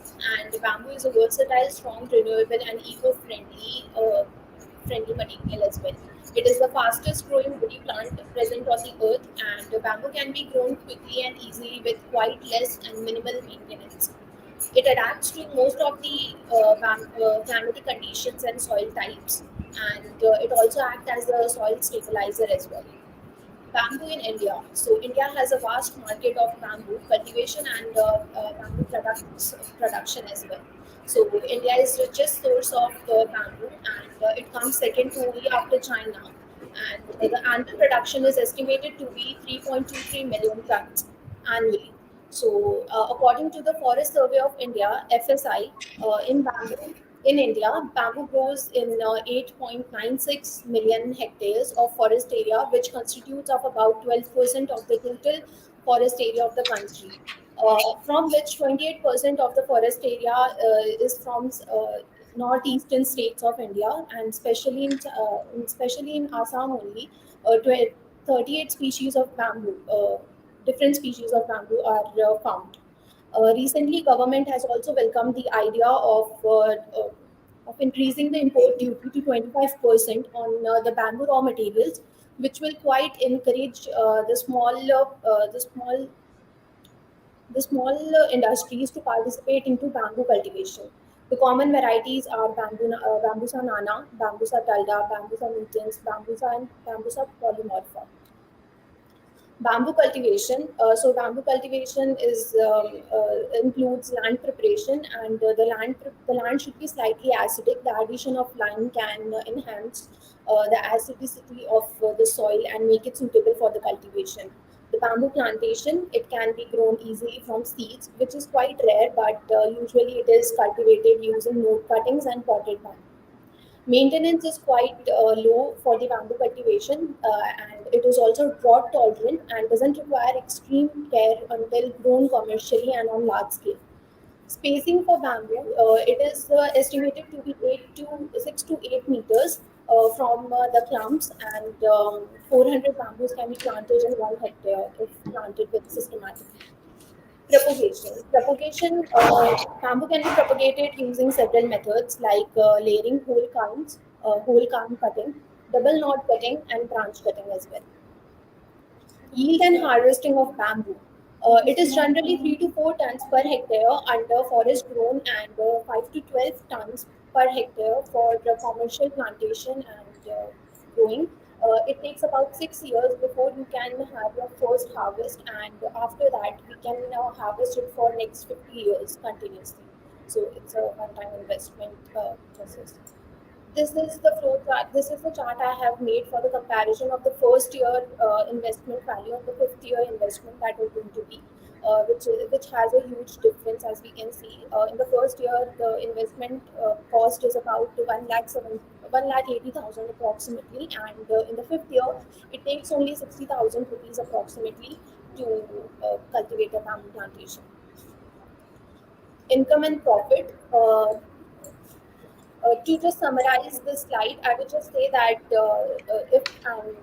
if I'm cultivating 900 counts of bamboo in a 1 hectare land, then it would take 90,000 rupees for the investment. And 90,000 rupees, no, sorry, if I'm planting 900 cones, then and selling each cone at cost of rupees 100, then I would get 90,000 rupees from it, and my investment would be 60,000 approximately, and the net profit would be 30,000. So from next subsequent year, which will be the sixth year, the profit will increase and the investment will go down. Application of bamboo. Bamboo is used in many industries like food processing industry as a wood substitution on the flooring and for aesthetic purpose. Structural application and infrastructure as well. Handicrafts, which is a huge market in India and abroad as well. Agarbatti industry, construction, pulp and paper, new generation building material, furniture and household items. Furniture and household items include the kitchen utensils as well, and food and nutrition, health and pharmaceutical industries, and it is also alternative source of energy used in many parts of the globe. The wide variety of products that are now being used or could be made from bamboo determines the subject that bamboo marketing must be narrowed down to into segments and different industries as well. So this is the bamboo structure, and these are the baskets which are made from bamboo. Uh, these are also the various applications of bamboo and the products are made out of it. I would just conclude that bamboo is not just bamboo is actually an economic asset and used for poverty eradication and economic and environmental development. It is just not a plant which is used for cultivation for income purposes. Rather, it's a way of living for several tribes across the Asia, including countries like India, Japan, South Korea, and Laos, Vietnam, etc. So it's been used there. It is being used there for several years, and it will continue for next several years. So, and also it is also being used in recent years in Latin America and Africa as well. So I will just conclude my presentation here. I would welcome any questions if there are.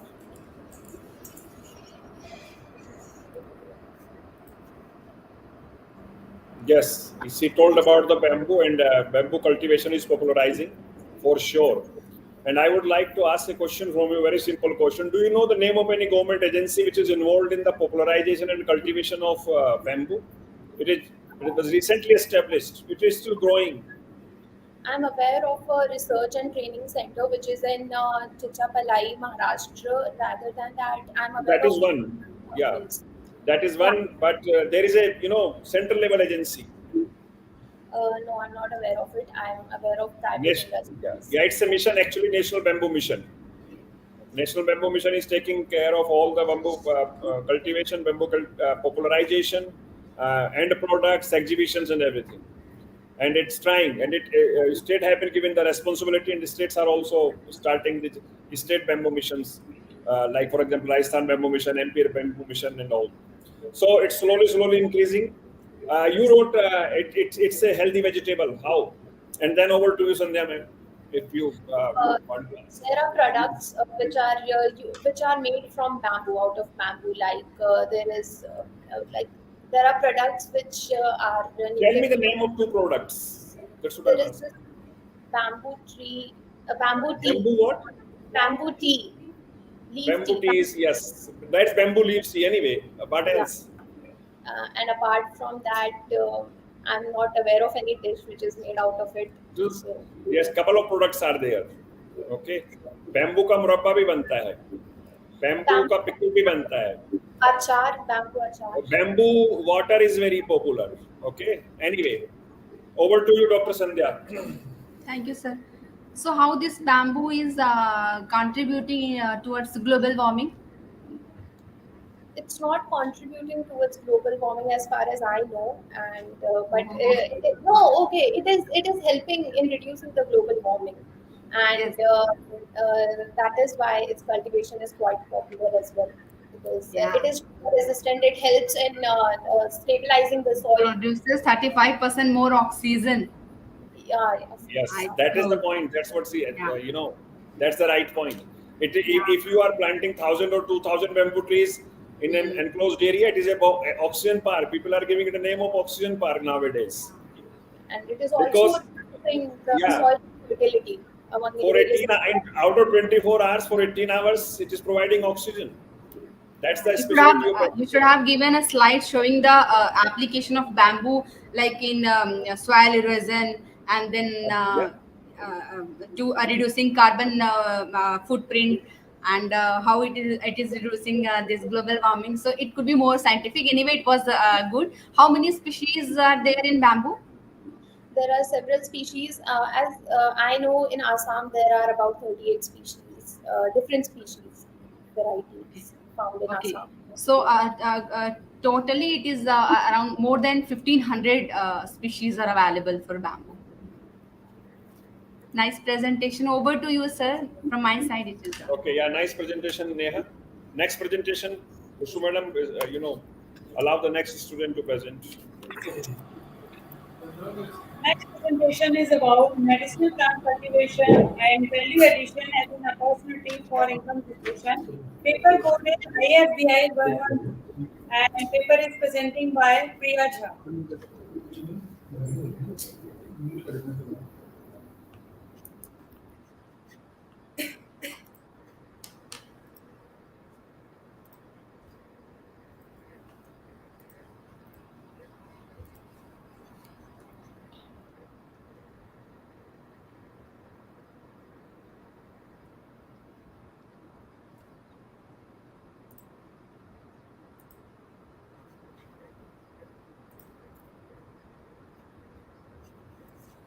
Namaste and a very good afternoon to Honorable Chairperson Ma'am, Honorable Advisor and CEO Sir, Honorable President and Director Sir, and all higher dignitaries, and all the other experts present here. I am JVWU Priya Jha, pursuing BSc Agriculture Honours from the Faculty of Agriculture and Veterinary Science.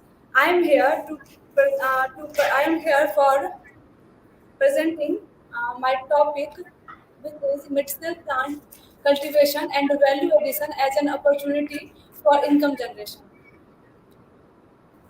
First of all, I would like to introduce medicinal plant. Medicinal plant is also known as medicinal herbs, which include tulsi, neem, giloy, ashwagandha, satavar, etc. It is medicinal plant is considered as a rich source of ingredient, which can be used in drugs development, other pharmaceutical and non-pharmaceutical or drug or synthetic drugs. Plants have been utilized for healing in various systems of folk medicine for time immemorial, and 80% of the people is underdeveloped nation still rely on plant-based drugs for their health and care. There are about 3,500 medicinal species, in which herbal industry include 650 to 700 species. According to nature of the plant species, Indian medicinal plants are largely tree, about 33%, followed by herbs, which is 32%, shrubs 20%, climbers 12%, and other are in 3%.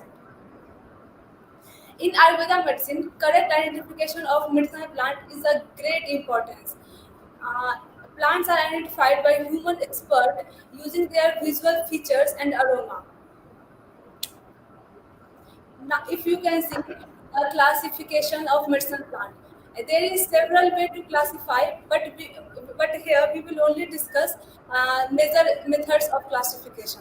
First, classification according to plant type. The medicinal plant are classified according to plant type, like medicinal herbs, shrubs, trees, climbers, medicinal plant.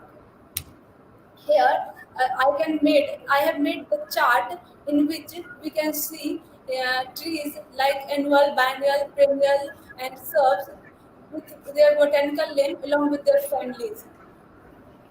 Some of them trees are Phyllanthus empilia with their family, E for Baceae, uh, Taramin, Taraminalia arjuna, and the family is Combridaceae. Now we can see part used to medicine extract medicine. 5%, which is fruit, lentils 3%, stem 2%, pod 2%, leaves 21%, whole plant 15%, sorry 17%, root 14%, seed 14%, bark 11%, and flower 11%. Some value-added product, which is referred to raw agricultural products that have been modified or enhanced to have a higher market value or a longer shelf life. Some example includes fruit made up into a jams, meat made into jerky, and tomatoes and pepper made into salsa. Value addition become nowadays a new attractive to the entrepreneur of herbal products, leading to development of several categories of products produced which are only confined into limited items in the recent past. The international trade of medicinal plants and their product was estimated by United States dollar, which is 60 billion in 2010, and by 2050 it is expected to reach 5 trillion United States dollar. Here is harvesting some plant with their botanical name with harvesting season and index. First, this is Raufilia serpentina, which this crop is of 18 months. Harvesting can be done at leaf shedding stage after completion of this period, probably in October and November. Next one is Vidina somnifera. This crop is about 6 months. Harvesting can be done by when the fruit become mature and take crimson red color and the plant are about to dry.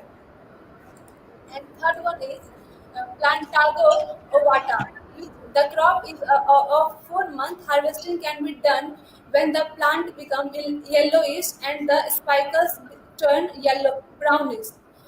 It is harvested on a clear sunny day at daytime, not in the morning. Next is Cassia augustifolia. It is a crop of 4 to 5 months. Harvesting can be done at 50, 90, and 130 days.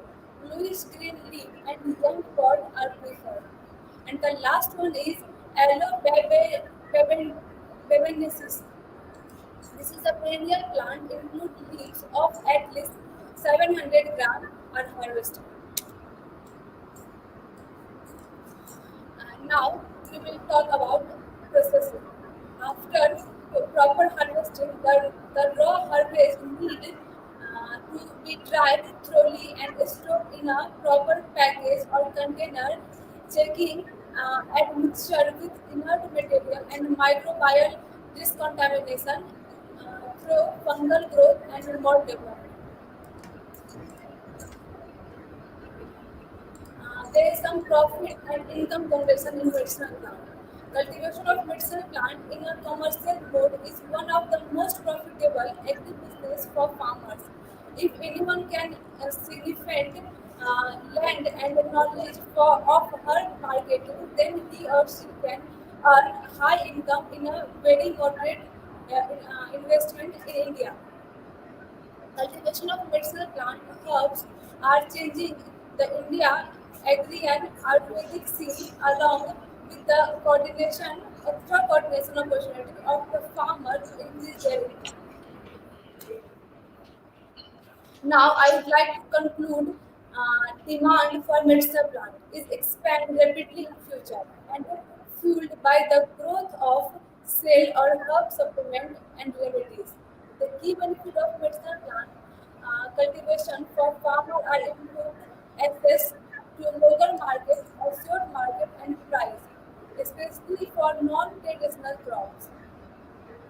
National Medicinal Plant Board, India provides subsidy of 30, 50 and 75% on about 25 medicinal plant species which was listed under IU's National IU's Mission, which is NAM for cultivation.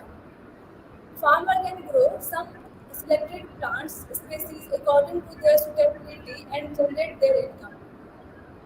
Some medicinal and aromatic plants are the ideal alternative for some traditional unincome plants and help in medicinal plant for production. So, thank you, and the text is open for question.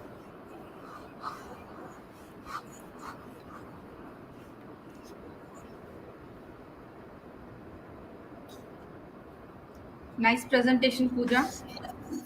Her name is Pooja, right? So, Miss Priya. Priya, sorry, Priya. So, Priya, I have two questions. First one is, since you are talking about medicinal and aromatic plants, so do you find any difference between medicinal plant and aromatic plant, or they are same? No, ma'am. There is a difference between medicinal and aromatic plant. Medicinal plant is like some, as I explained above, which is tulsi, giloy, ashwagandha, neem. This is medicinal plant. But if we talk about aroma, it means anything which give, which add flavor to the product, no, which give a smell to the Aroma. product. You can say aroma. Yes. Yes. Okay. And you shown in a pie diagram, pie chart was there. So 21% of the medicine can be extracted from the leaf part. It was Yes. shown there. Yes. So if I give you a plant, how will you know the like this plant is having some medicinal potential or medicinal value? How will you find that? Do you have some idea? Medicinal आपको दो, plant. you are having two plants, for example, Yes. two plants A and B, and you are given those plants, and I'll say you just to explore for the medicinal value. तो आपके दिमाग में कुछ है? How will you do that?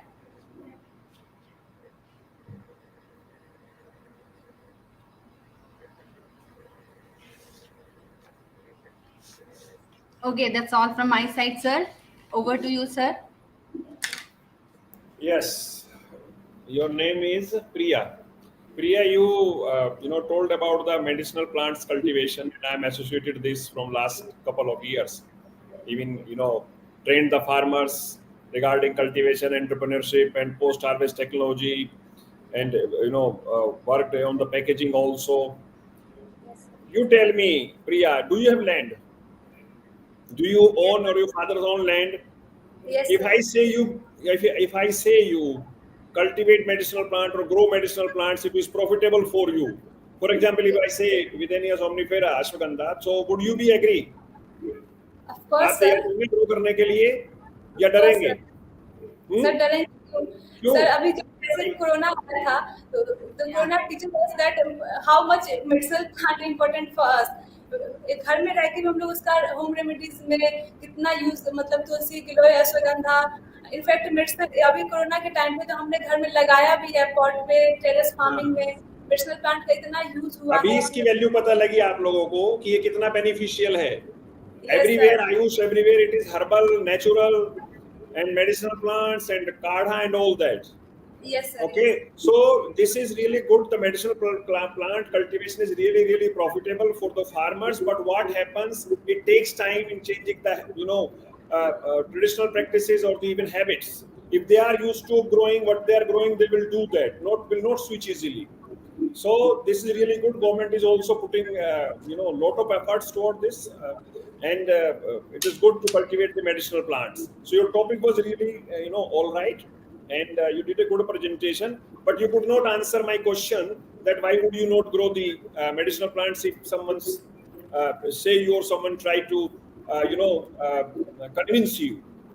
All right. So it's not always like scientific thing, but other things are also involved with the science. Anyway, that was my submission. And now the next student, please. Sir. Hello. Priya. Yes, sir.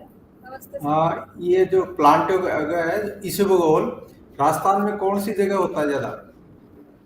Sir इसबगोल. हाँ जी. और इसका harvesting at the time of harvesting if rains come then what will happen? Sir इसबगोल सबसे ज्यादा इसबगोल सबसे ज्यादा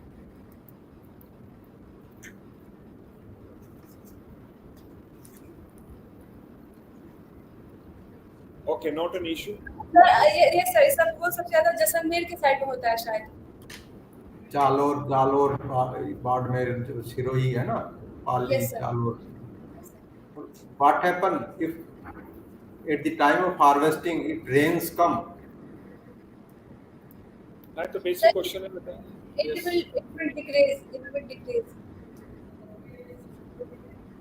Harvesting at the time of harvesting, then scattering will be there. So great loss in the product. Yes, sir. It will be decreased and great loss will be happening. Thank you. Okay, thank you, Priya. Next student, please. NS Malini is there? NS Malini? Yes, ma'am. Yes, ma'am. So next presentation is about probiotic potential of lactobacillus strain with antimicrobial activity against pathogenic bacteria. Paper code is IFBI-2022 and presenter name is NS Malini, research scholar of FUT. So Malini, are you sharing the PPT by yourself? Yes, ma'am. Wait.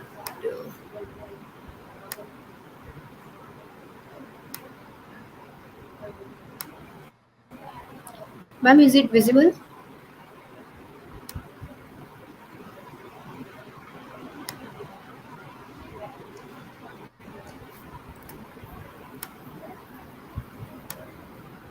No Malini, wait.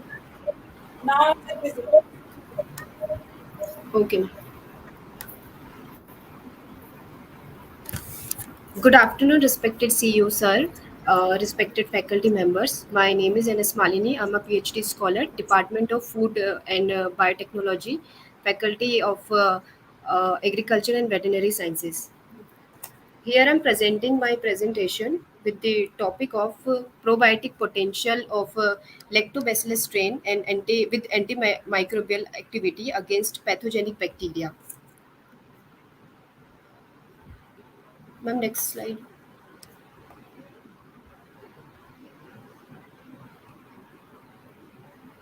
Come to the next slide, ma'am.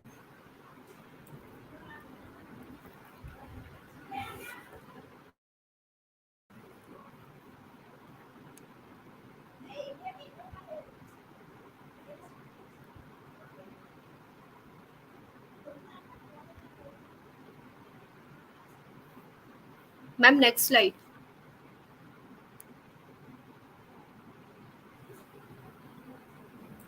Beta, I Am think I, am I audible, ma'am? yes, you are audible. I think you are presenting your PPT from your laptop. Oh, wait a minute.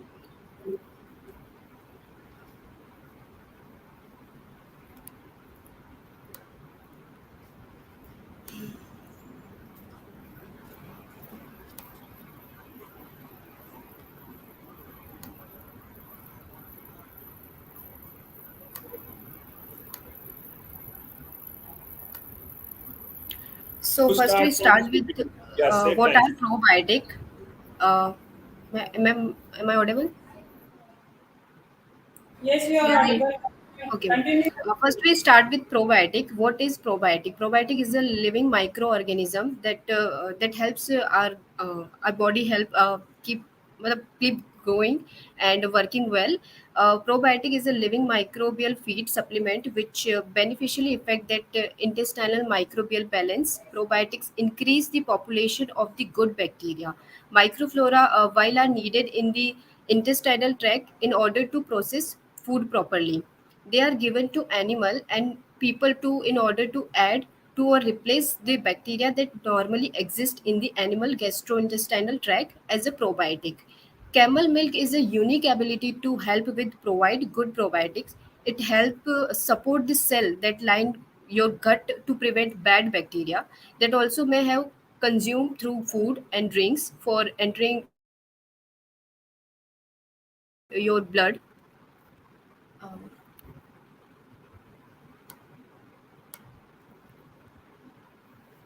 camel milk can be very beneficial for as a source of probiotic. Now, what are the properties of camel's milk? Camel milk is the closest to a human mother's milk. It is a different from other milk. However, it's like cow milk, buffalo milk, having low sugar and cholesterol, high mineral such as micronutrients such as sodium, potassium, iron, copper, zinc, and magnesium, and vitamin C also. The milk is considered have medicinal characteristics as well. the reason for camel's milk popularity in helping lessen problem like autoimmune disease, allergies, and even autism, stomach cancer, peptic ulcer, and also diarrhea. Camel milk is comparable to whole cow's milk. However, it is lower in saturated fat and offers more vitamin C, vitamin D, calcium, iron, and potassium. As I mentioned, saturated fat is also called trans fat. Recently, 1 Jan 2022 FSSI, Food Safety and Standard Authority of India, has reduced the trans fat from some certain dairy product and some other food product. So it's up to like 5% to 2%. So my point is that it is very important that camel milk has very less saturated fat in comparison to others like cow milk and buffalo milk. This is also high in insulin, which improves its absorption and makes it suitable for diabetes. Research has also found protective proteins in camel's milk that may be antiviral, antifungal, and antibacterial. It is also contains much more iron, vitamin C than cow's milk. Now come to the next point. What should I took for in choosing a probiotic from camel milk?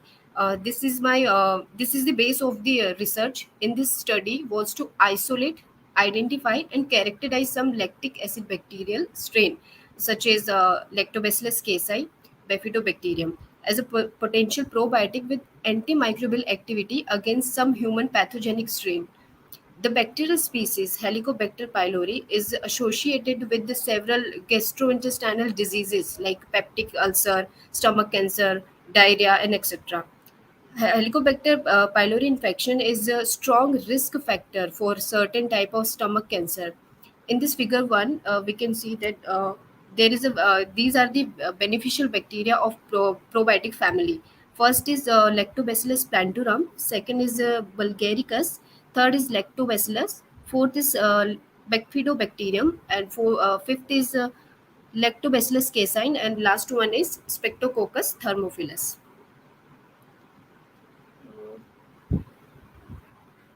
Now come to the methodology. The first one is isolation and characterization. Milk sample were collected from neighborhood camels reproducing ranch in the state of Rajasthan will be used for isolating lactic acid bacterial strain, and then and then a sample was isolated from camel milk. The culture was inoculated at the concentration of 1% in skim milk and incubated at 37 degrees Celsius for 24 hours. Then the viability was checked after 1 day, 3 days, and 7 days of storage with the different temperature like 4 degrees Celsius and minus 20 degrees Celsius. Also I used some factors like adding some prebiotics and sweeteners on the viability of skim milk during the same storage temperature. And then we used comparative study by the method of phenotypic characterization, lipolytic action, bile tolerance of isolated lactic acid bacteria, 16 as rDNA gene sequencing method, and last one is antimicrobial effect. The antimicrobial effects of lactobacillus strain were tested against three patient strain of Helicobacter pylori using well diffusion assays and co-culturing of lactobacillus strain. Basically, well diffusion assay is the process of inhibit the Helicobacter pylori pathogen bacteria in the presence of probiotic bacteria. Now, what are the market trends? In the increasing consumer concern towards the high prevalence of numerous gastrointestinal alignment are primarily driving the demand for probiotic in India. Moreover, the growing awareness towards numerous associated benefits of camel milk probiotic in improving gut health and boosting immunity, it also propelling the market growth in the country. Demand for probiotic curd, probiotic yogurt, probiotic drinks in easy to store, portable, and flexible packaging materials. Moreover, the expanding nutraceutical sector, along with several dairy, allergen, and sugar free formulation, is positively influencing the market for probiotic in India. Besides this, due to the widespread of coronavirus disease, there is an increasing consumer towards immunity booster the dietary supplements and fortified food products. This is further expected to drive the India probiotic market in the coming years. Now come to the conclusion. Camel milk probiotic may inhibit Helicobacter pylori growth by secreting antibacterial substances that have shown the favorable effect of Lactobacillus casei and Bifidobacterium on Helicobacter pylori. Our results show that increasing rate of the strain, Lactobacillus strain, and the inhibitory effect of probiotics isolated from camel milk, health provider recommend that promoting the consumption of camel milk probiotics seems very beneficial for the general population and those suffering from gastrointestinal disorders such as diarrhea, stomach cancer, constipation, peptic ulcer, and etc. Camel milk probiotic can reduce the side effect of antibiotics, especially diarrhea, by altering the intestinal microbiomes. Thank you for your interest and attention, ma'am.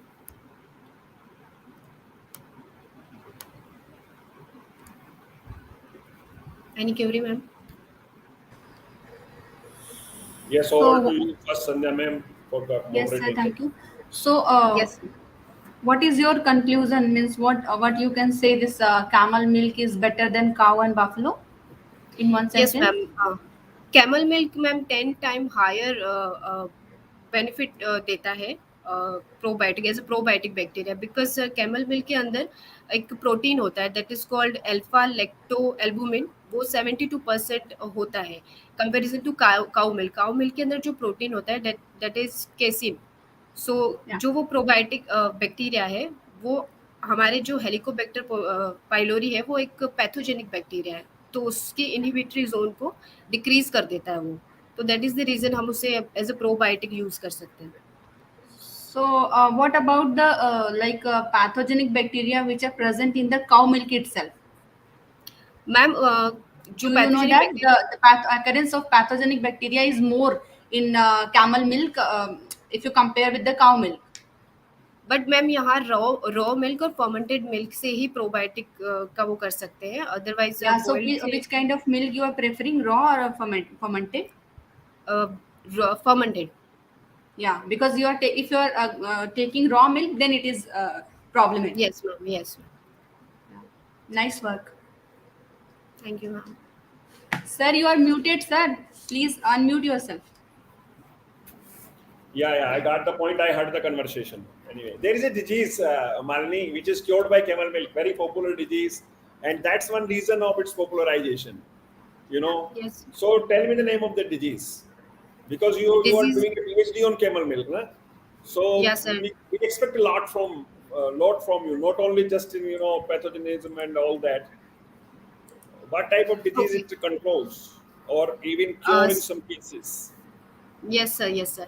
Stomach cancer के लिए और peptic ulcer basically जो Helicobacter sir जो वो That is pathogenic probiotic bacteria है. side. Malini, stop it. That is probiotic side. I'm not gonna go there. You have done a what? Why it is so popular? I am You are saying saying there no, is a it is disease. helpful in It is helpful in curing the disease. High even. हाँ, And yes, that is very rich popular. Protein. जी sir. वो बहुत ज्यादा popular है वो disease जिसके for which it is used for treatment, stomach for cancer sir, prevention. Stomach cancer. No. No, You are no. saying it is You helpful in autoimmune diseases. Then you must say the name of autoimmune diseases. Yes. मैं नहीं Multiple कह सकता आपको कि वो sclerosis रोक is सकता there. है उसको डिजीज को. Yeah. It cures, it prevents, and that's so popular. And that's so popular not only here but all over the world. Yeah. Yes. And that's one reason it is. Have you heard about autism? Yes. Autism. Have you heard about it? Is written in your PPT. Arthritis? नहीं, rheumatoid? It is very beneficial for autism. Yeah, autism. Yes. Yeah. And it even treats Yes. that, and it is given to those people who have autism, and it's a behavioral issue and repetitive Yes, sir. behavior. Hmm. So you should know it. Yeah, The and whole I would like to add one more thing, sir. Yes. Using camel milk, like researchers are making nanobodies to Yeah. to target From the disease and camel milk, yes. yes. and people go far and wide to buy it. ये भी एक reason है। इसको जी sir. और camel research institute है, you know probably you can find out more from there. Okay, तो आपको पता होना चाहिए ये सब चीजें, बिकॉज अभी यही तो है कि हम जी जो सर। कर रहे हैं उसका बेनिफिट क्या है, उसके अदर हम्म। एडवांटेजेस क्या है, उसकी यूटिलिटी क्या होगी। It's not like just doing the research and keeping it in library. Those days have gone completely. Today morning the same thing was said. Okay, जी sir. all right, anyway, next presenter please.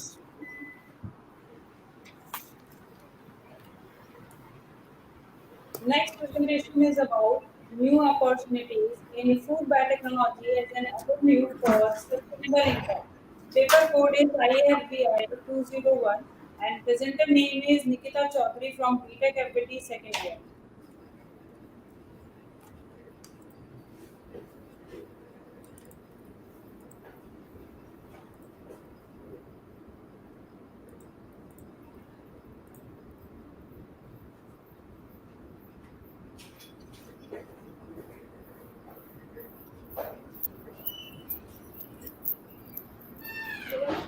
Honorable Chairperson Ma'am, Honorable Advisor Sir and CEO Sir, Honorable IC President Sir and other experts present here. I, JVL Nikita Chaudhary, pursuing BTech activity, second year from Department Food and Biotechnology. My topic on new opportunity in food biotechnology as a venue for sustainable income. Abstract. Food biotechnology is the application of modern biotechnology techniques to manufacture and processing of food products as well as food ingredients and food additives. Biotechnology is the use of biological organisms in technological process. Uses of microorganisms in food biotechnology. Microorganisms play an important role in the food industry. Various microorganisms have been used as starter culture to produce fermented foods such as beer, wine, bread, cheese, yogurt, and sausage. Career opportunities in food biotechnology, quality manager, chef, food technologist, technical brewer, scientist. Introduction. Food biotechnology is the application of modern biotechnology techniques to the manufacture and processing of food products as well as food ingredients and food additives. Although agricultural biotechnology, such as crop breeding and animal production, are generally regarded as food biotechnology, it is expected to have a great impact on the agriculture food industry. Modern biotechnology is helpful in enhancing taste, yield, shelf life, and nutritive values. This is also useful in food processing, fermentation, and enzyme involving processes. So, biotechnology is beneficial in erasing hunger, malnutrition, disease from developing countries and third world. Modern biotechnology products are commercially reasonable and hence it can improve agriculture as well as food industry that will result in raising income of poor farmers. Biotechnology for sustainable growth in income. Uses of microorganisms in food biotechnology. Various microorganisms have been used as a starter culture to produce fermented food, like wine prepared by Saccharomyces cerevisiae, beer Saccharomyces cerevisiae or Saccharomyces eurythrum, bread Saccharomyces eurythrum, wild yeast and lab bacteria, yogurt prepared with the help of Lactobacillus deliberatus species Bulgarius and Streptococcus thermophilus bacteria. Role of food biotechnology in food processing. Biotechnology improving food nutrition. Every food item does not contain all essential components. That's why every food article is not processing perfect nutrition. For example, rice is used as staple food in many countries of world, but being devoid of vitamin A, it is not a perfect staple food. Use of biotechnological techniques has solved these problems through introduction of foreign vitamin A gene. Biotechnology in enhancing taste. Biotechnology has allowed scientists to produce fruits with better taste. GM foods with better taste include seedless, watermelon, tomato, eggplant, pepper, and cherries, etc. Food product developed with biotechnology. Example of products developed through food biotechnology include corn varieties containing a bacterial gene that kill insects and soybeans inserted with a gene that renders them resistant to white killers, such as Roundup. Cotton, squash, and papaya are other example of commodities in which biotechnology was to reduce pesticide use, increase profitability through greater yield, and ultimately reduce the cost of commodity at the consumer level. Examples of food developed through biotechnology to increase the levels of nutrients or to address a health concern include oils such as canola, in which the levels of nutritionally essential fatty acids are increased, varieties of wheat that do not contain gluten, and potatoes, protein, kiwi, Rashford, and lettuce. Career opportunities in food biotechnology. Quality manager, chef, food technology, technical weaver, scientist. Food biotechnology to increase income. Biotechnology help farmers increase their incomes and reduce their vulnerability to climate change. To achieve no poverty, biotechnology increase farm income through higher productivity and lower production costs, and improves food resiliency to climate change and enabling more stable farmer incomes. Agriculture biotechnology is critical in helping to feed a growing world population.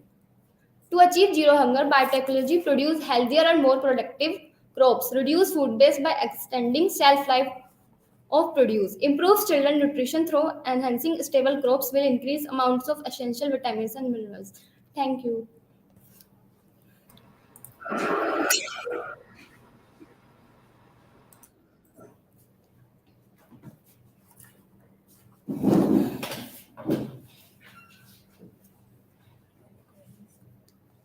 Ma'am, many queries? आप question पूछ लीजिए because I was not there in her presentation, so I couldn't listen.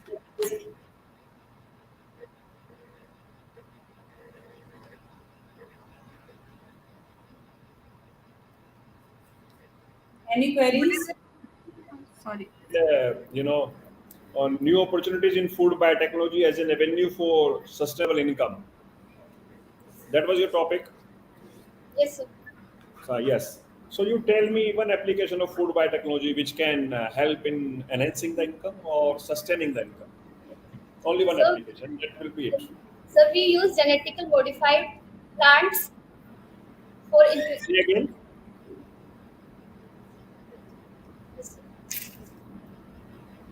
Yes, say again. So we Okay. use genetically modified plants. Farmers Okay, use define food biotechnology. Define food biotechnology. so in food biotechnology we use many food processing techniques we use. No.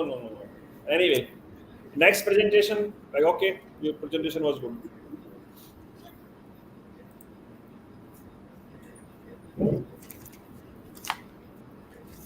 Next presentation is about mushroom cultivation in Rajasthan for sustainable income for farmers.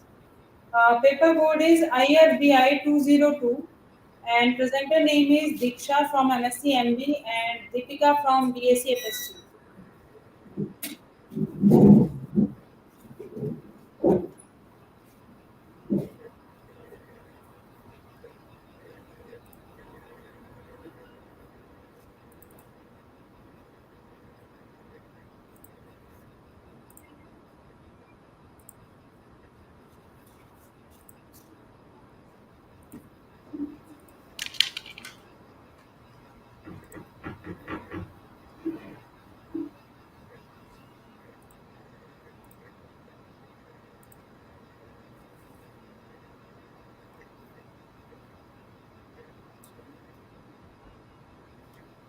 Namaste, Honorable Chairperson Ma'am, Honorable Advisor and Senior Sir, Honorable IC President Sir, Dean Sir, and all experts present here.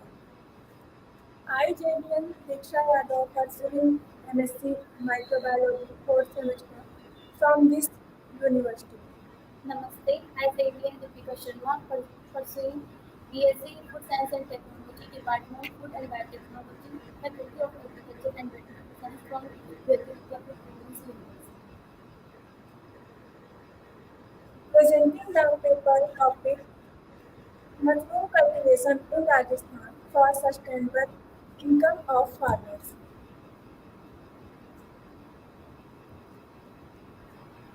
Introduction. Rajasthan is in northwestern India, bordering Pakistan on the west and northwest, and sharing domestic border with Punjab, Haryana, Uttar Pradesh, Madhya Pradesh, and Gujarat. Rajasthan is India's largest state geographically. Mushroom farming is basically the business of growing fungi. Nowadays, mushroom cultivation is the most productive and profitable business in India. It is getting popular gradually in India because in a short time it converts farmers' hard work into profits. Mushrooms may be easily grown on organic substrate rich in cellulose, hemicellulose, and lignite, such as sawdust leaves and other agricultural leftovers.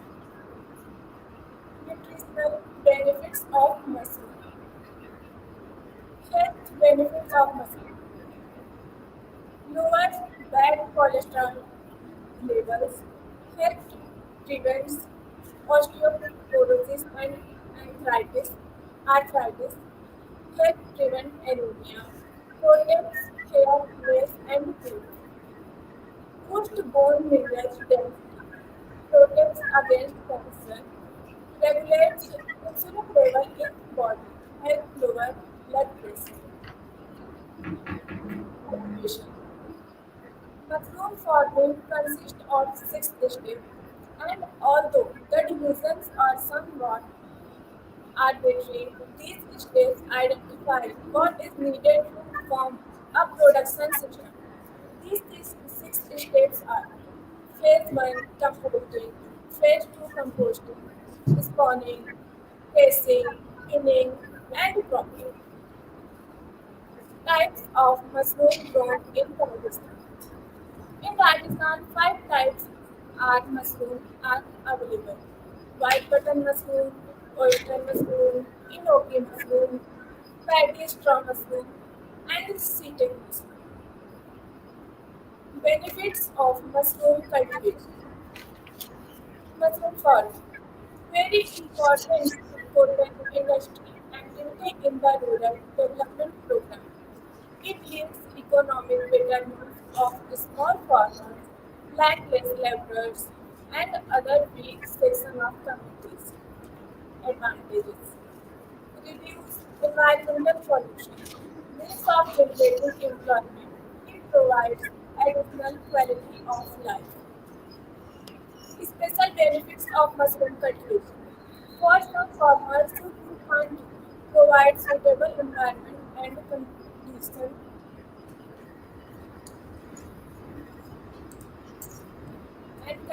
for mushroom cultivation can grow mushroom only between the month of September to December.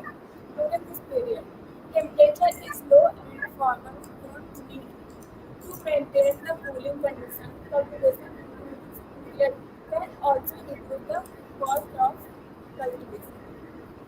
Status of mushroom cultivation in Rajasthan. Rajasthan will be the costly leading food producer on its garbage. 8.4 million metric tons of mushroom may be produced, bringing about 350 crores in revenue and employing more than 20 lakhs people. Though a mushroom cultivation in Rajasthan began in the 1980s, it had a significant increase in the year 2000.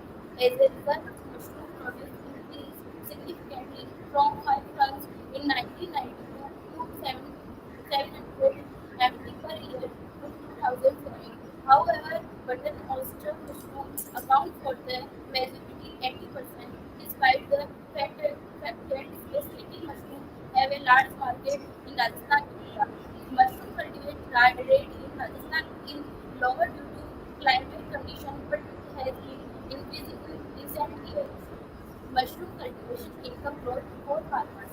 With the help of mushroom cultivation, farmers can be actually earn them 10 times more than their present income. Mushroom farming requires neither a hub investment for nor, nor a large plot of land. The roof under which mushrooms are cultivated can be used as a best source for mushroom farming throughout the year. There are some mushrooms which can be grown without air conditioning India like milky mushrooms and button mushrooms. Government support for mushroom cultivation. Ministry of Food Processing Industry, in partnership with the state, has launched an all India centrally sponsored and run PM formalization of micro food processing enterprises schemes and work for providing financial, technical, and business support for upgradation of efficient micro food processing enterprises. ICAR, Directorate of Mushroom Cultivation for providing culture response of mushroom along with providing training and compost to the farmers for mushroom cultivation by Government of Rajasthan. Thank you.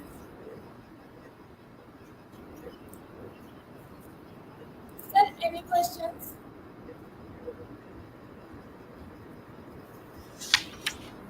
Over to you, Dr. Sandhya. If you have any question, you can ask from the presenters. My question is why you have chosen this topic, mushroom cultivation in Rajasthan. Why in Rajasthan? Why not in India? What is the logic behind choosing this title or topic? What you are presenting here? Yes, tell.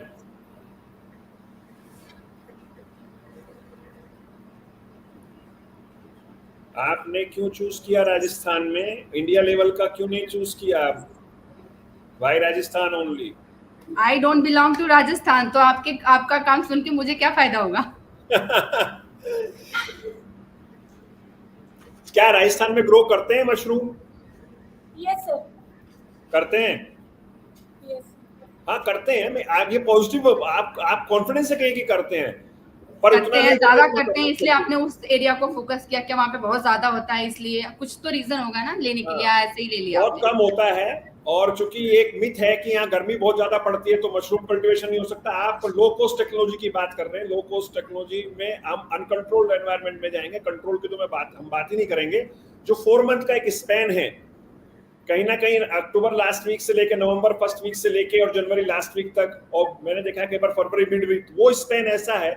In that span the farmers they can cultivate the mushrooms in normal environment and they can have some extra income along with their regular income, and they can sustain that for 4 months every year for 4 months. That is the reason, and that is the reason behind selecting this topic. क्योंकि farmers they fear in advance कि नहीं mushroom होगा नहीं, हम यहाँ पर temperature proper नहीं है, रिलेटिविटी प्रॉपर नहीं है, गर्मी बहुत पड़ती है, बट एक स्पैन आता है 4 मंथ का, तो क्या बुराई है उसमें? अपने utilise your space which you have, come out with the mushroom cultivation and add up some extra money in your annual revenue, annual income. What's the harm in that? So that is the reason you have selected this topic. ये था आपके question का answer जो मैंने students की तरफ से दे दिया, because I couldn't stop myself. Thank you very much. Thank you, sir. Sir, she was showing 5 type of mushroom in Rajasthan in somewhere in some slides. They were about that different in the color and all. So I want to know whether nutritionally they are different. Is there any difference in the nutritional value? And the second question is whether those all 5 type of mushrooms are edible. वो सारों को खाते हैं या फिर कुछ ऐसे भी होते हैं जो जैसे जंगली टाइप का वाइल्ड है उसको नहीं खाते हैं? All ये आपको answer is all mushrooms are not edible. Now you answer why you are writing there if you have written 5 there. आप कुछ ऐड करना चाहेंगे BD sir? You can also add. Yes, all mushrooms are not edible. Some mushrooms are poisonous. Yes, sir. And one basic question, Inda, what is mushroom? Button is more famous. What is mushroom? Button mushroom is more famous.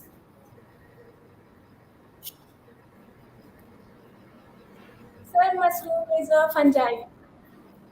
Yes. So why did you mention those type of mushroom if you have mentioned in your PPTs?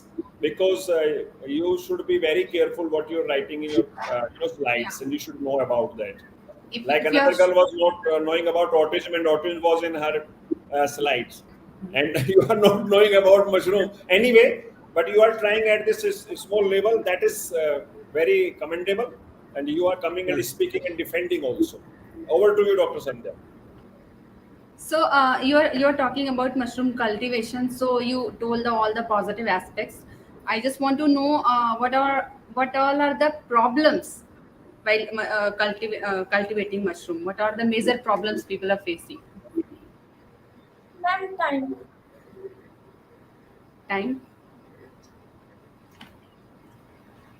Temperature. What is the suitable temperature? In Winter. नहीं ये time temperature is not the right answer और या फिर बोल सकते हो आपकी I am not satisfied with your answer कुछ डिसिप्लिन, लाइक आपका डिसिप्लिन क्या है? आप कौन से डिसिप्लिन से हैं? Both the presenters tell your program name. और आप तीन लोग एक चीज को प्रेजेंट कर रहे हो तो तीनों को हाफ हाफ पार्ट एटलीस्ट पता होना चाहिए Yes. था Yes, yes, yes. Yes.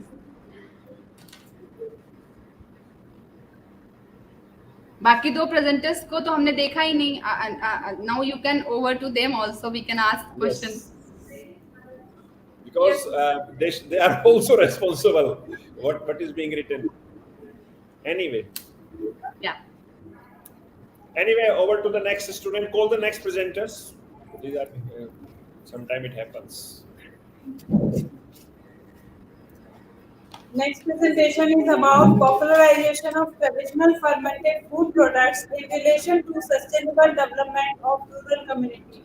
Paper code is IFBI-2023 and presenter name is Priya Luria and Richa Saxena from Biotechnology.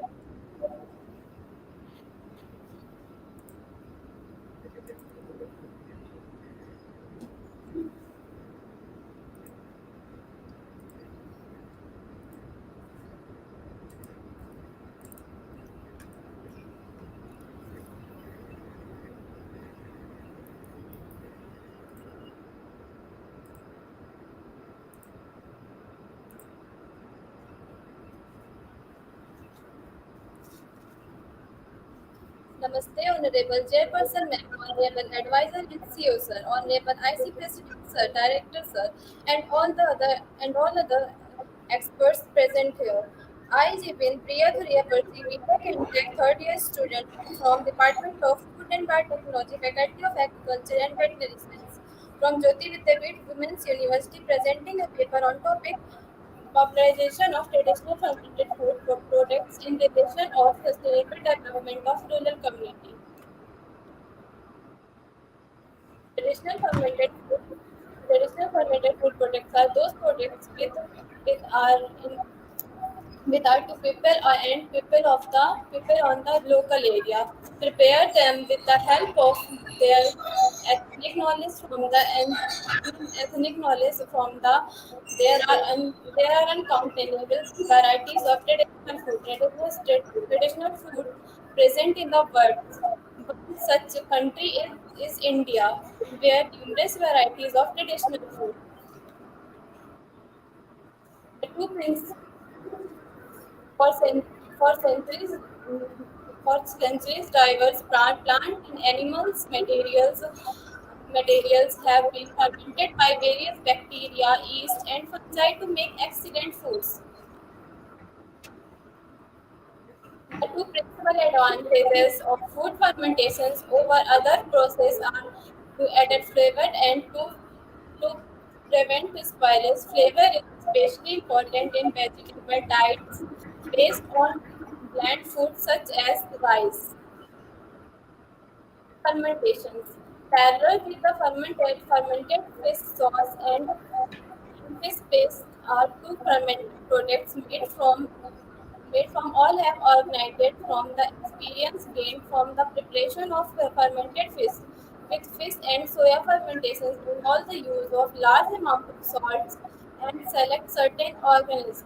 Fermentation is a bioprocess that utilizes microorganisms such as bacteria and fungi to produce either alcohol or acid from carbohydrate source. These metabolites preserve products and create unique flavor, textures, and enhance nutrients. There are some fermentation products like jalebi,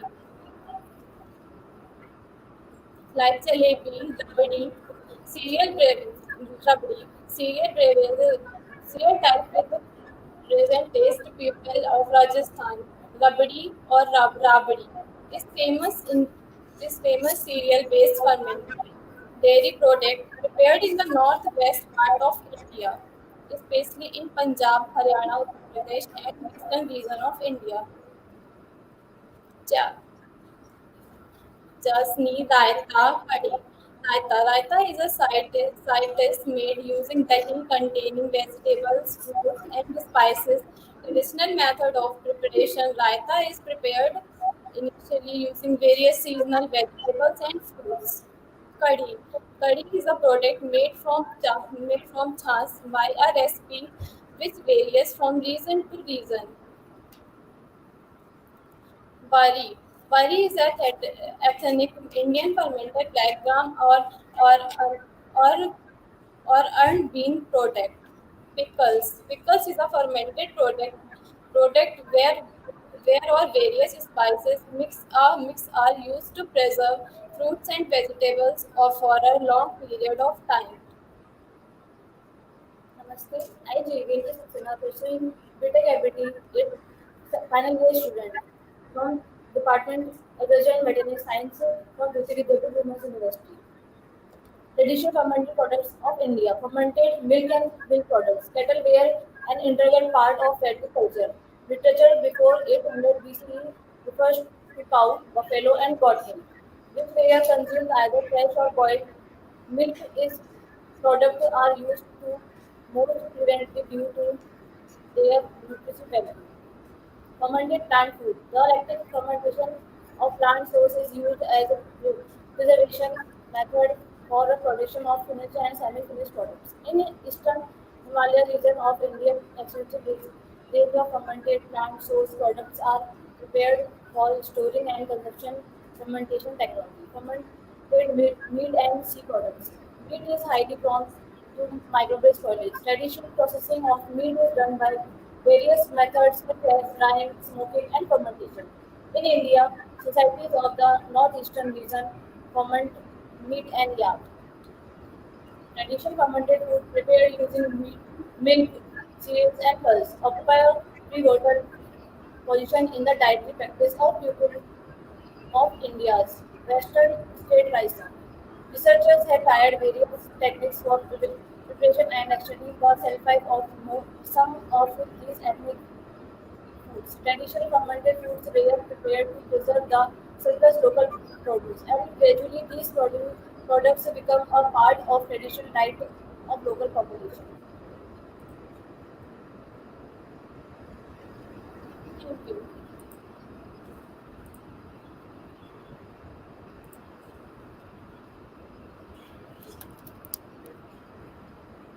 title क्या था आपका topic का?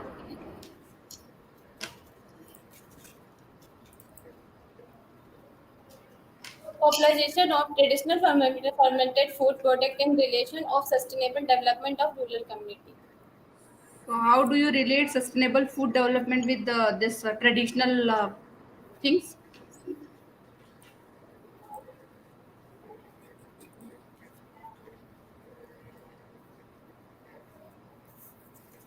And I saw in your slides you have given scientific name for some bacteria.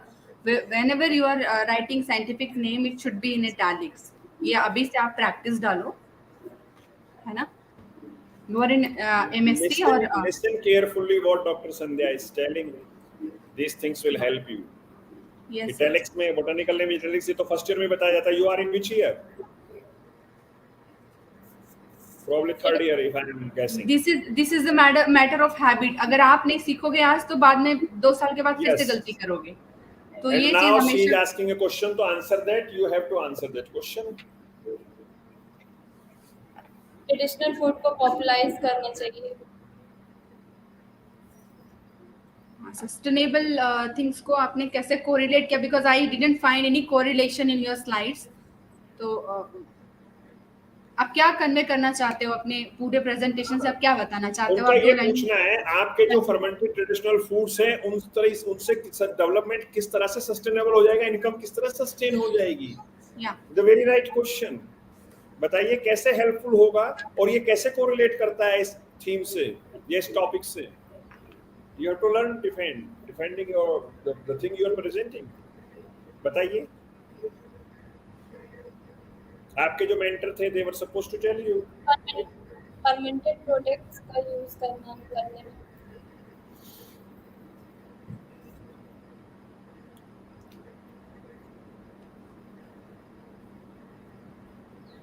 how we can use for fermented products. In So rural this area this, में present, this presentation was all about fermented food. Answer the question. Simply you have written कड़ी, रायता, jalebi and all. तो मतलब kind of fermented food के बारे में आपने बताया था. What I could perceive. उससे कैसे इनकम सस्टेन होगी बताइए। आप आंसर दे सकते हैं। You are in the world of food processing, you need to just understand the question. अभी एक ने बोला था ना हमारा फ्यूचर फ्रोजन फूड्स है, canned foods है, canned saag is popular, canned kadhi is popular. You know, canned foods is very popular in Arab countries. In Europe and America also, food habits are changing. People don't have time to cook the food. Both the couples, husband, wife, are working. Who has the time to cook? Everyone is looking for convenient food. So if even Dr. Sandhya wanna eat kadhi, she will go and buy a canned kadhi and bring it and warm and eat. Ready to eat food. ये क्या है? This is sustainability of the income. Those who are involved in it. The theme is to popularize it at rural level. इनको पता नहीं है, वहाँ popularize करना है, rural community के बीच में बताना है कि आप भी ये करिए, आप भी कर सकते हैं। Ministry of Food Processing is there, self-help group, technique is there. So they can also go ahead in this because food habit is changing. Convenience, everyone is looking for convenience. That is the answer. So you should be always careful before you go presentation. You should know. खास करके जो slide में आपने जो whatever materials you are putting in the slide, you should read out those things. कि कुछ गलती ना हो, कहाँ पे italics करना है। होता है। अभी तो सीखने का टाइम है। Yes sir. That's from my side. Okay. Question was good, and you always presenters. It's the duty of presenters to understand how it is correlated with that theme or conference title. Thank you very much. At least, sir, they have courage to present in front of us. Actually, that's the motive behind this. We are making them. We are making them vocal. They are putting the things. Even on the top of that, they are facing the questions from all the experts. You know, so that is the motive behind such type of conferences, and it helps in building their resume also. They'll write that they presented a paper with this topic, and ultimately they are at least learning how to write. Sir, do you have a dissertation program at your center? Means for 6 yes, months we dissertation? do. We do. All of our BTech students, they go through dissertation in their final semester. Yeah, and, because here at NIPB, student used to come from different university. Okay. So all right. Yeah, we will recommend definitely. First, they try. Actually, we also promote that they should do the dissertation from their parent institute. But in some cases, when we are full, then we tell them just go to other prestigious institution. In case of food, like go to CFTRI or like your institute and other institutes also. Government institutes we prefer actually, DRDO and all. So if you provide that, that will be helpful for us. They will, learn something new. There's no, there are no two opinions in that. It's perfectly okay. But if we stop everything here, then how we would do the research? We have research scholars, we have PG students, and we make sure majority of UG students should also do their dissertation from here because we have full-fledged laboratories here, experts are here. So we don't have any issue at all. Specifically in food and biotechnology. At agriculture, we have only graduation level program, BSc Honor Agriculture. We don't have any PG program in agriculture. So that's the question of your answer of your question, and we would like to place 1 or 2 students if you can place them at your institute because your institute is also very reputed. There's no, yeah. How many presentation is left, sir? One. Next presenter is we have the time for 4 or 5 minutes. If you can. Next presentation is low cost tissue culture technology in vegetables, and paper code is AFBI-2022 and presenter name is Janita Sharma from BSc Agriculture, third year.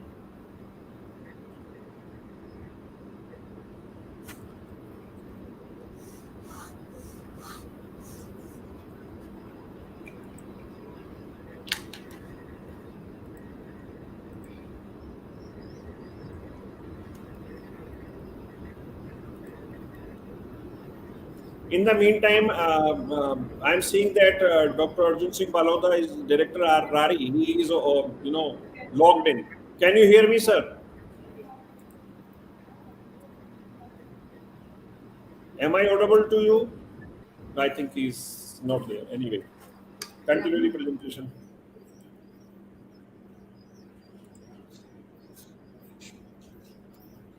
Namaste, Honorable Chairperson Ma'am, Honorable Advisor CEO Sir, and Honorable IC President Sir and Director, and all expert members present here. I, JVN Janita Sharma, pursuing BSc Honours Agriculture plus MBA third year student, Department of Faculty of Agriculture and Veterinary Science. And today I am here to present my paper on the topic of low-cost tissue culture technology in vegetables crops. Introductions. Plant tissue culture is broadly refers to the in vitro cultures of all plant parts under aspects conditions. Any laboratory in which tissue culture technologies are performed must contain a number of basic faculties. These include areas are for journal, washing and media preparation, sterilization, storage, aspects, transfers, and observations data collections, and environmentally controlled incubators and culture rooms. What is basically the plant tissue culture? Plant tissue culture is commonly in many other crops and often used to breed seeds to grow whole plants from colons. Some small shoots are grown and multiply under climate control sterilized conditions. Plant tissues, cuttings, meristem shoots are cut from the plant, sterilized, and set into a special media that supports growth. Multiplication is one shoots are growing, they can be multiplied exponentially into months through vegetative propagations. Rooting plantings are transferred to rooting media so they will grow roots to prepare them for winning.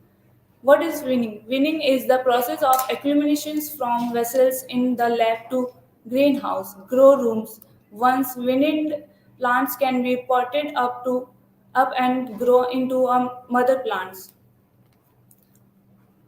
The father of plant tissue culture is the German scientist Globert Harland, and the idea generated from the history of the plant's tissues. The idea of the German scientist Goldbert Harland 1902 at the beginning of the 20th century. The earliest studies leads to root cultures, embryo cultures, and the first true scalous tissue culture.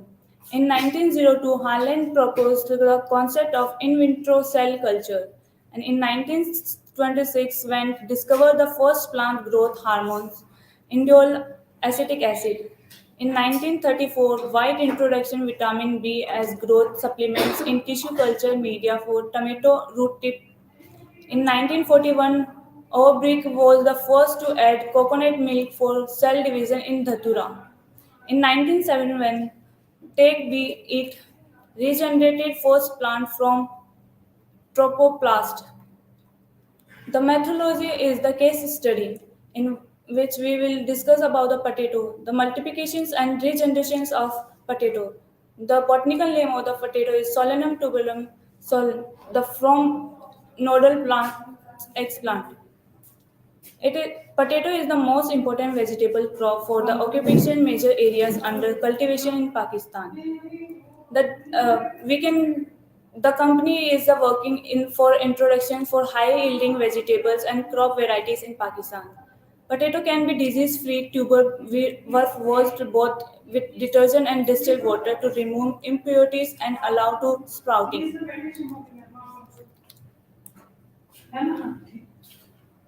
Literature review: Tissue culture in agriculture.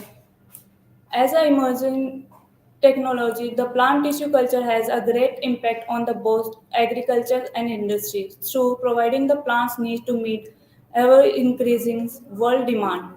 It has made significant control to the advertisement of agriculture science, productions of improved crop varieties, production of disease-free plants, genetic transformations, production of secondary metabolites, and production of varieties tolerant to salinity, drought, and hard stress. What is the need for the low-cost tissue culture in technology? Commercial application of tissue culture technology is restricted due to high production cost. Different plants tissue cultures concepts are namely nutrition, medium chemicals, plant growth hormones, vitamins and minerals nutrition. And the infrastructures, media preparations, incubations, growth, and handling rooms. All these factors are subjected to play important role in cost. Low-cost tissue culture techniques. There are many ways to reduce the cost of the tissue culture production technology. One should always be careful to increase efficiency of the productions while reducing the all-over cost. Various operations can be simplified and cost may be reduced by the adopting low-cost alternatives. Low-cost washing and sterilization operations. The instruments before sterilization, which can be established by autoclaves, steriles, and containers. Low-cost nutrients are required for the tissue culture is magnesium, sulfur, iron, phosphorus, potassium are basic all micronutrients for the tissue culture.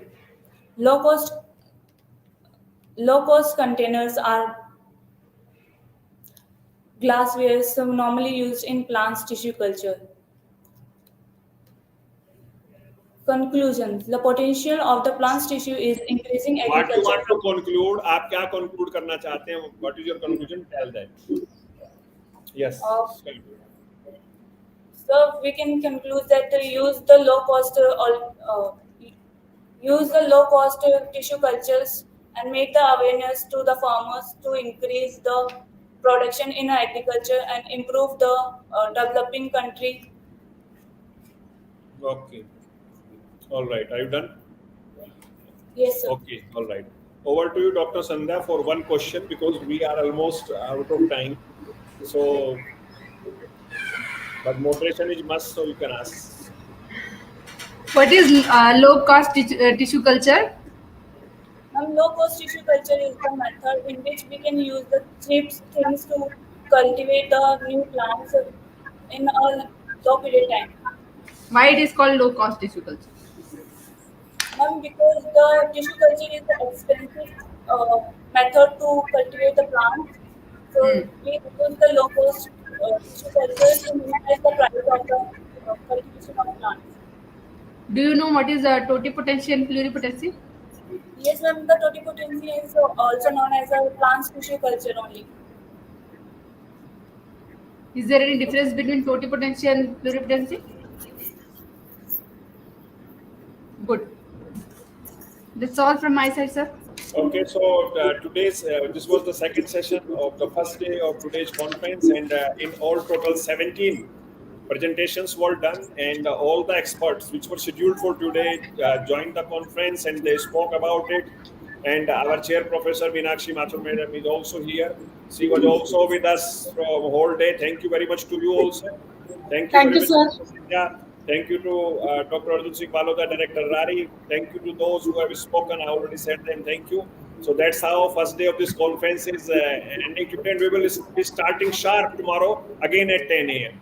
So I would request to our chair professor, Dr. Meenakshi Mathur madam, kindly be present tomorrow also at 10 a.m. Today you contributed a lot in the morning, moderated the papers and for reviews.